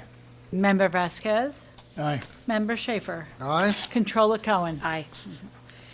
Thank you, members. That passes unanimously, and we'll go into our fifth industry, which is telecommunications companies. Board members, are there any specific companies in this group that a board member wishes to take up separately? Seeing none, we will have a presentation from Ms. Vang. Thank you. Our last industry group is telecommunication. I ask for the board's adoption of staff recommended values for the telecommunication industry. Thank you. Any questions for staff? I actually do have a question. Thank you very much, Madam Chair. So have there been any acquisitions between the wireless companies that make up this industry that have in some way affected the valuation? I would say that there has been several acquisitions in the last few years. I don't necessarily think any of those acquisitions have affected value per se. Most recently, T-Mobile acquired Sprint. 2 or 3 years ago. I can't remember exact timing. This is actually the first year where T-Mobile, where Sprint has not been a reporting entity. So it's taken T-Mobile a few years since the merger to dispose of duplicative assets, for example, and whatever assets are remaining were consolidated with T-Mobile's reporting for this particular year. And I don't know if you can think of anything else, but I'm not sure how much that really affected an overall value. I would say that in the in the long-distance industry, the value is showing an increase due to fiber build-outs of some of our bigger assessees. So since COVID, that's what we've seen are more fiber build-outs. And it costs more to install fiber underground. Specifically related to the wireless companies, there has been enough mergers and acquisitions over the years so that we are left with 3 very large companies and just a handful of smaller to medium-sized companies. And from what we understand, a lot of the focus for that particular industry going forward is the availability of additional spectrum for which they could compete over to improve their networks and market that to more customers. But to the extent there's available spectrum, I think that's maybe where the industry overall is hitting a wall, so to speak. There's not really much left that's been made available to the public. You make an interesting point about fiber, right, being the future, but makes me wonder, what about the declining use of landlines? How does that have any effect at all in the valuation? That does not. Really? I mean, the industry is slightly shrinking, but the growth is becoming larger due to buying out the smaller companies. So a lot of what we classify as local telephone exchange companies have business in the fiber world as well. So we will report them and sort of keep them in the local telephone category, but I don't know if we have any local telephone companies that aren't in the... How long do you keep them in the local telephone? Well, I think that... Category before they, I don't know, Sure. I think... age out or I think grow out? I think it has a lot more to do with what the primary function of the business is. Okay. So, for example, you would think of, Pacific Bell, for example. They're our largest local telephone entity, but they do a lot more than just provide local telephone service. And I think it's safe to say, because it's known in the public world, but there are efforts by Pac Bell and others to get regulatory approval to no longer provide local telephone service, because generally speaking, it's a drain on the overall business. So it's one of the things that we monitor. There's CPUC regulatory actions, and there's also federal FCC proceedings that we try to keep tabs on. And I have to say, our assessee partners are generally very good about keeping us informed about those efforts. Got it. Okay. Any further questions, Vice Chair? If I could, because in your initial introduction, you had mentioned that values had increased year over year. And I was wondering, is there a way to translate that into additional tax revenue for the Treasury? Yes, so I think overall we have about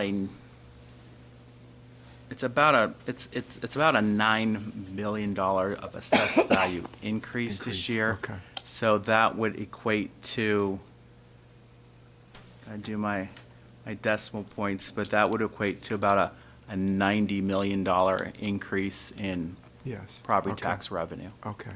And then how about on the locally assessed property values? What's happening this year? Sure, and unfortunately, that's not the area of our specialty, but I think, generally speaking, I think there's robust growth in most counties as far as their property tax compared to the prior year. Okay. I don't have knowledge of specifics, but I've seen some of the news releases that county assessors' offices have released, and I can't even think of one that went into the decline. I think every one that I've seen so far has Okay. been. All right, so that's one area similar where tax increase. revenue is actually growing a little bit. I know we've got challenges with the state budget, but Sure. it's yeah. not happening in the property arena. Not from what we're seeing, no. Yeah. There was also inflation that also affected Okay. our trend factors this Okay. year. Yeah. So the decrease was very low. Yeah, I guess you could have some decreases in some of these office buildings, and I don't know when those hit the books. But when they, some of these buildings that are worth half of what they used to be worth, and they're going under or whatever. Yeah, I think from the little that I've followed the commercial vacancy rates, I don't think they've fallen quite as much as a lot of predictions had, thought they might, but it's definitely something the local assessors are keeping a very close eye on. Yeah, not reflected this year. Not to my knowledge, Yeah. no. Yeah, okay, thank you. Okay, any other questions? For staff, seeing none, we're ready to accept a motion to adopt the staff recommendation on the telecom company's valuations. Is there anybody who'd like to So jump moved. in? Mr. Vasquez? And a second? I'd be honored to second. Okay, we'll take our controller as a second there. And go to public comment for telecom companies' valuations. And we do not have any written comments or comment cards from the auditorium. So let's go to our AT&T moderator. Moderator, if you would please let us know if there's anyone on the line who would like to make a public comment on the telecoms company's portion of item 14. If you would like to provide public comment, please press 1 then 0 at this time.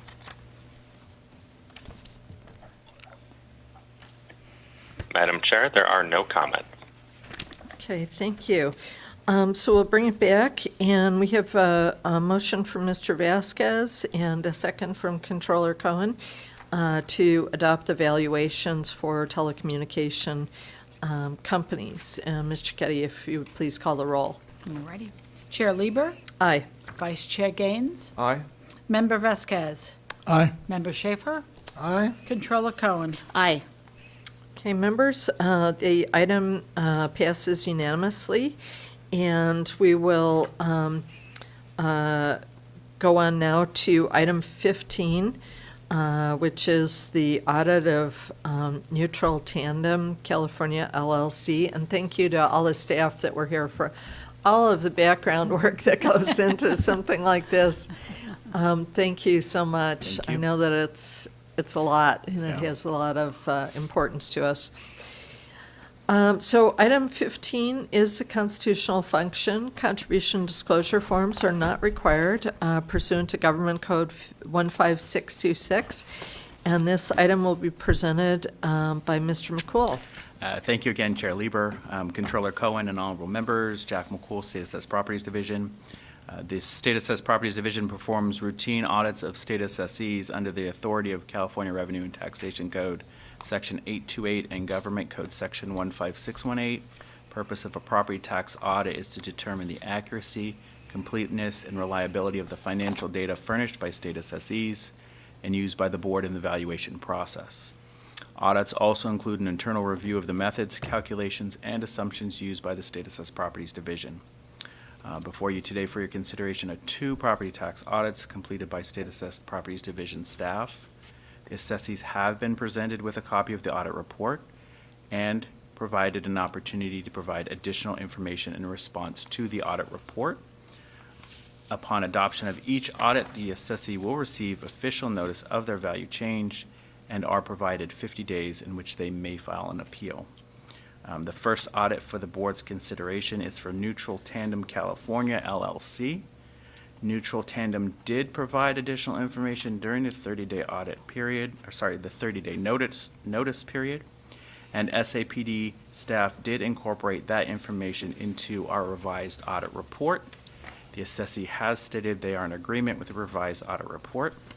I am available to answer questions if needed, and I ask for your adoption of this audit. Thank you. Great, thank you. Any questions from board members for staff?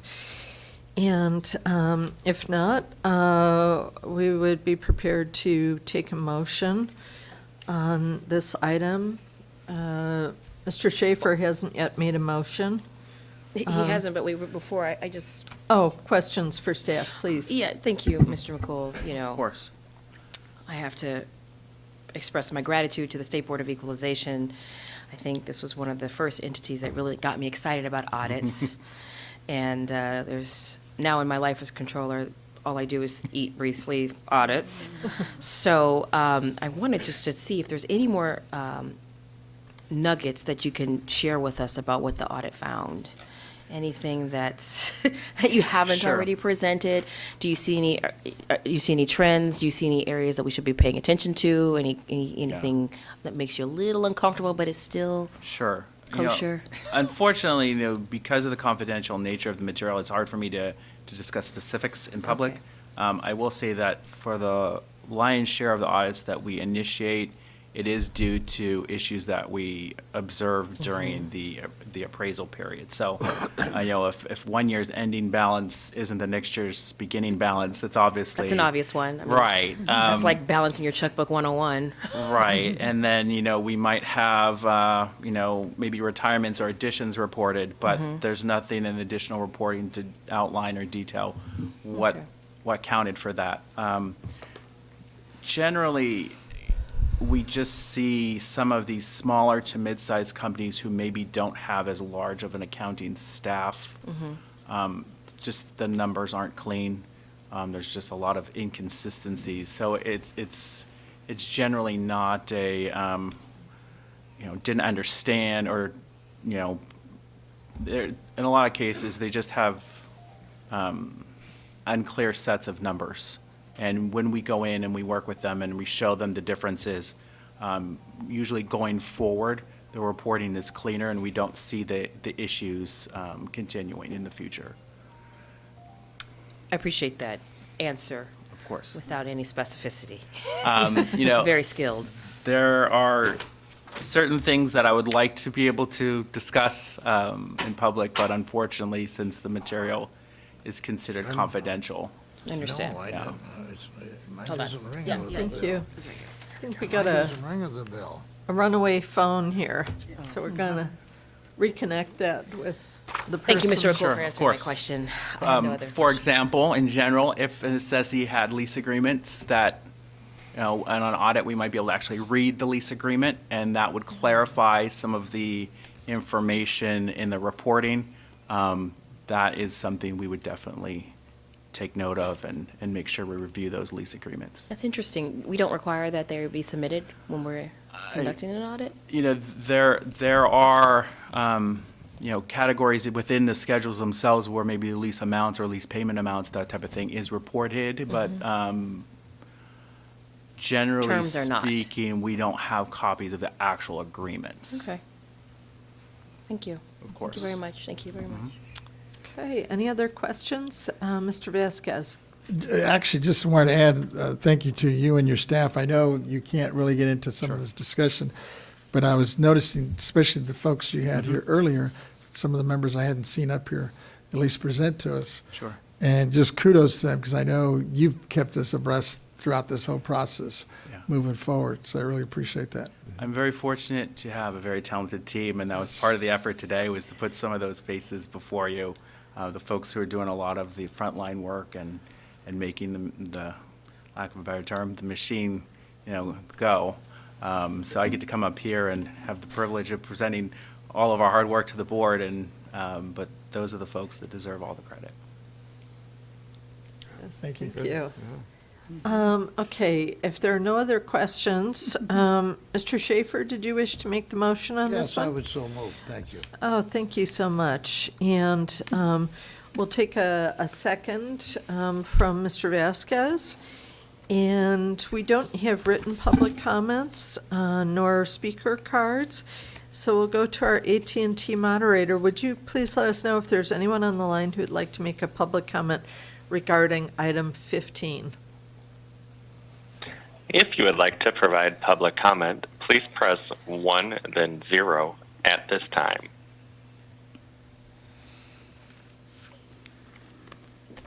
Madam Chair, there are no comments. Thank you. We'll bring it back to the board, and Mr. Schaefer has made a motion to adopt the audit results, and Mr. Vasquez has seconded. Ms. Cicchetti, if you would please call the roll. Sure. Chair Lieber, Aye. Vice Chair Gaines, Aye. Member Vasquez, Aye. Member Schaefer, Aye. Controller Cohen. Aye. Okay, thank you, members. It's unanimous, and the motion passes. And we'll go on to item 16, which is another audit, this time WebPass Telecommunications, LLC. This is also a constitutional function, and contribution forms are also not required pursuant to Government Code 15626. This will also be presented to us by Mr. McCool. Thank you. Thank you, Chair Lieber. The next audit is for WebPass Telecommunications. They were provided a copy of their audit report and findings. They will also have 50 days after adoption of the audit findings in which they may file an appeal. WebPass did not provide us additional information during the 30-day notice period. I will note that in both this one and the prior audit, this is a 4-year audit covering the period of 2020 through 2023. I'm available to answer any questions, and I ask for your adoption of the audit for WebPass Telecommunications. Thank you. Thank you. Are there any questions for Mr. McCool on this item? Okay. Seeing none, we'd love to entertain a motion. If there's someone wanting to make a motion. Second. Okay, Mr. Gaines moves, and Controller Cohen seconds the motion to adopt the audit on item 16, WebPass Telecommunications. And we do not have public comments that are written or any speaker cards from the auditorium. So we'll go to our AT&T moderator. Moderator, if you would please let us know if there's anyone waiting to make a public comment regarding item 16. If you would like to provide public comment, please press 1, then 0.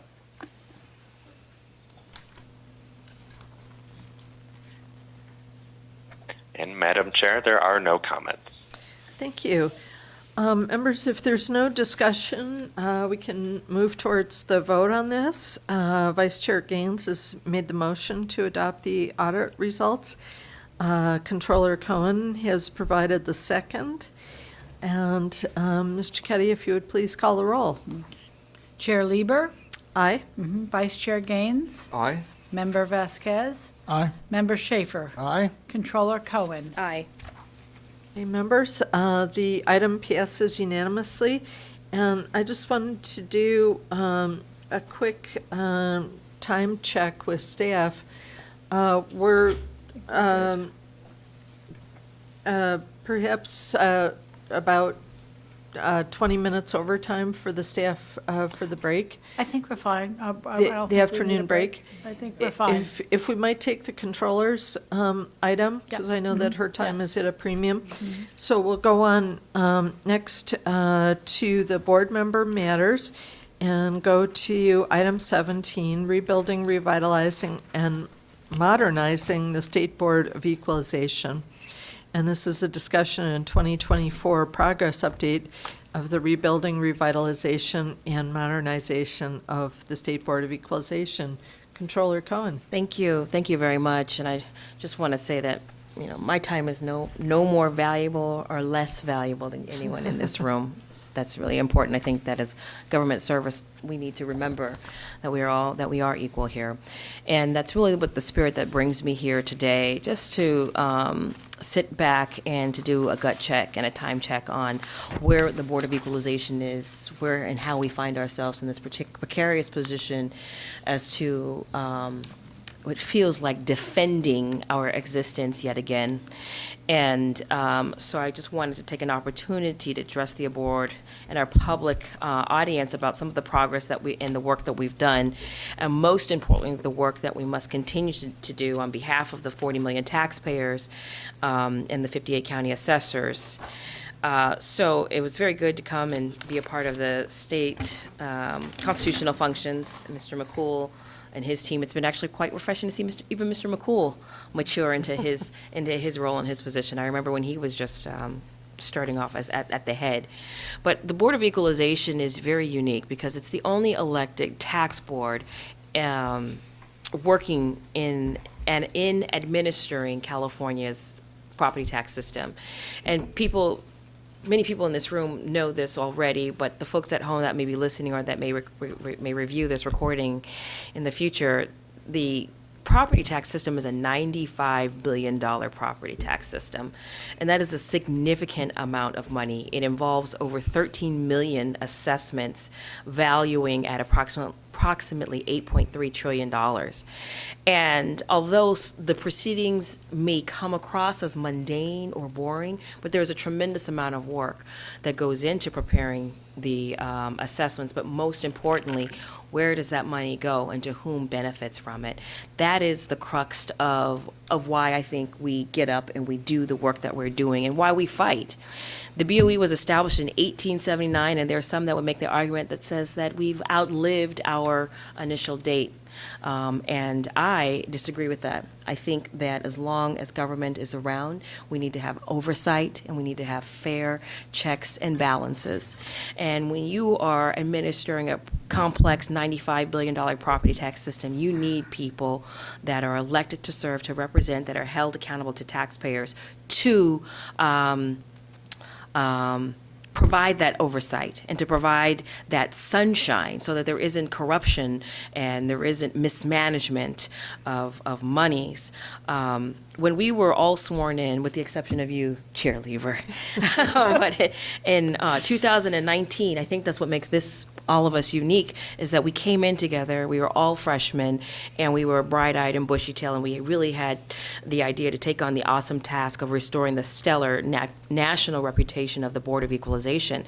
And you may not even know what that means, but this body, in a previous lifetime, was a preeminent example of how state government should administer and collect a tax system. And we have taken the task in 2019 to rebuild the agency's administrative and programmatic infrastructure. So again, just simply to protect the rights of the taxpayers. Now, I know you might be thinking, here she is on her soapbox and coming in to lecture or preach, but a little bit, yes, I did, because we need a swift kick in the pants to get excited and get focused on what it is, our mission and our role and our responsibility. And we have a responsibility to partner with those assessors to help them assess properties so that they can fulfill our respect and so that they can fill the coffers of their respective counties. The whole idea and concept of modernizing the property tax system is to ensure that this $94.7 billion system is administered fairly, effectively, and efficiently, so that you don't need a lawyer and you don't need a lobbyist to interject on your behalf. This is a system that is set up for everyone, whether you live in the rural counties or you're living in an urban city. It doesn't matter. You should be able to ask questions and have your questions answered in a consistent and thoughtful manner. And I believe that we have been on the right track. We launched this property tax modernization system. If you think about it, remember during the pandemic, when counties were shutting down because they were requiring wet signatures? Well, we need to move forward and get into the 21st century, and that's what we're talking about when we talk about modernizing this. Wet signatures should be a thing of the past. We buy, sell houses. We have major commerce that are happening through electronic transfers. And so we need to update our technology systems that allows us to do that so that we can meet and serve our constituents. You might recall, Mr. Vasquez, we took on the awesome task of a strategic plan so that we are focused and deliberate on where we're spending our time and our resources to help us address many of the foundational items needed to achieve 3 priorities that we laid out. And I'll go into those later, but I want to just make sure that we are just not learning, or that we do not forget the lessons that we learned during the pandemic when we were at a crisis, when people were trying to get money, trying to get support, trying to get PPE, trying to pay their property taxes. We were just in a really interesting place that that taught us a lot of lessons. And in the midst of these challenges, we had a very competent BOE staff that continued to deliver outstanding outcomes. This property tax system never faltered. It didn't waver. We were able to still collect and bring in revenue that the county governments needed. So that's why I'm really here, just to bolster us, to remind us not to get discouraged, that we have an awesome task that we were sworn to do, and we really can't waste any more time, and that I want to encourage us to recommit ourselves to doing the work that we are elected to do, taking no shortcuts, and paying attention and keeping ourselves to the task. I still want to encourage us to restore our reputation, continue to build the agency's administrative and programmatic infrastructure, modernizing the tax system. We had a goal of ensuring the constitutional amendments, constitutional mandates were being performed.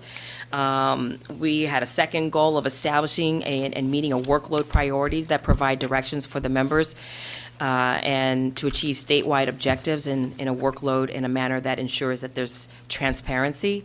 And then also to develop an education and outreach plan. Do you remember the agency-wide branding campaign? We had a couple hearings on that. And so the part of the challenge that that seems to be insurmountable, I feel like, I served 4 years on the BOE, and now I'm in my second year as a state controller, and I'm still educating people about the State Board of Equalization. And that is a task that we are going to have to take on every time we open up our mouth in every single setting. So Ted, that means you, every time you're in those rural counties up north and people are saying, what are you doing, Ted? And you're reporting out, you got to tell them exactly and build value, because we are here to serve them. If they don't know it, then they can't come to us. One thing I think that was a shining example, well, there's two I can think of. When we were dealing with Prop 19, this body was rocking and rolling, educating and getting information out there. Whether we agreed or disagreed with the legislation is irrelevant, kind of, but we'll talk about that later.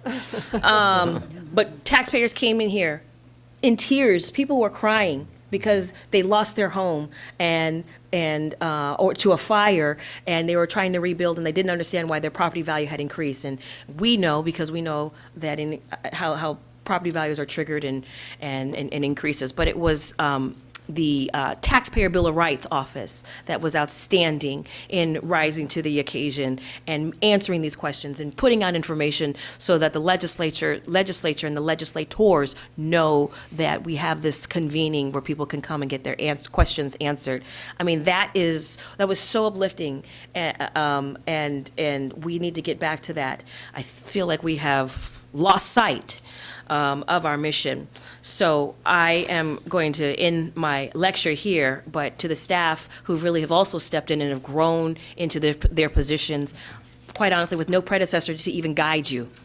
Remember, we had partitions, we had hand signing, we had to give out tests, we had people retiring and moving on. It's just been such a destabilizing last 5 years. Executive directors coming and going, retiring. It's just been absolutely incredible. But we have weathered it, and we will continue to weather it as long as we stay mission focused and we never lose sight that we are here to serve the taxpayers. We must defend their ability to have oversight and transparency, because there are entities that want to take it away, and they want to eliminate that, and they want to squelch taxpayers' voices, and that's not okay. If it's just us 5 on the front line, so be it. But we have withstood challenges in the past, and we will continue to withstand them in the future.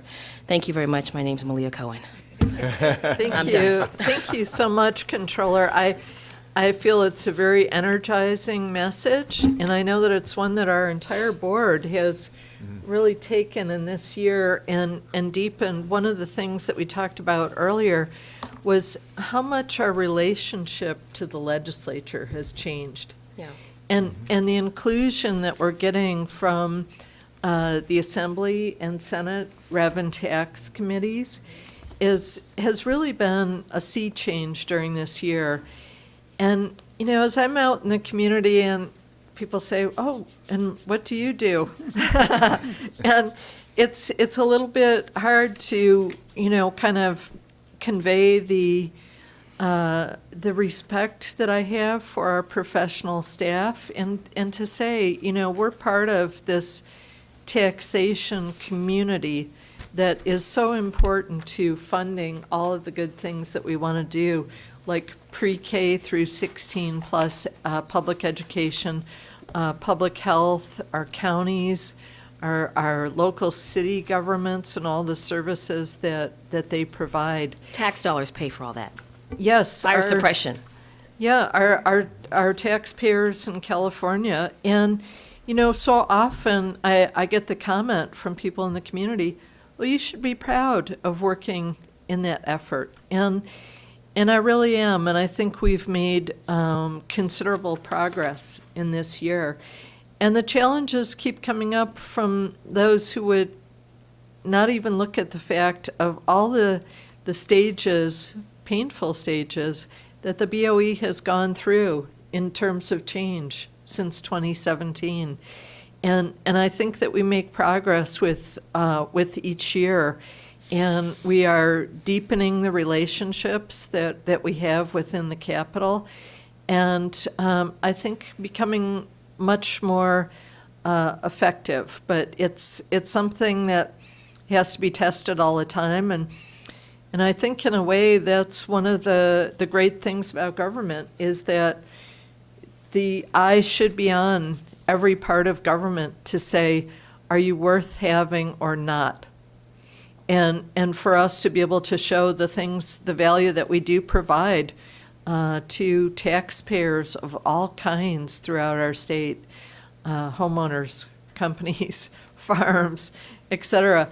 And so I think it's a process, and this has been a good recognition for us of the opportunity that we each have to do more to tell the story of the Board of Equalization and the value that we deliver every single day. And also to be examined by those committees in the state legislature and various other venues that are out there. I think it's good and it's healthy to be tested. And we're looking at another very large hill over the next couple of years, that the good and expansive ideas that we have, the additional load that we're being asked to carry by the state legislature, we're going to have fewer resources to do it. So we're going to have to dig down and really build on our strengths that we've had. And I so appreciate the membership in the deepest sense and the partnership that we have with the state controller and that we have with elected officials all up and down the line, especially our assessors are so important because they're the first line of communication with our constituents in California. And we're given this great challenge of being at this position in one of the most powerful and diverse states anywhere in the world, matching against any country.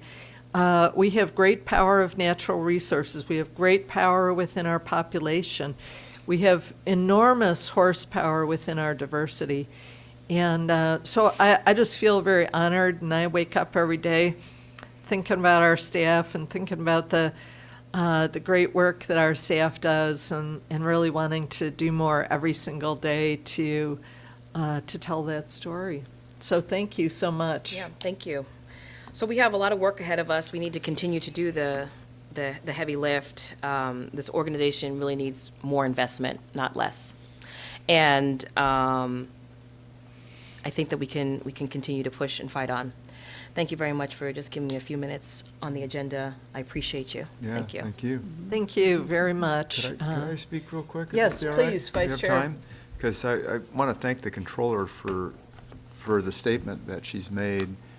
And you've always been there for the BOE, and we really appreciate that. And you've helped us over at the legislature. And we've had these battles, right? And we've been able to overcome them. But we have the challenge of the future, and we've got to make sure that people are aware of what we're doing. Every time I speak, I'm explaining about what we do at the Board of Equalization, that we have this taxpayer rights advocate that any citizen can speak to if they feel like they haven't been fairly treated. The electronic signatures aspect, we were talking about that earlier this morning. Yep. There's $10 million of grant money available for our rural counties if they want that. The training, we basically changed the way we train, That's right. Because of the pandemic, so we adapted to that. Senator Ben Allen, we've had Member Vasquez working closely with him on oversight potentially of other agencies. And I think that's a good path to be looking at. Assemblyman Mike Gibson's been an advocate and supporter and knows the value of the BOE. We had an informational hearing on insurance because that can affect your property value. If you can't get insurance, Yes. your value of your home might drop by $50,000 or $100,000. So I think we need to make sure we're in the mix, and we have to make sure we continue to communicate what our role is.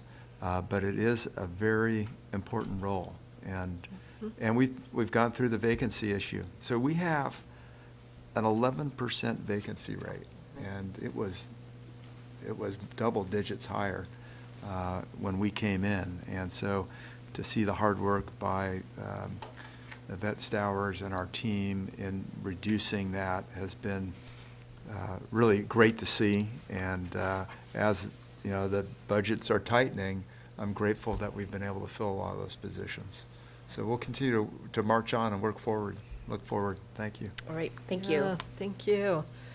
Any further comments, members? Well, Mr. Vasquez. Just one quick one, and and thanking the controller, because, we, like you mentioned earlier, it was a struggle when we first came on board, all of us being new. But I really appreciate your leadership on that, and looking forward to working as we move forward on this issue, especially as we look to modernize the BOE. And, whatever ideas or thoughts you might have along those ways, please count on us. I know my staff is ready to help and assist in whatever we see fit. As we look at BOE, as I look at it now, the 202 now, we've gone through the 102, and now we need to move forward. And I think the appetite, I think we had talked about earlier today, at least with the legislators, is very positive and supportive.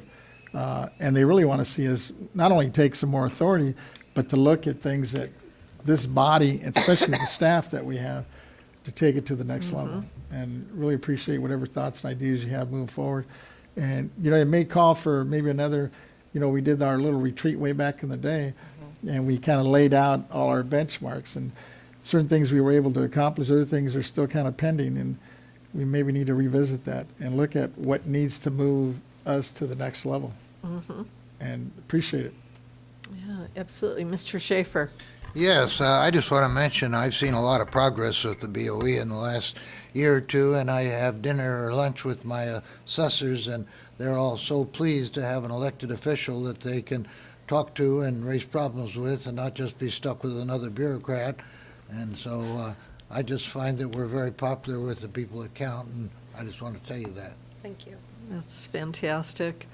Well, thank you so much, Controller, for this very good message for us, and to our staff who are doing so much and who are themselves fully modernized, even if all of our state processes are not, in really helping to lead and work with the assessors in delivering the best services possible for our constituents.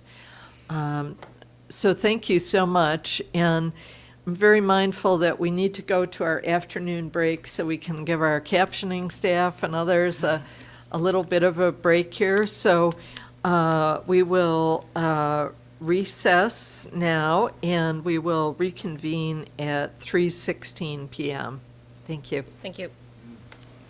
Nice seeing you. Good to see you. I didn't know my phone rang. I thought it just went click. Oh, that's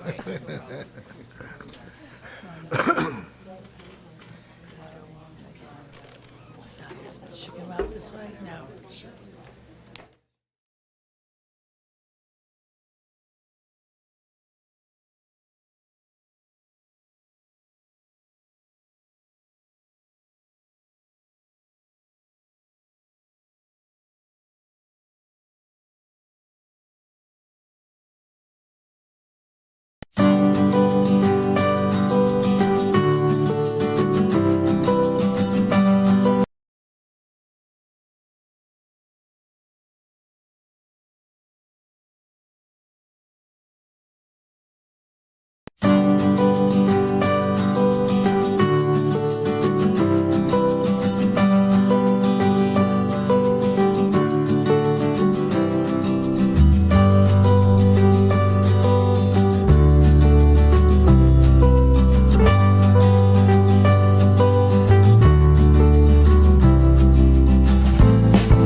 recess at 3:16.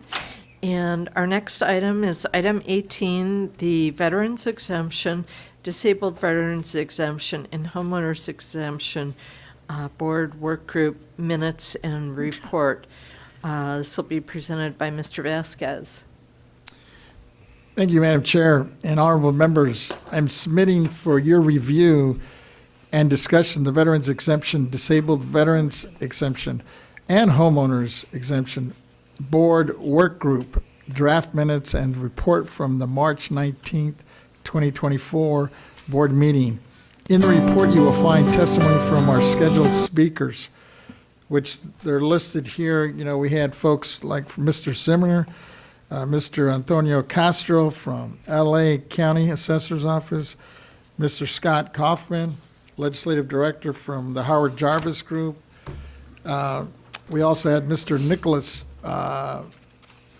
Guthrie from the Capitol Director on behalf of the Honorable Senator Kelly Ciato.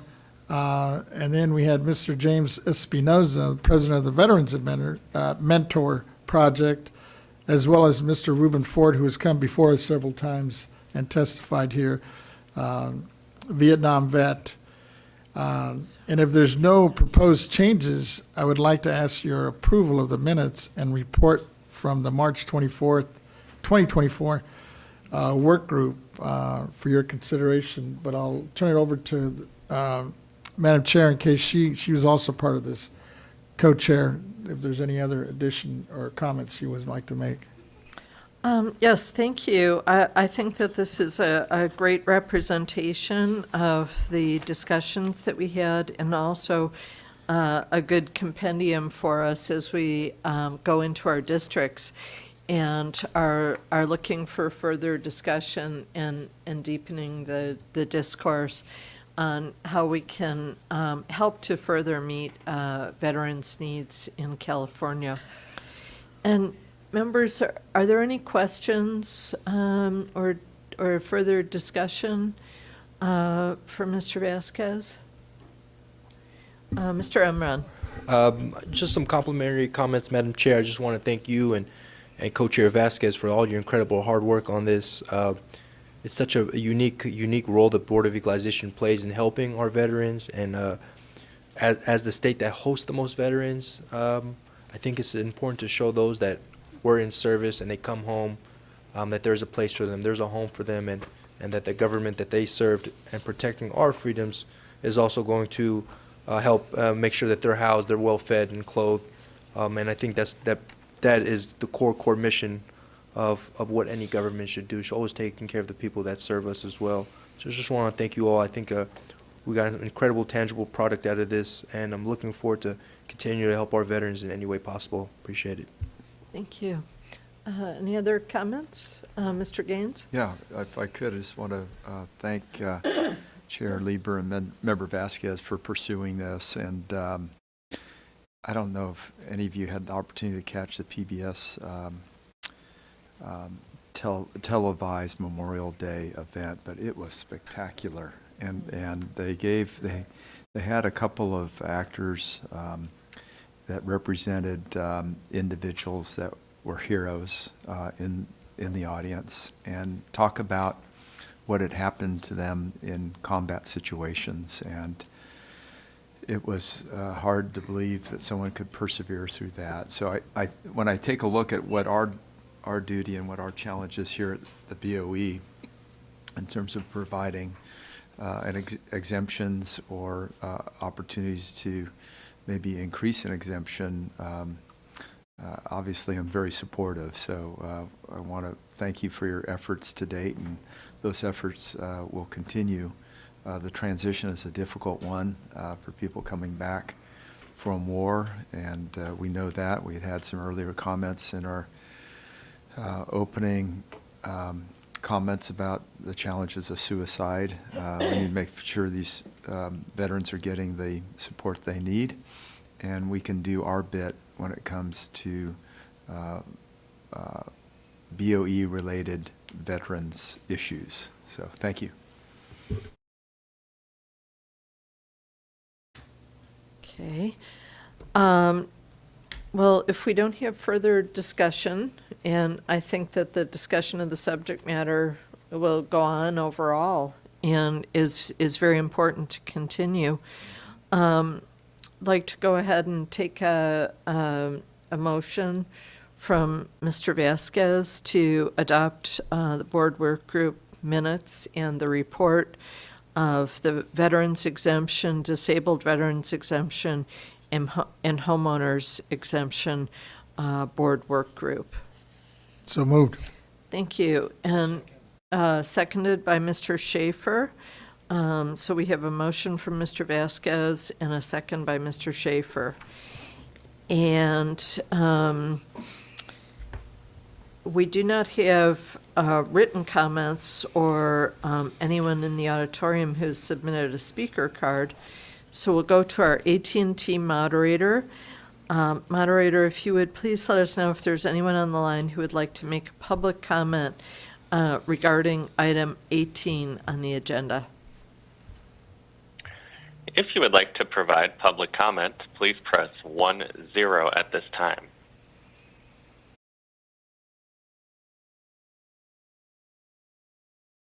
Madam Chair, there are no comments. Thank you.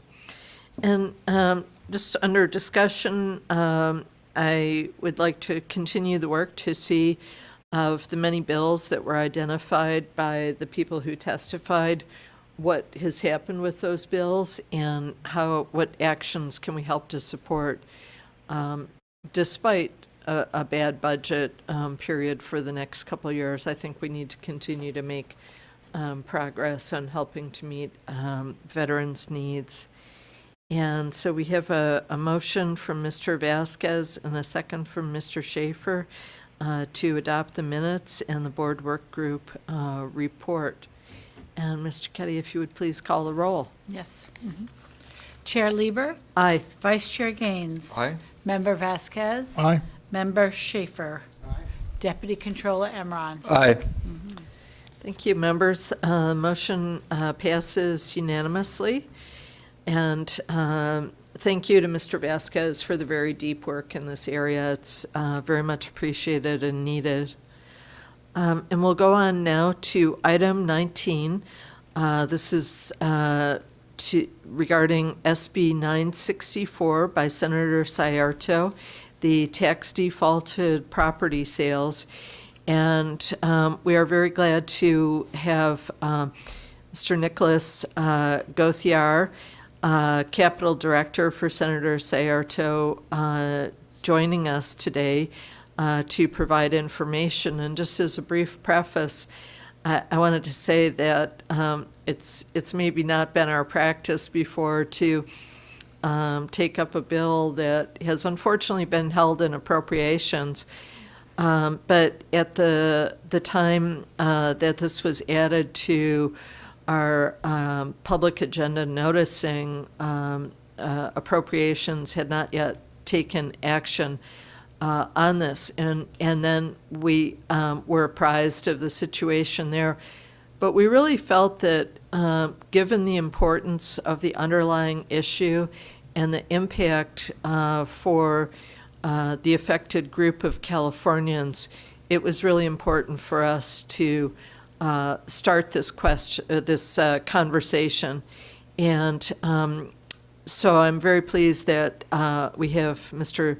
Gauthier here today with us to present on this and to also talk about the 2-year session that we will be entering at the close of this year's legislative session and plans for this proposal going forward. So thank you so much for joining us today. And if you'd like to make your comments. Thank you, Madam Chair. Thank you, honorable members of the Board of Equalization. Nicholas Gauthier, Capital Director for Senator Sayarto, and the Chief Staffer for SB 964. As you have probably already digressed from reading the bill, there is a very much a pressing matter that the state of California needs to address, thanks in part to the ruling of Tyler v. Hennepin.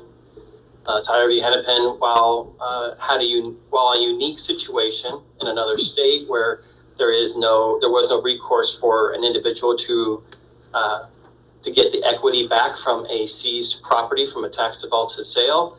The judgment of the Supreme Court and the opinions also cited many principles which, I think many understood to be true from the takings clause of our Constitution, and pointed to the nature that while California does have a process for returning the equity of surplus from a tax default property sale in a Chapter 7 process, the process and the manner in which we go through our Chapter 8 process in California really does not. To clarify, Chapter 7 process is when a tax defaulted property is put up for an auction with a minimum bid set for what the defaulted debt was to the county and other subsequent debts, and then is bid on and can go up from there. And then there's a process for which the previous property owner could, get the remainder equity out of the property and return to them. In a Chapter 8 sale, on the other hand, the property is bid upon by either a nonprofit housing, a nonprofit conservancy, another government agency, and it is bid at the defaulted debt level. And there is no opportunity for competitive bidding. There's no opportunity for market value determination. It is pulled from that Chapter 7 process, goes through a few hoops, and is finally approved by the state controller. There is, in the last 5 years of examining every Chapter 8 sale in the state of California, there has been 0 instances of equity remainder and 0 instances of equity returned. There are plenty of instances where, in examining all these Chapter 8 sales, where the market value of the property is definitely within question. It definitely raises the question that it probably could have gone for a lot more money. When you're talking about 5 different parcels of 5 acres each being sold for a grand total of $11,000, and a single 5-acre parcel nearby going for over $35,000, it kind of raises questions on what the market valuation of that sale was in that Chapter 8 sale.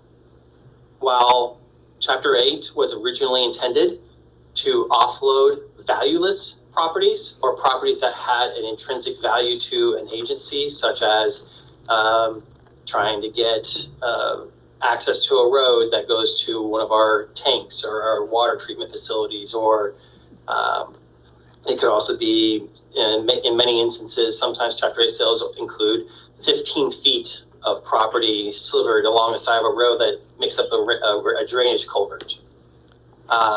In these situations, the spirit of Chapter 8 was originally intended to offload in an ease valueless property that would not otherwise be interested by auction, and would probably even cost the county more to go through an auction process.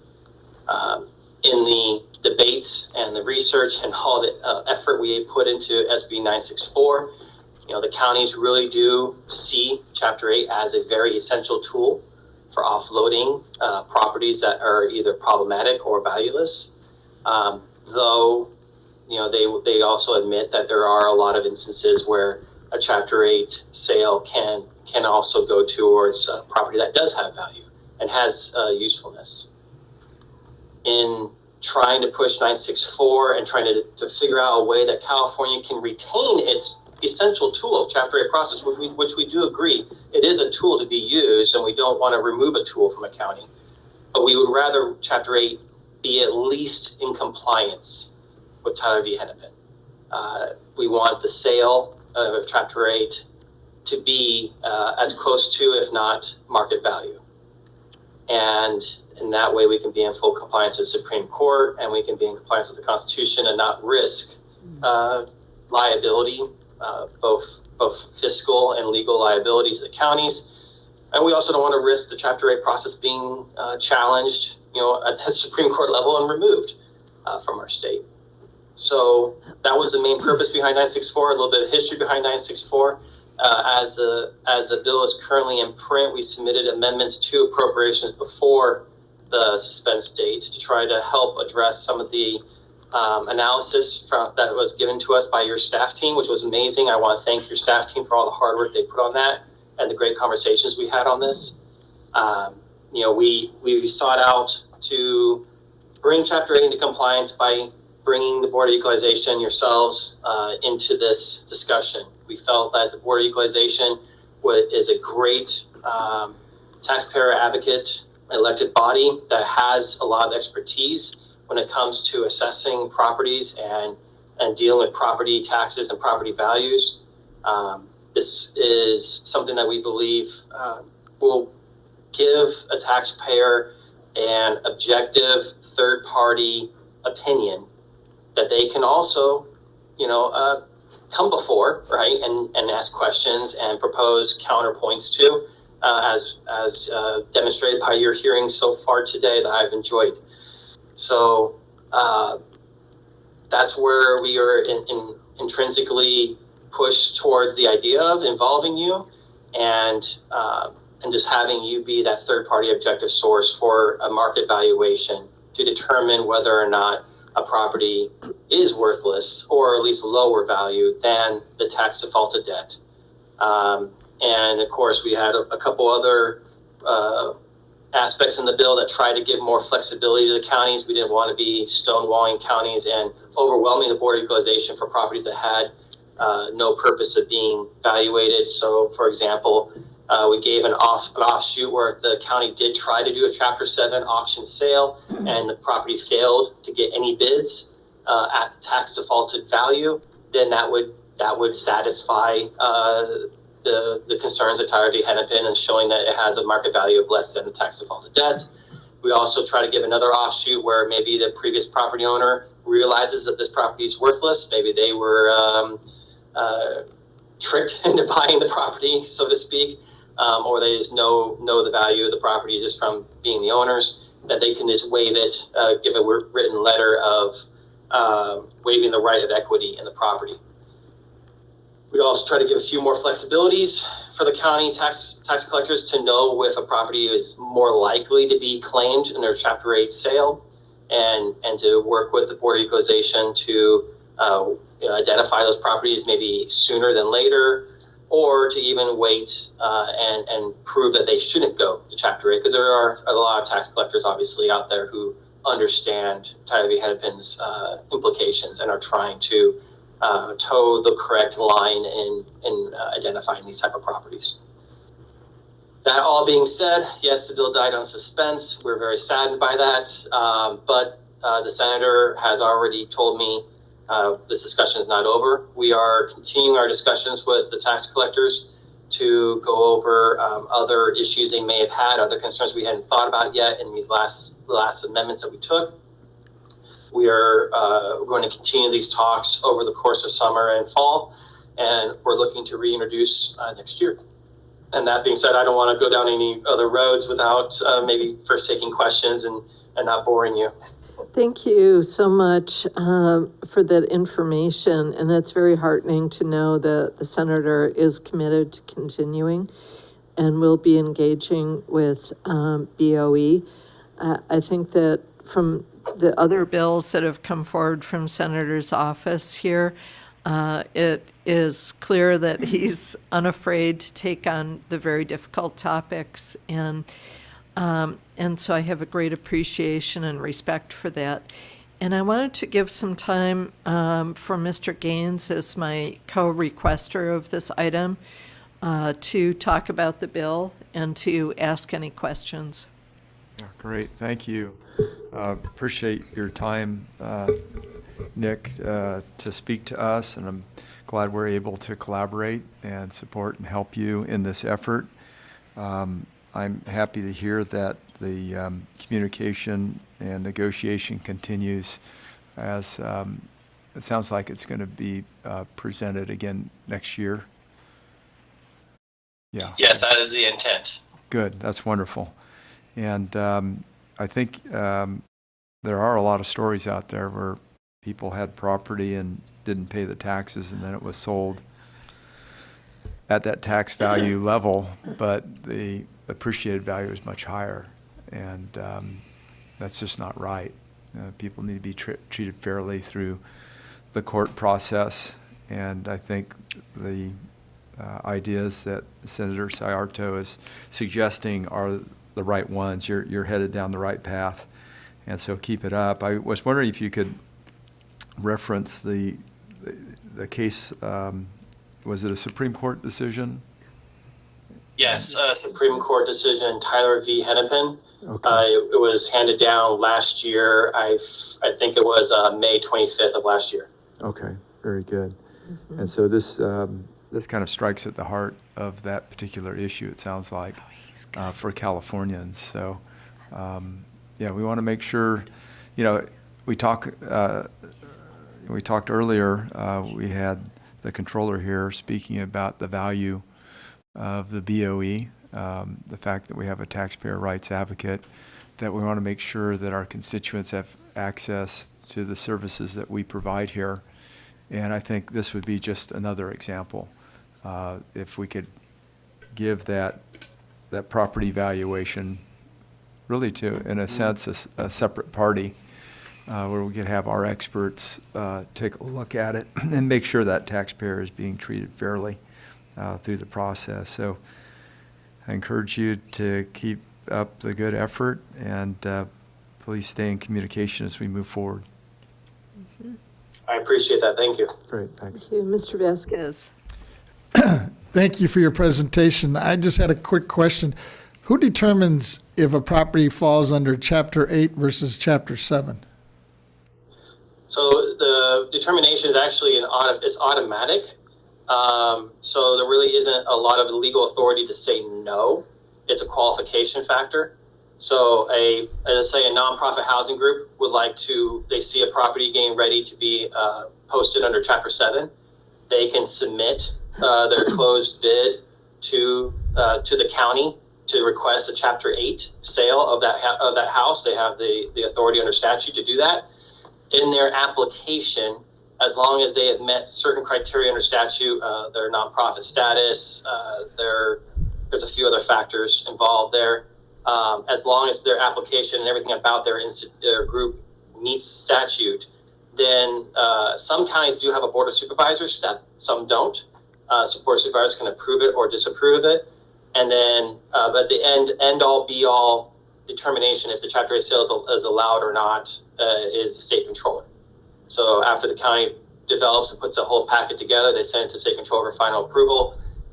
So far in our research of the last 5 years, the state controller, any rejection the state controller has given a rejection with clarification of what is needed to heal or mend the application. Very few make it to state controller that are rejected. In fact, the ones that usually are rejected are approved later on that year or shortly after. The treasurers are pretty good at skimming through the application to know if they qualify for the Chapter 8 process. So it sounds like all these properties that file for Chapter 7 are subject to become Chapter 8 if a nonprofit applies for it. 100% correct. Okay, thank you. Mr. Emron. I want to thank you for your presentation and coming on behalf of the senator, and also just want to thank the partnership that would have been with the State Controller's Office. We're very much involved in these conversations too. You may not, do you have a figure or data that shows how many houses in California go under Chapter 8 bankruptcy? Let me see. I do have actually the 5-year list. Let me see if I've broken it down.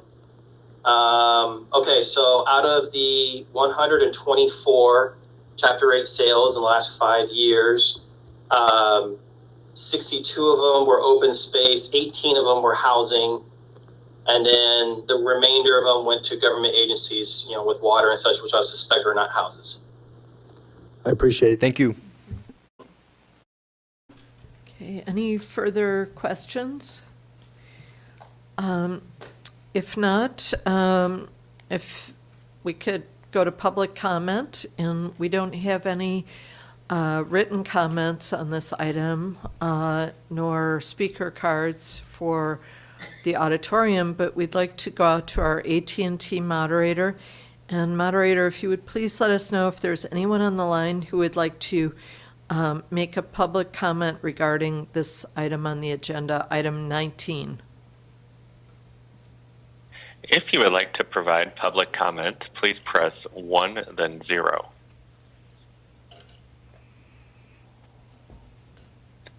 Madam Chair, there are no comments.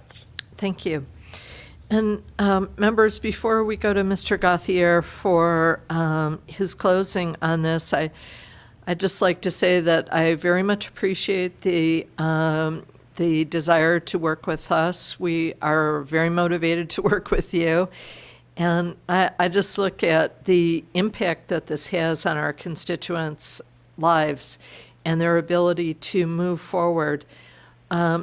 I think until the recent times when there was a pool of money available for property tax help, it has been difficult. And I think that there are many situations where it arises after the death of a family member or after the failure of a business, which is often not in the control of the business. And the impact, not just financially, but emotionally and psychologically, of seeing a valuable property be sold for almost nothing and having no ability to change those facts is very, does have an impact on our constituents. So I want to thank you for engaging in this bill and thank the senator. And we would like to work with you in the coming session and leading up to the coming session to see what we can do and to see if there's a pathway to get any costs that would be incurred by the agency to be covered, because this is an important change and reform for California. And so, Mr. Gauthier, if you have closing comments that you would like to make. I almost said out of habit, I respectfully ask for your aye vote, but no, it's, the senator would greatly appreciate your comments, and I know the senator really has an affinity for the Board of Equalization and would love to continue this work on this bill, in the interim while we wait, and to finalize these points, get these points really smoothed over, make this bill a good policy that will help protect, taxpayers and give them that avenue. And at the same time, protect California and in keeping a tool that is helpful to counties as well. So thank you. Thank you so much for joining us today, and also for being a part of the Veterans Board Work Group. Thank you so much. It's no problem. Thank you. Thank you. Can I just make a comment? Yes, Mr. Gaines. Just because it's providing additional tax revenue to the local jurisdiction. Yes. This law would do that, right? So it would actually help the counties. Well, I know there's an offsetting cost in doing the analysis, but you're also creating revenue for another local jurisdiction. Yes, absolutely. Thank you. Okay, thank you, Mr. Gauthier. Members will go on now to item 20, property valuation or special exemption, and this item is presented by Member Schaefer. Mr. Schaefer. Thank you, Chair.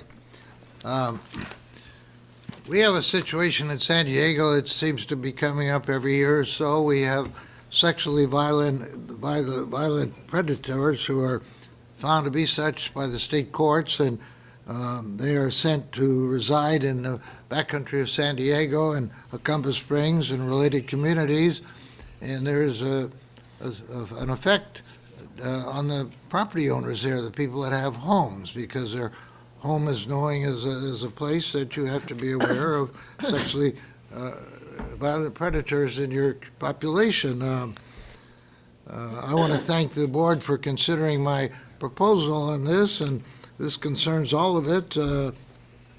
We understand that we have to balance the rights of the offenders to have fair and decent housing along with the safety of the community. Our sexually violent predator conditional lease program has been largely successful in releasing predators in a controlled, monitored setting. But the burdens and risks that come up on property values are something that must affect our county assessors, and through our county assessors, our Board of Equalization. 2 studies have quantified the financial impact of these releases. One found a 4% decrease in home values within 1/10 of a mile of a registered sex offender. My proposal is that we work with our legislative staff and our executive director to formulate legislation that will clarify the financial impact that helps to reduce the specific burden borne by our neighborhood property owners and taxpayers over this phenomena. It's been going on for several years. I had lunch this last week with Jordan Marks, who's our county assessor, and he's very much in agreement that we must do something to protect the homeowners who are in the neighborhoods where these public known officials that are discussed in the newspapers come to call home. And I would ask that each of you read my memorandum, which is dated May 15th, and that our executive director and our legislative staff bring it to the attention of legislators that we work with. Hopefully we'll have somebody invite our input on that, and that we will go forward. And I thank you for your time. Thank you. Members, do we have any questions for Mr. Schaefer? Mr. Amron, did you have a question? Member Schaefer, just want to thank you for the presentation. I'm just trying to clarify the specific ask here. You're asking the executive director to look into this matter? Well, I think that our legislative staff knows which legislators are dealing with BOE issues. Some do and some don't. And there should be somebody who deals with BOE issues who should talk to me about this or bring something before the board about it. Our issue is seeing that something's done, and something would be done by the assessors because they're the ones that set the value. And it's not right to have just Jordan Marks do something about it. It's something that all 58 of our assessors should be aware of, because we have 58 assessors dealing with this issue, and any of our counties could become the home of sexual predators on court order, and it's a problem that not 1 or 2 assessors deal with, but all assessors have to be sensitive to the issue. Because our duty is to all the taxpayers of California. Thank you. Thank you. And before we go to our executive director, I think what I'd like to propose is going forward steps on this is that we have some initial conversations with the leadership of the Assessors Association to talk about what they see as the feasibility steps that would need to be taken, and also gauge the interest from the Public Safety Committee members in the legislature. And Executive Director Stowers. Thank you so much, Chair Lieber, Member Schaefer, for bringing this item to our attention. I just wanted to kind of clarify the process of what you're suggesting. It seems to me that you're suggesting that the board members would want to support legislation to address this issue. Yes. In order to, that would be a board vote, first of all. Yes. And then, like for any legislation that the board members are supporting, are sponsoring, it would be up to the board members and the board member staff to identify an author for the legislation. My legislative research director, Mr. Angelo, that's not what he is tasked with. It would be inappropriate for operational staff to go out and seek an author and lobby for a bill that's outside of our scope. That's more into the elected officials area. Mm-hmm. So if that's something that the board wants, I think, Chair Lieber, you're absolutely right. You should have a conversation with CAA and see if they're interested, and perhaps they will be willing to sponsor the legislation. Who would that be? California's Assessors Association. Yes, yes. And I think also, if we can each be looking at the membership of the Assembly and Senate Public Safety Committees, and start to look at who are the members that are in our district of those two committees, and who we might be able to approach to gauge their interest. Because we can go as board members and have a conversation and solicit interest in a way that unfortunately is the government code forbids for our professional staff. And so I think that might be a good first step. And even though the appropriations limit this year was, I think, $150,000, and you just about can't do anything for $150,000 within government in California statewide right now. I think it's something that we can gauge the interest of the people who have been interested enough in the policy area that they're actually members of either Assembly or Senate Public Safety, and then kind of begin to go from there. But I do think that if, to the extent that we have members who are on those committees, and we can provide them with Mr. Schaefer's memo, that is a very good starting place for them to be educated about the issue, because it's something that really is happening all over California. There are certain counties that have more of a concentration, because once someone has served their time in prison, they return to the county in which their conviction took place. And so there are counties that are more prolific in convictions. And so there is a concentration of individuals who are ex-offenders or who are under supervision within those counties. But I think that the memo is very well taken and contains a great deal of information. And so I'd like to put it on us as members, since we are able to have those conversations within the two public safety committees, to begin that process. If the California Assessors Association likes the idea and would like to take some action, though, they can't sponsor legislation. That has to be done by a legislator. They can urge the legislators to sponsor it. There's some they work with?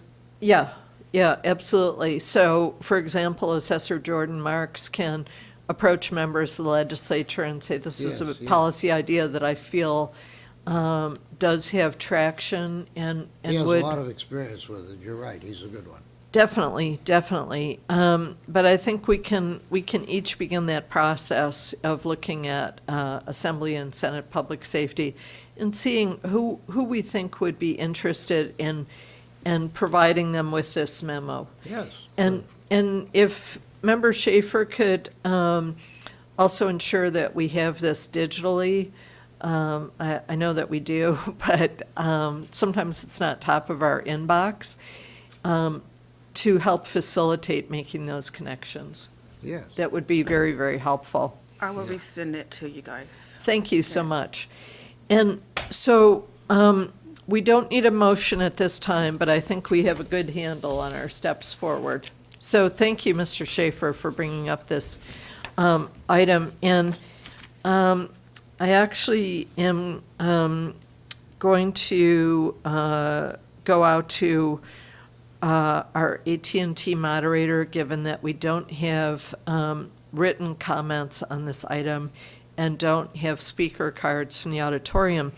I'd like to go to our AT&T moderator. And moderator, if you would please let us know if there's anyone on the line who would like to make a public comment regarding item 20 on the agenda. If you would like to provide public comment, please press 1, then 0.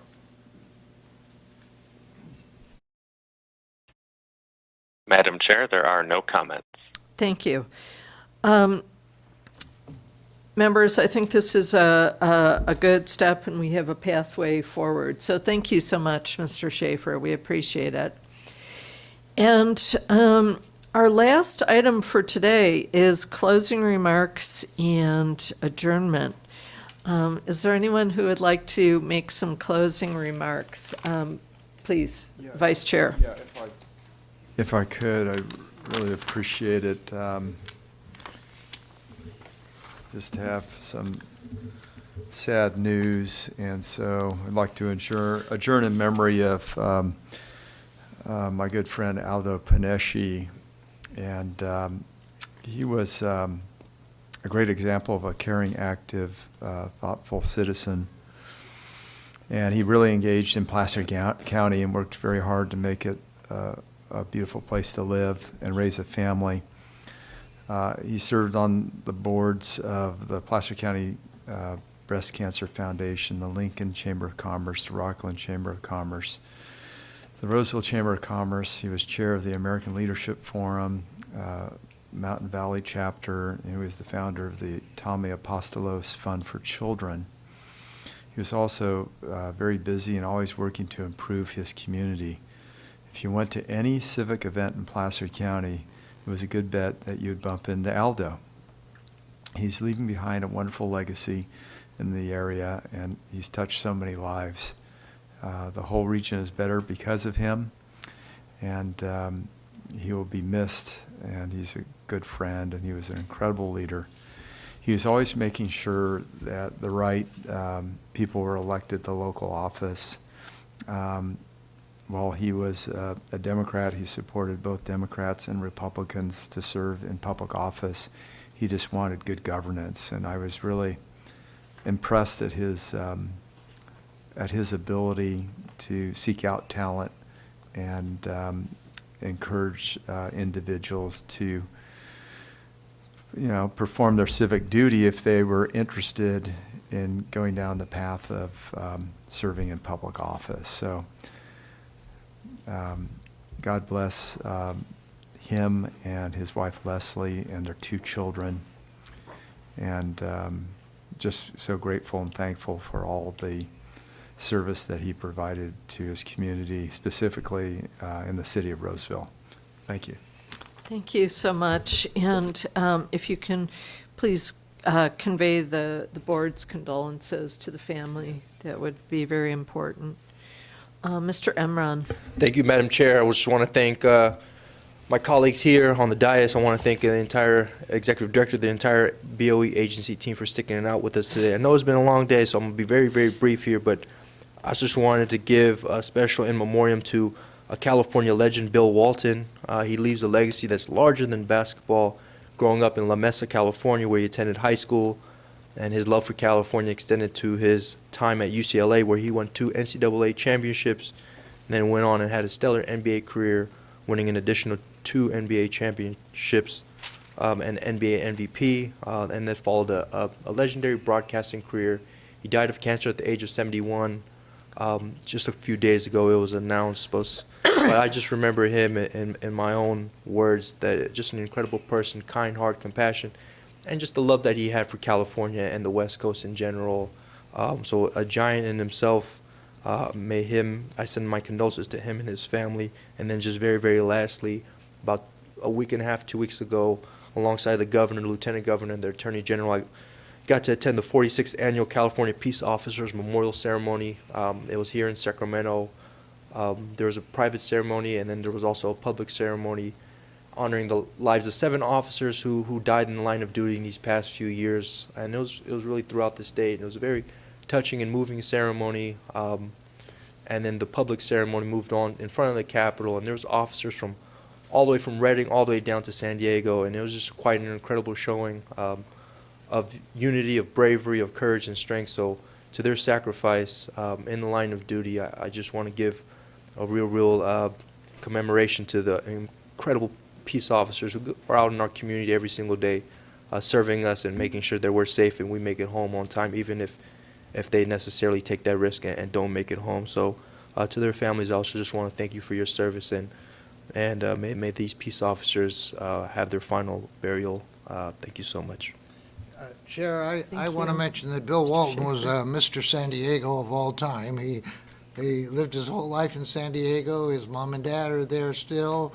I've met him and his mom and dad. He got a little irritated at the city council not fixing his street, so he went out and dug up the street himself and got some buddies of his and laid their own asphalt. He had a little bicycle. He used to ride miles and miles and miles. There's a statue of him with his bicycle in the park. He's just really such a part of San Diego. I so salute that. Thank you for those good words, Mr. Schaefer. It's amazing to be a Californian with so many great Californians. And as a member of a law enforcement family, my brother just retired as a sheriff's deputy. I thank you for your comments about the peace officer ceremony. I was beyond so glad that my brother made it to the finish line of actual retirement just a few months ago. So we will now adjourn the board meeting at 4:02 p.m. Our next scheduled board meeting is Tuesday and Wednesday, June 25th and 26th, 2024, at 10 a.m. in Sacramento. Thank you.